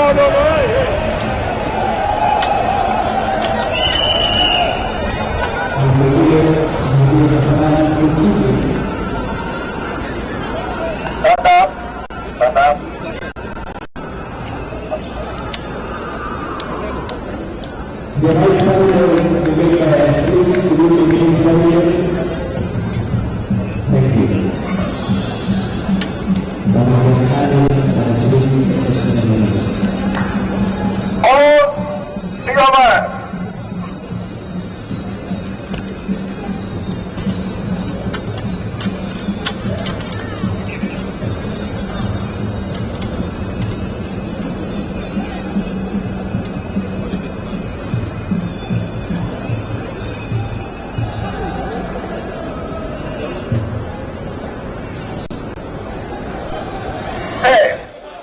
So there we go, smooth with the 100 meters. Ferdinand Omanyala off the blocks nicely. Hesbono Cheng trying to close in by, but Ferdinand Omanyala flying away as usual. 9.97 unofficial time. I just needed a sub 10. 9.97.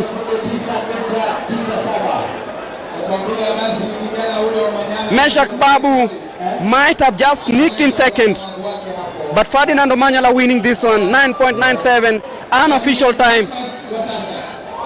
We'll be confirming that.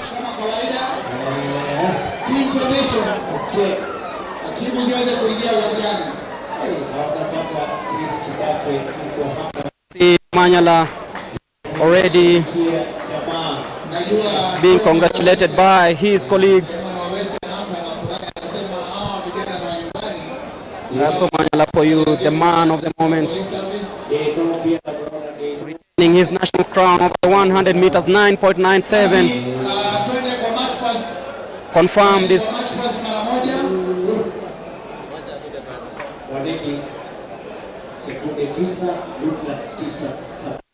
9.97 is the official time, and look at how well he got off the blocks. This man Omanyala, I believe this is his year, going by the standards he set in the country. Look at him after 50 meters. He was way ahead of the rest.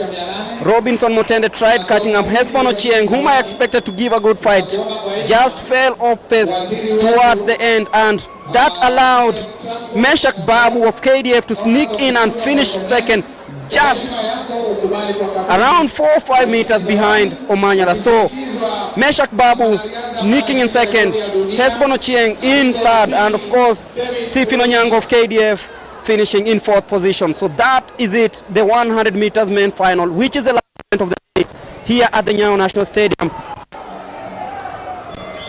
Confirmation 9.98 is the official time. Ferdinand Omanyala finishing ahead of Meshak Babu of KDF, 10.50, and it's 9.96 for Omanyala. I beg your pardon. Meshak Babu number 2, 10.50. Hesbono Chieng 10.58. Stephen Onyango of KDF 10.58. Robinson Mutende, Mark Kangete, Shari Dodin, and Asamba Kiviasi in that order. So Ferdinand Omanyala 9.96. Yet another impressive time by this pocket rocket, this shot champion, the Africa record holder, and of course the the fastest man here. So it is Ferdinand Omanyala winning the 100 meters, which is the event of the day. And Willie Wex, we've been here, we've witnessed, we've commentated, we've talked about these stories, and I know there must be that one event that you'll be talking about over time. For me, the uniqueness and most unique event for the 3 days that we've been here has to be one, the Kenya team qualifying for the mixed relay, the 4x400 meter mixed relay. That's one. Two, Weissman Werek making the time for the 400 meters, and I'll say thirdly will be the shot of the KDF KDF relay where the baton hits the floor, comes back up, the guy picks it up and finishes the race. And also I'll wish to commend the performance by National Police Service. You've seen the improvement, you've seen how dominant they've been in so many events. The emergence of the team I was talking about, you can hear scatters of cheers for Mark Anyede while he's doing the 100 meters. That's a very good emergence of the university sides. There's a KATTI. Those are all very great things that I've noted over this period. Yes, and that's Mary Mora receiving a gift. By the way, this is her first national title over the 800 meters, a maiden title, and we expect her to dominate the scene. If you ask me about the most moment is the women 800 meters by police over time, and right now Esther Magari of Prisons beating the rest of the field to win this one, and that actually shows you that there's always a shift in balance at some point. KDF dropping that baton in the start moment. Yes, that was a low moment, but then the pickup, that was fast, that was smooth. I thought you were mentioning their 4x100 meters when they dropped the baton between the second and the third interchange. Actually, I'm talking about the baton being dropped in the 4x400 meters. And that should go down as one of the most memorable moments of this event.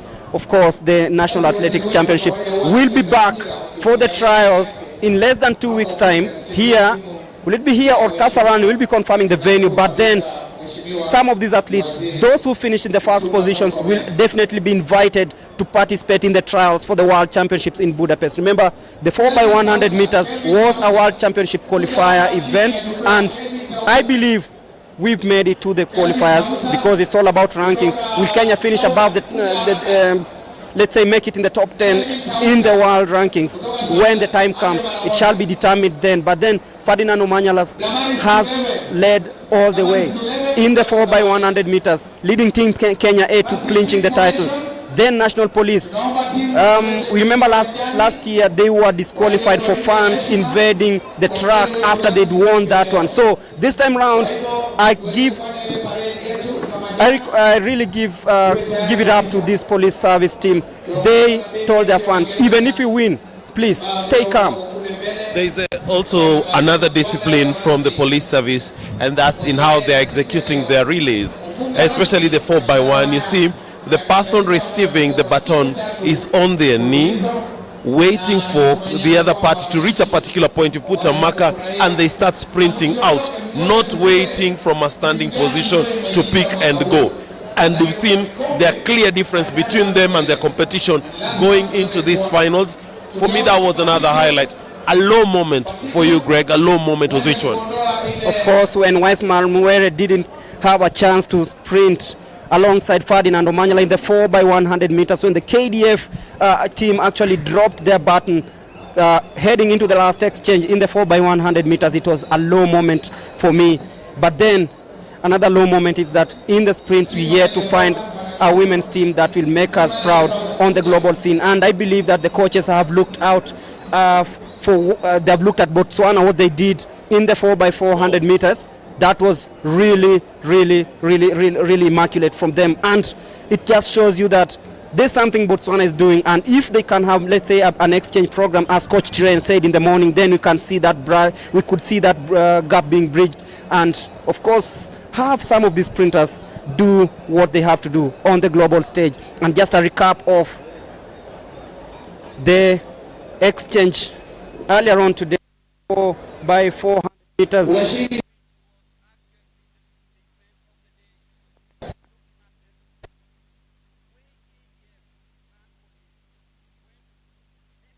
take on this one, Washindi wa mita 800 kimnyeji heading into the last Kenya Prison Service 100 meters. to KDF. You could feel that police were in cruise control of this one, but then KDF Tutakuomba kwa heshima didn't really take control of matters, kusindikizwa na mwanariadha and it was all about KDF and Kenya Police. Jana Chepkoskei jukwaa la zawadi. Kwa hivyo kisindikizwa na Jana Chepkoskei kwenye jukwaa la zawadi. This is arguably the best of the best in this. Full of action here at the Nyayo National Stadium. Plenty of entertainment also to wrap things up here. This is the 4x400 meters. Just a recap of whatever happened there. If you missed it, make sure you log on to the Athletics YouTube channel and Facebook and get each and every Mwanariadha shupavu Janet Chepkoskei, bingwa wa dunia wa mita 800. coming in, but the Kenya Police, Nafasi ya tatu they retain timu nyingine ni Senior Superintendent of Prisons Timothy Cheriot, ambaye pia ni bingwa wa dunia wa mita 1500. Ndiye alikuwa nafasi ya tatu.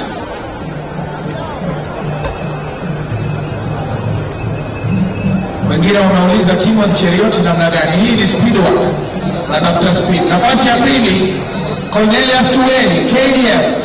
Timothy Cheriot in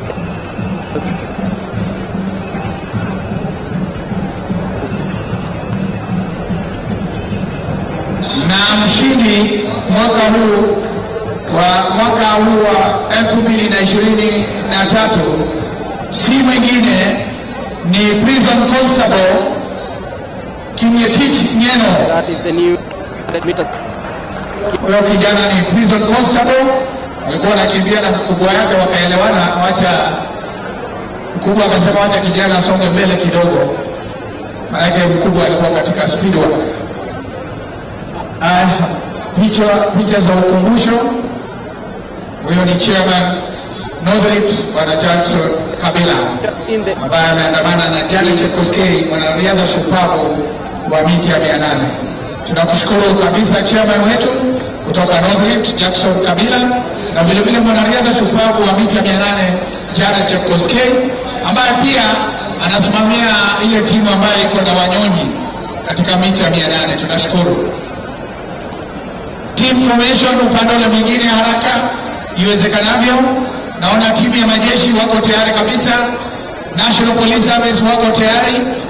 Naweza kuona pia timu ya magereza wako tayari. Timu ya NYS pia wako tayari.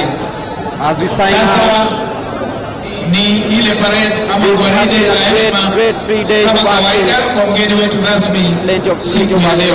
Of course, the quality has tunaomba zile teams za regions, in each and every regional event. teams, Both athletes tafadhali muingie uwanjani haraka iwezekanavyo. Mashindi wa mita 400 Zama Kwam, Kenya specialties. Kelvin Tauta, As we sign out, we say Akademi Kimeo, KDF, waje mara moja kwa days of zawadi. action live from the Nyayo National Stadium. Remember to subscribe, like and share our social media pages, Athletics Kenya TV, both on Facebook and YouTube, but you with some bit of entertainment.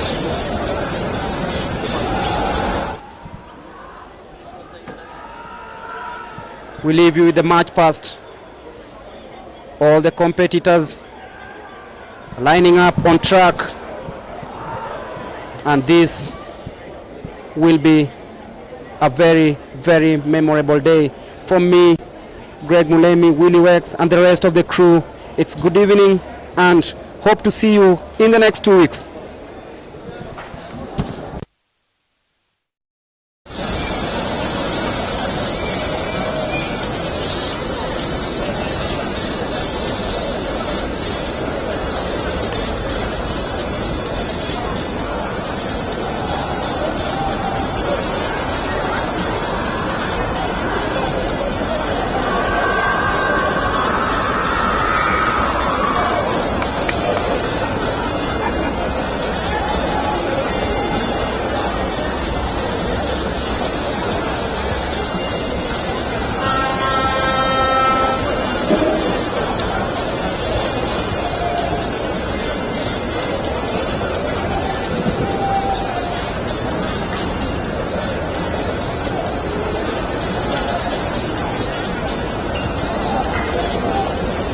Basi leo tumeweza kushuhudia mashindano makali kabisa baina ya matimu zetu kutoka katika majimbo yetu yote na vile vile timu kutoka katika vikosi mbalimbali kama vile majeshi, idara mbalimbali majeshi. Vile vile tumeweza kuona timu ya National Police Service, timu ya magereza, National Youth Service, KWS, wote wamekuwa hapa. Basi RSM upande ule mwingine, kama uko tayari, unaomba uweze kufanya halahala ili tuweze kuendelea.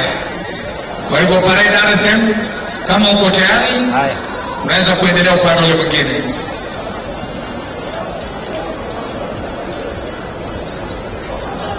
Parade RSM, kama uko tayari, unaweza kuendelea.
Charles Matwa kutoka KDF. Charles Matwa 1500 meters, naomba ukuje kwenye meza ya zawadi. Charles Matwa kama team manager wa KDF. Parade RSM, unaambiwa uendelee kama uko tayari. Bwana Mwangi, kama unanipata Mwangi.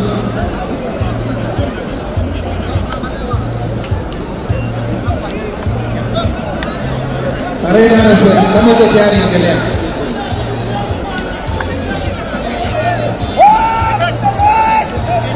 Tunauliza wanaweza match na saa hii kidogo, tunaweza endelea. Endelea tafadhali.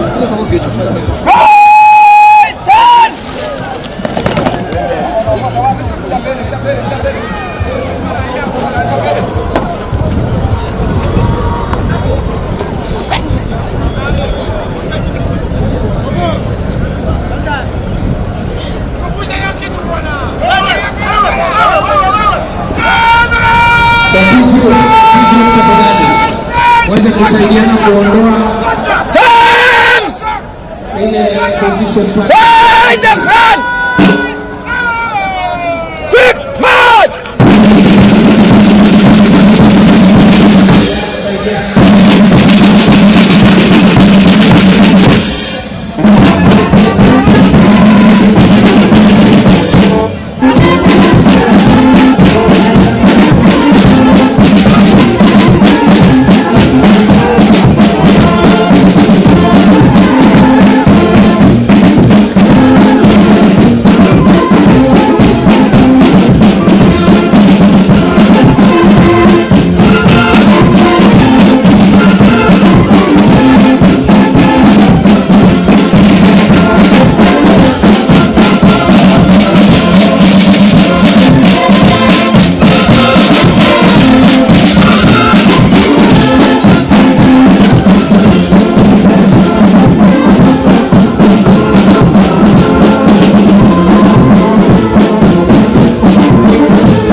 Gwaride rasmi inaongozwa na RSM Samuel Kibet ambaye pia ni coach. Timu ya majeshi KDF wanafuata na timu ya National Police team, the defending champions Alafu katika nafasi ya tatu naona wanaongozwa hapa na Masese, timu ya magereza prison.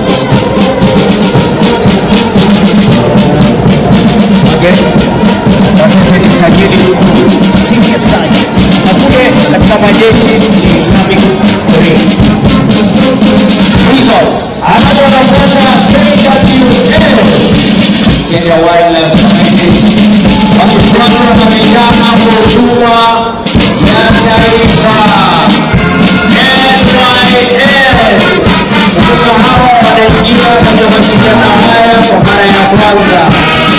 Na tunawakaribisha na ndio maana unaona wako na kikundi hapo ndipo wanaingia hapo. Setori. Anafuata Nyayo.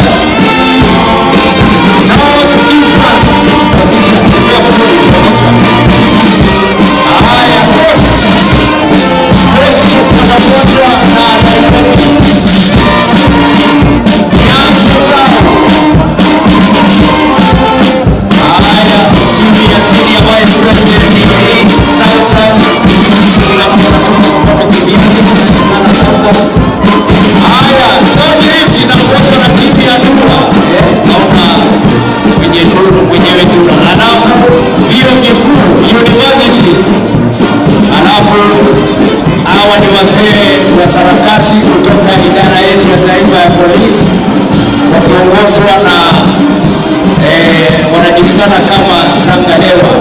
Naona hapo yuko Katonon Togon pia amevaa viatu, kuna mishale. Bila shaka hawa kutoka hawa mgeni wetu rasmi ni maofisas wa idara ya taifa ya polisi na wengine pia majeshi na pia magereza. Hawa ni cheering squad, wanajulikana kama cheering squad. Haya.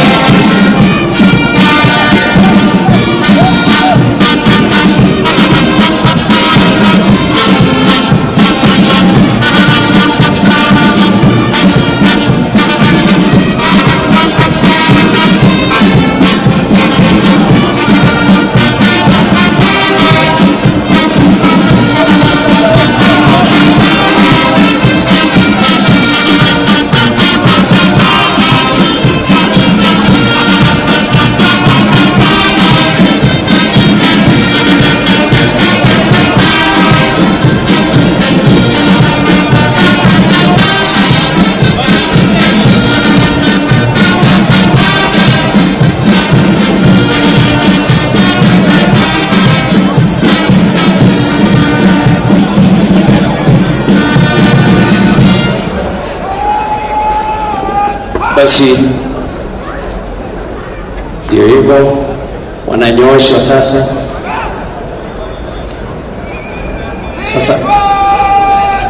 Hapa sasa ndio utajua raia na askari. Angalia coast. Wananyooshwa sasa. Nyanza wajui ni wapi. Angalia KDF, police, prisons, KWS, NYS wako sawa.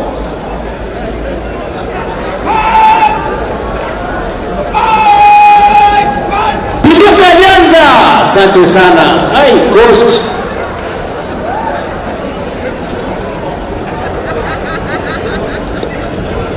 Basi ni zamu sasa yake waziri kuweza kupokea salute.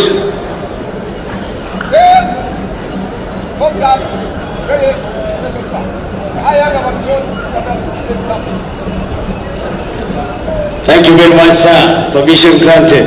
Why? Haya, huyu ni RSM, yamemaliza yake.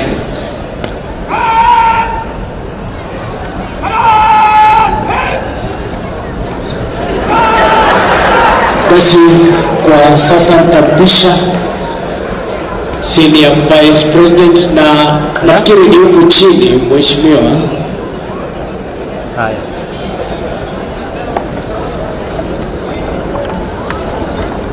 Tafadhali Senior Vice, tunaweza muomba waziri tuje chini alafu tuendelee na sherehe ya zawadi. Lakini kabla hilo tunasubiri tuweze kupata matokeo.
Bwana Waziri, members wa executive ya Athletics Kenya na waheshimiwa wale wengine tuko na wao hapa.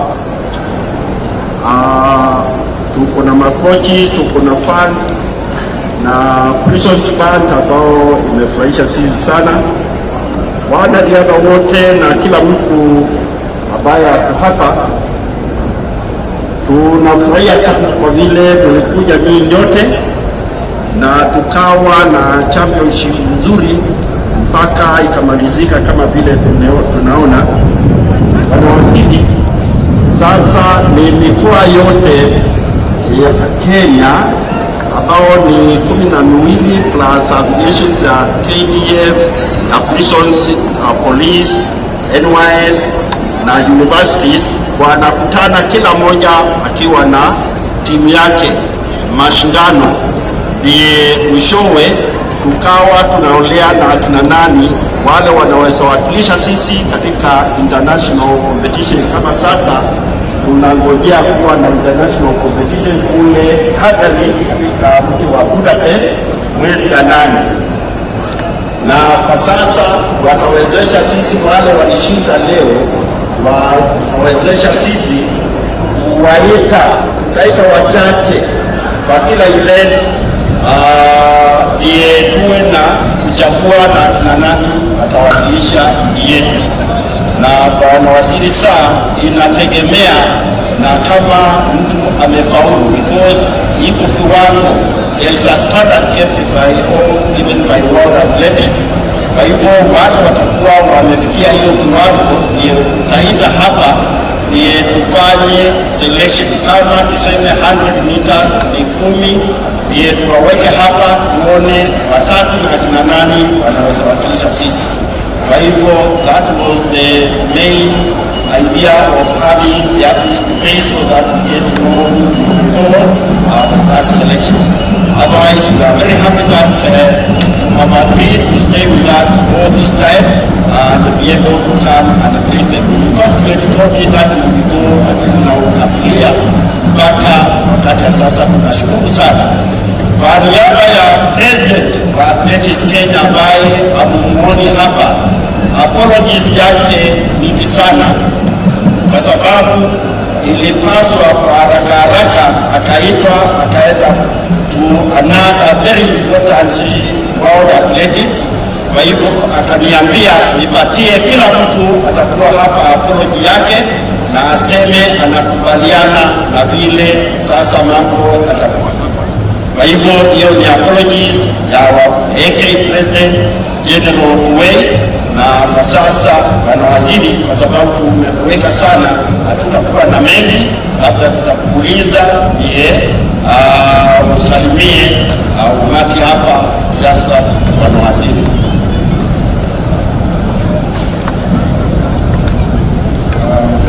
Asante sana Bwana Senior Vice President of Athletics Kenya, officials wote wa Athletics Kenya wako hapa, viongozi wa tabaka mbalimbali ya mchezo huu wa mbio kwa sehemu tofauti ya nchi yetu, pamoja na makoches, wakimbiaji. Ninawasalimu nyote na kuwatakia baraka za Mungu, kwa sababu nyinyi mmekuwa kielelezo kubwa sana kwa taifa letu. Sports and athletics Kenya and athletics has marketed this country than any other person will ever do across the globe. We thank you and we thank all the athletes who put a lot of time, energy, training to be able to reach where they are, to withstand the pain of waking up in the morning, for the pain of going through physiotherapy, pain of surviving injuries, and giving you everything to make sure that you make your country proud and you make your region proud here, and also you make the place where you work very proud. As a country, we are very privileged to have be the country that is almost obviously known that in athletics we must win a medal in every championship. And it is not something that we should take for granted. I believe that the legends who are here with us, and I've seen many of them here, including the Vice President himself, who have done a lot of work before, have set a very good foundation for our country. And I want to ask all of you, especially the ones who are still active and younger ones, as I've seen some university colleges, they are with our forces, to continue working hard to make sure that we build on the foundation that our elders, the ladies and gentlemen who went before you, have built so that our country can feel very proud. I want to say that I am here on behalf of my friend and my brother, Honorable Babina Mamba, who is your CS of sports. He would have really loved to be here, but you all know that he has also another responsibility that is sports related and handling international delegates who have come to celebrate the Safari Rally with us. And therefore, I told him, as a fan of athletics, I came to be a fan of athletics here.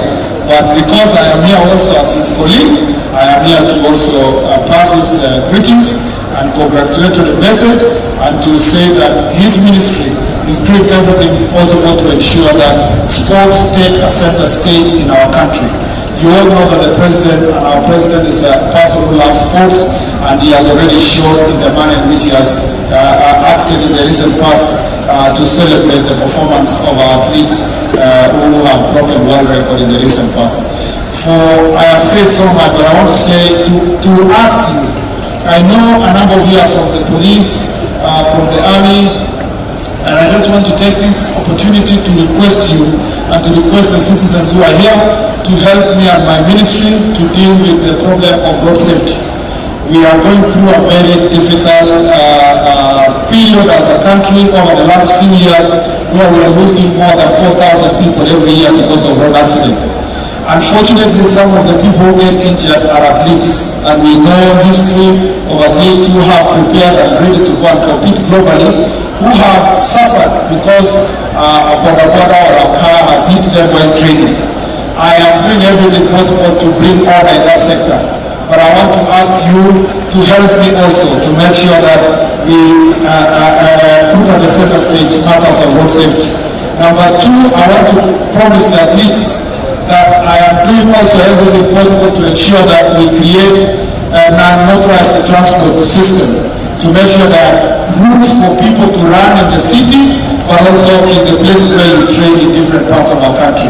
This is a commitment I gave when I was appointed, and I'll make sure that our country is able to respect people who are training, who are jogging, who are doing everything to make sure that they keep their health, their lives healthy. Asanteni sana na Mungu awabariki. Please enjoy the rest of your celebration. Thank you very much. Asante sana wote kwa na waziri.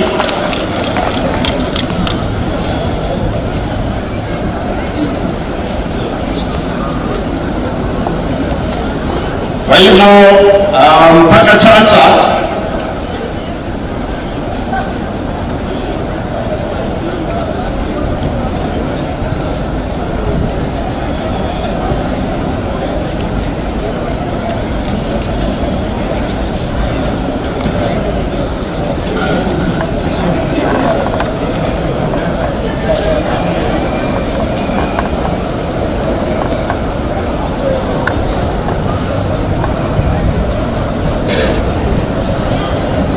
I think the last item that we are going to have, we have requested Waziri to wait so that now we can get to know who are the winners.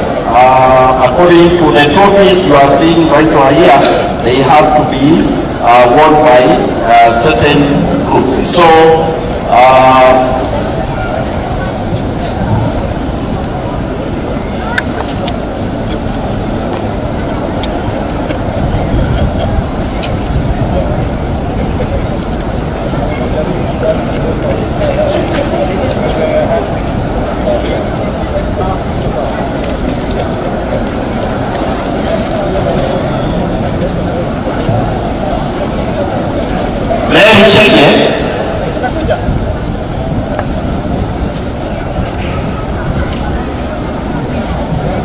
very good. I want to ask Kennedy Kanuni to assist in carrying out his punches or the trophies. Thank you very much, Senior Vice. Waziri wetu. The following are the standings as at today of the national championships. We are following the one athletics format where we go by gold, silver and bronze. I begin with men. At position 19, having participated is universities. William Makofi. Yes. At position 18, turning all of them Northeastern, Western and NYS and Central.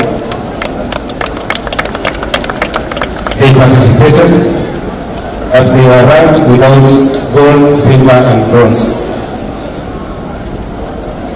With one bronze is Eastern. With two bronze is Nyanza. With one silver is Coast. With one silver also is Southern. With one silver and one bronze are North Rift, South Rift and Nairobi. And at position 4 in men is Kenya Association of Technical Training Institutes with one gold and one silver. Makofi, a new affiliate of Athletics Kenya. And now to receive the third position's trophy with 4 gold, 2 silver and 4 bronze, overall of 10 medals is Kenya Prison Service for men. The captain for men, Kenya Prison Service. Wapi makofi ya magereza prisons. Wapia nafasi ya tatu si rahisi. Sajili mkuu Sese coach.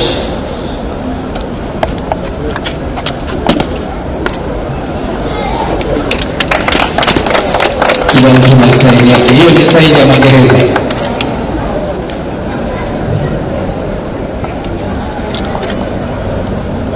Asante sana waziri. Makofi kwa Prison Service. Makofi mazito kwa magereza. Tunapigia makofi.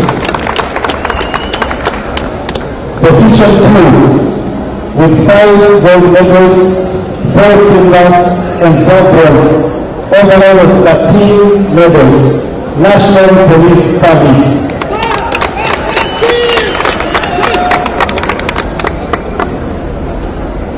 Yes. Nani huyo? Wapi makofi ya National Police? Yes. Defending champions. Mwaka uliopita, Mwaka tunasubiri. makofi kwa National Police Service. Congratulations.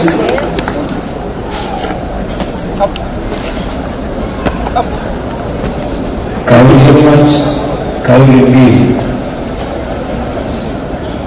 Thank you very much, National Police Service. And this year's men's champions 2022-2023 National Championship with 12 golds, 10 silver, and 8 bronze. Total of 30 medals. Kenya Defense Forces.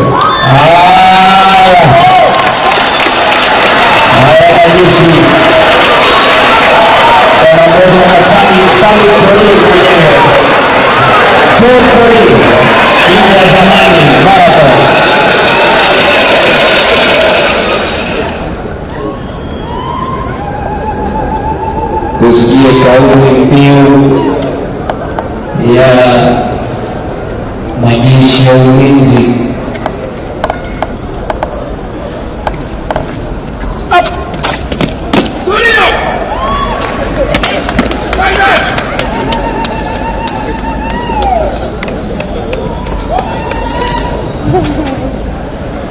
Makofi ya majeshi.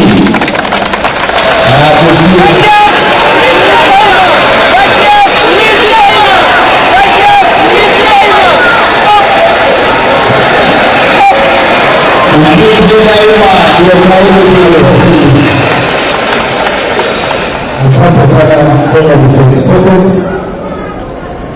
for playing what you lost last year. Thank you very much. Coming to women, the following were not done.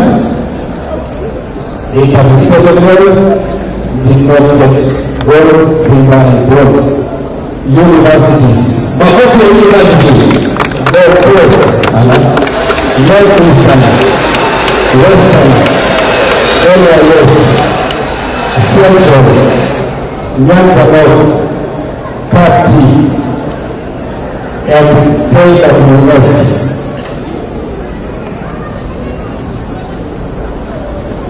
At position 6. Position 7. With 1 bronze, Nyanza South, Makofi Nyanza South. At position 5, with 4, not really position 5.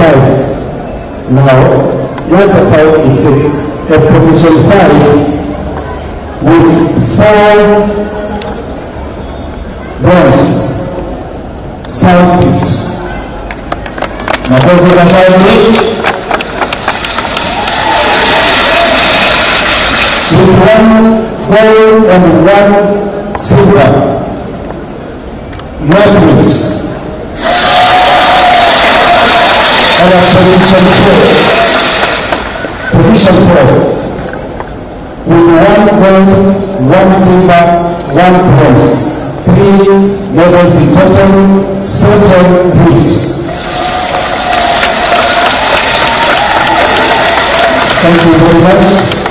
Now to the program 3, with 4 golds, 5 silver, 4 bronze, overall of 13 medals at position 3, Kenya Prison Service.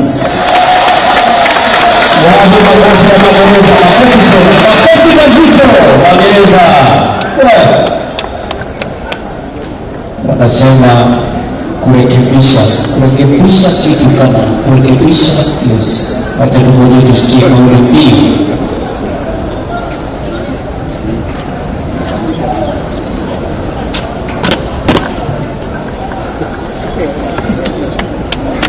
Asante waziri, makofi kwa Prison Service. Asante sana kwa Prison Service. Kenya Prisons!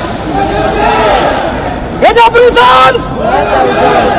Kenya Prisons!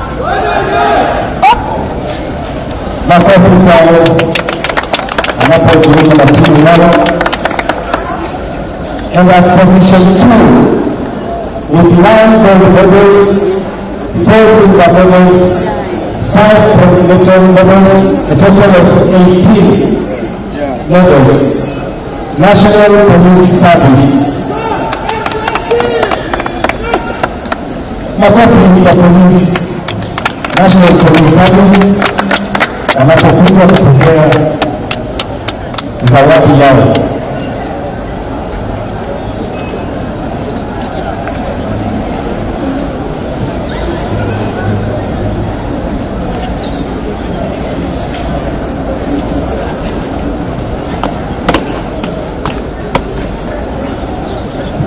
Yes, huyu ni rais mwenyewe anawaongoza polisi,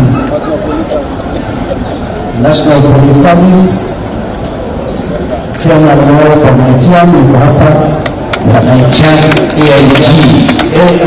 mwenyewe. Asante sana, makofi kwa polisi.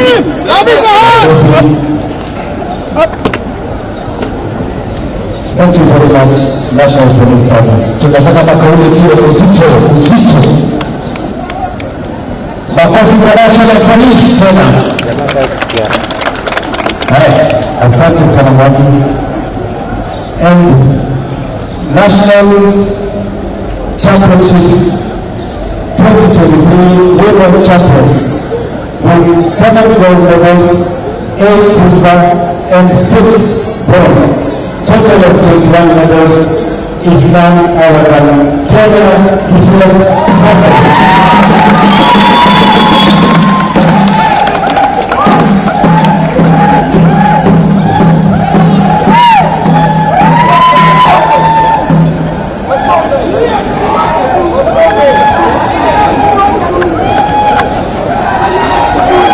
Wanaongozwa hapa na kijana John Kori, ni mjumbe wa zamani wa mbio za mita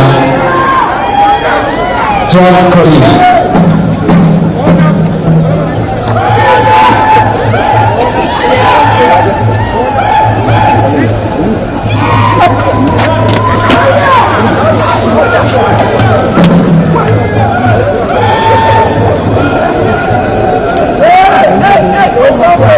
Anafika kwenda pia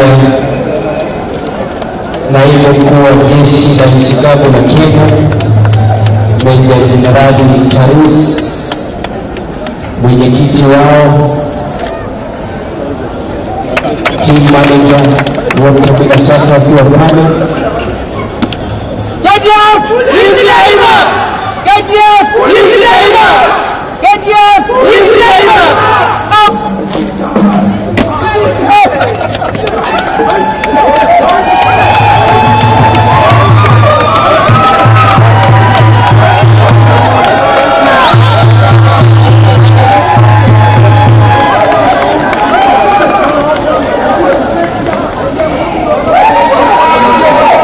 Thank you very much, Ulinzi Daima.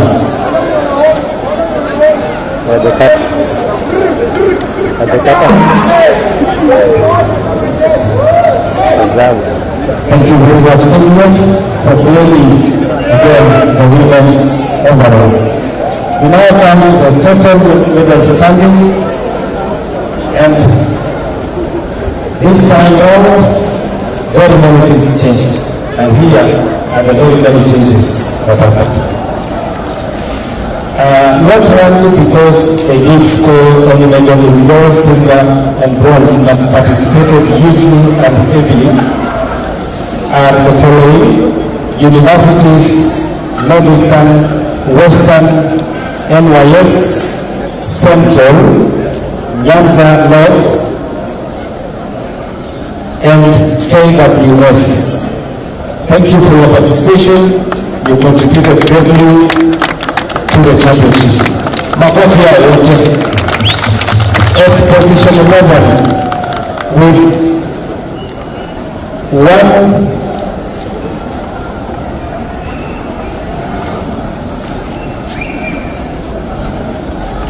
Thank you, Mrs. Vice. At position 11 with 3 bronze medals, Nyanza South. At position 10 with 1 silver, Coast. At position 9 with 1 silver, 5 bronze, total of 6 medals, side lift. At position 8, with 2 silver medals, silver. Napiga makofi hapo. Yes.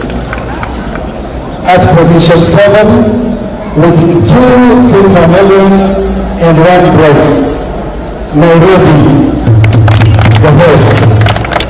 At position 6, with 1 gold, 1 silver, total of 2 medals, Kenya Association of Technical Training Institutes, makofi kabisa. Mwangi nataka makofi kutoka hapo sasa. Mwangi, makofi mazito, makofi, tuwapigie makofi mazito asante. Yes, at position 5,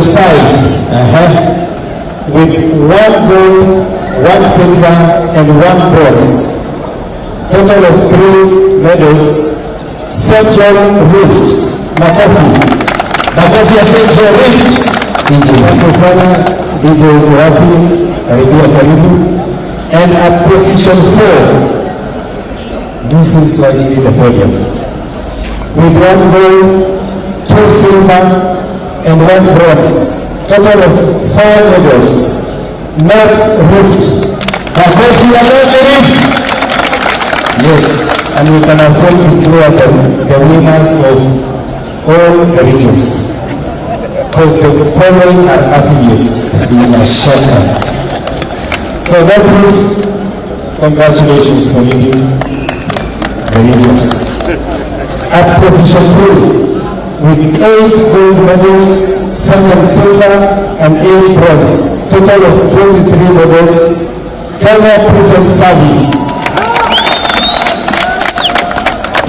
The person for prisons, the panel. Yes. As it tunaona team manager wa prison service, Kenya Prison Service, ajongee, yes. Wakimaliza hiyo protocol yao. Thank you very much.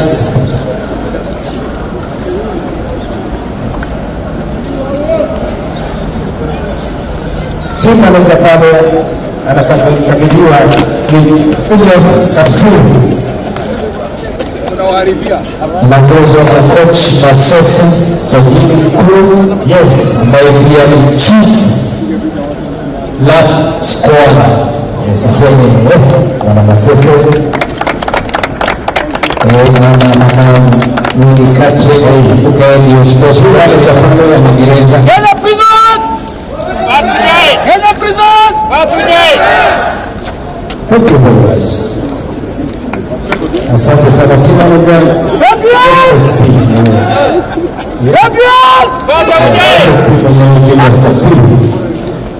Asante sana. Makofi kwa prison kwa kutembea hivyo.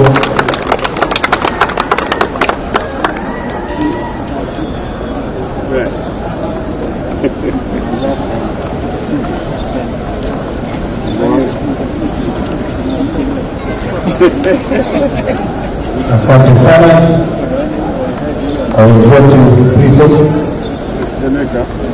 We now come to position 2.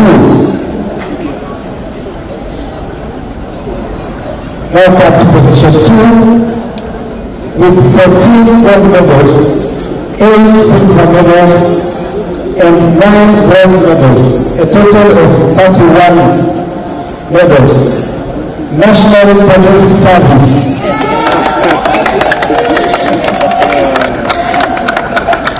National Police Service. Makofi mazito kwa National Police. Mfano champions kutoka mabingwa ambao waliopita Taris Nyayo akiongoza team manager hapo wanakilisio na naibu wake Karo famous is a famous Karo.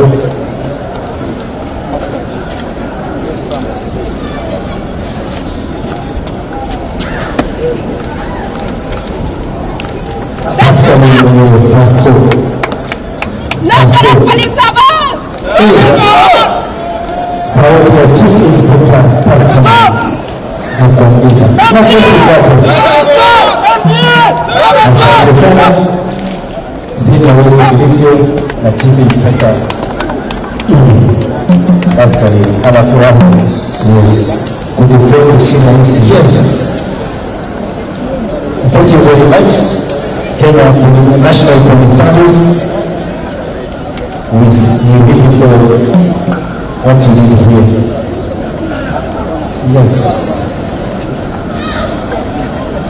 And one of the athletes broke a national record from National Police Service. That was good and it's a lady. Thank you very much, National Police Service.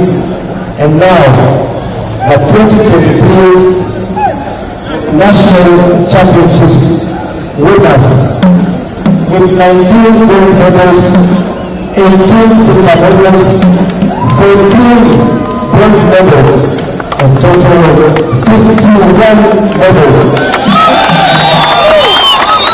Kenya Defense Forces.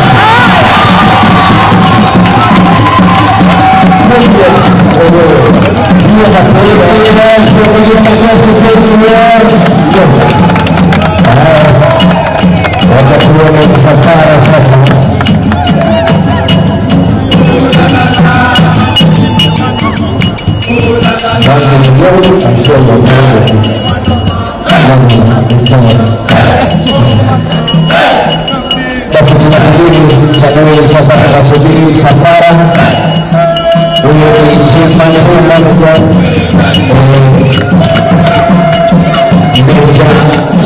Barakat, alafu Meja Langat yuko hapo, Meja Jenerali mwenyewe, alafu chana Brigedia Leonau na anamuona pia Kanali Kituru, wote wako hapo kupiga support na ile mkuu wa jeshi la Heptathlon.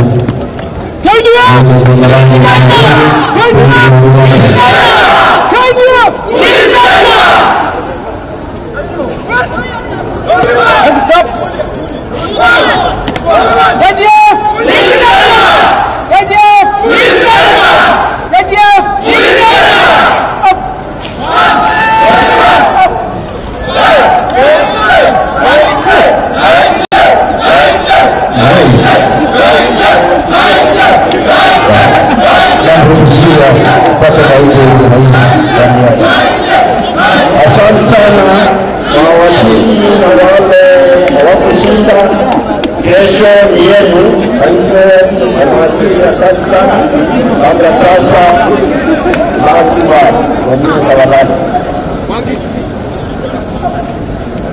Once again, congratulations to all of you, and both of this year, the spirit is there.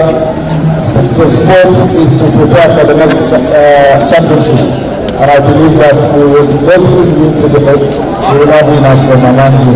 And everyone, yes, congratulations. And the police and the prison for taking the first and second runner-up, congratulations. I think in the next year we should also include Parliament.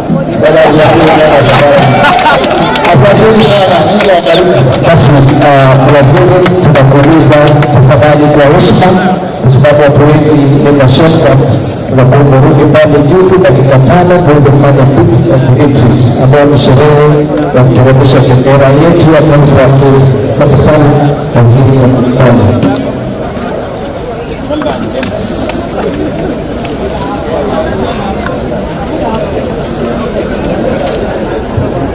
Dakika chache tu, kumbuka hii pia ni ya muhimu kwa taifa letu la Kenya. Tunaheshimu bendera yetu na lazima tupe heshima inayohitajika. Ama namna gani mamani?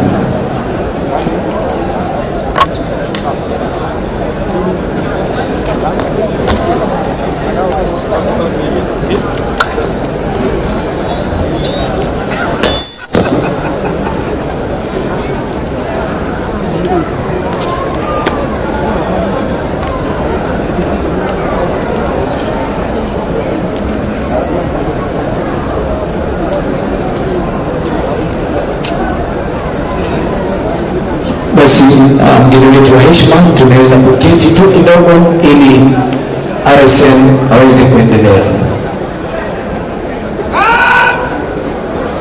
Lakini utasubiri tu kupokea hiyo bomba ya salute kutoka kwa RSM.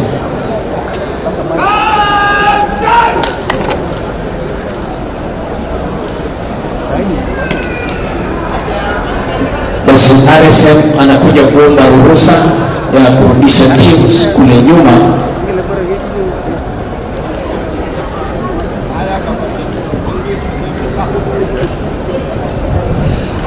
Wazi permission granted, nasikia kutoka kule juu.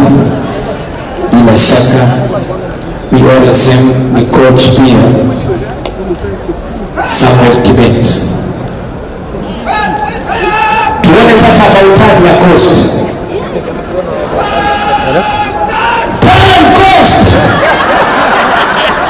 Toa mikono nyuma kwa wewe. Weka kando. Hivyo, yes.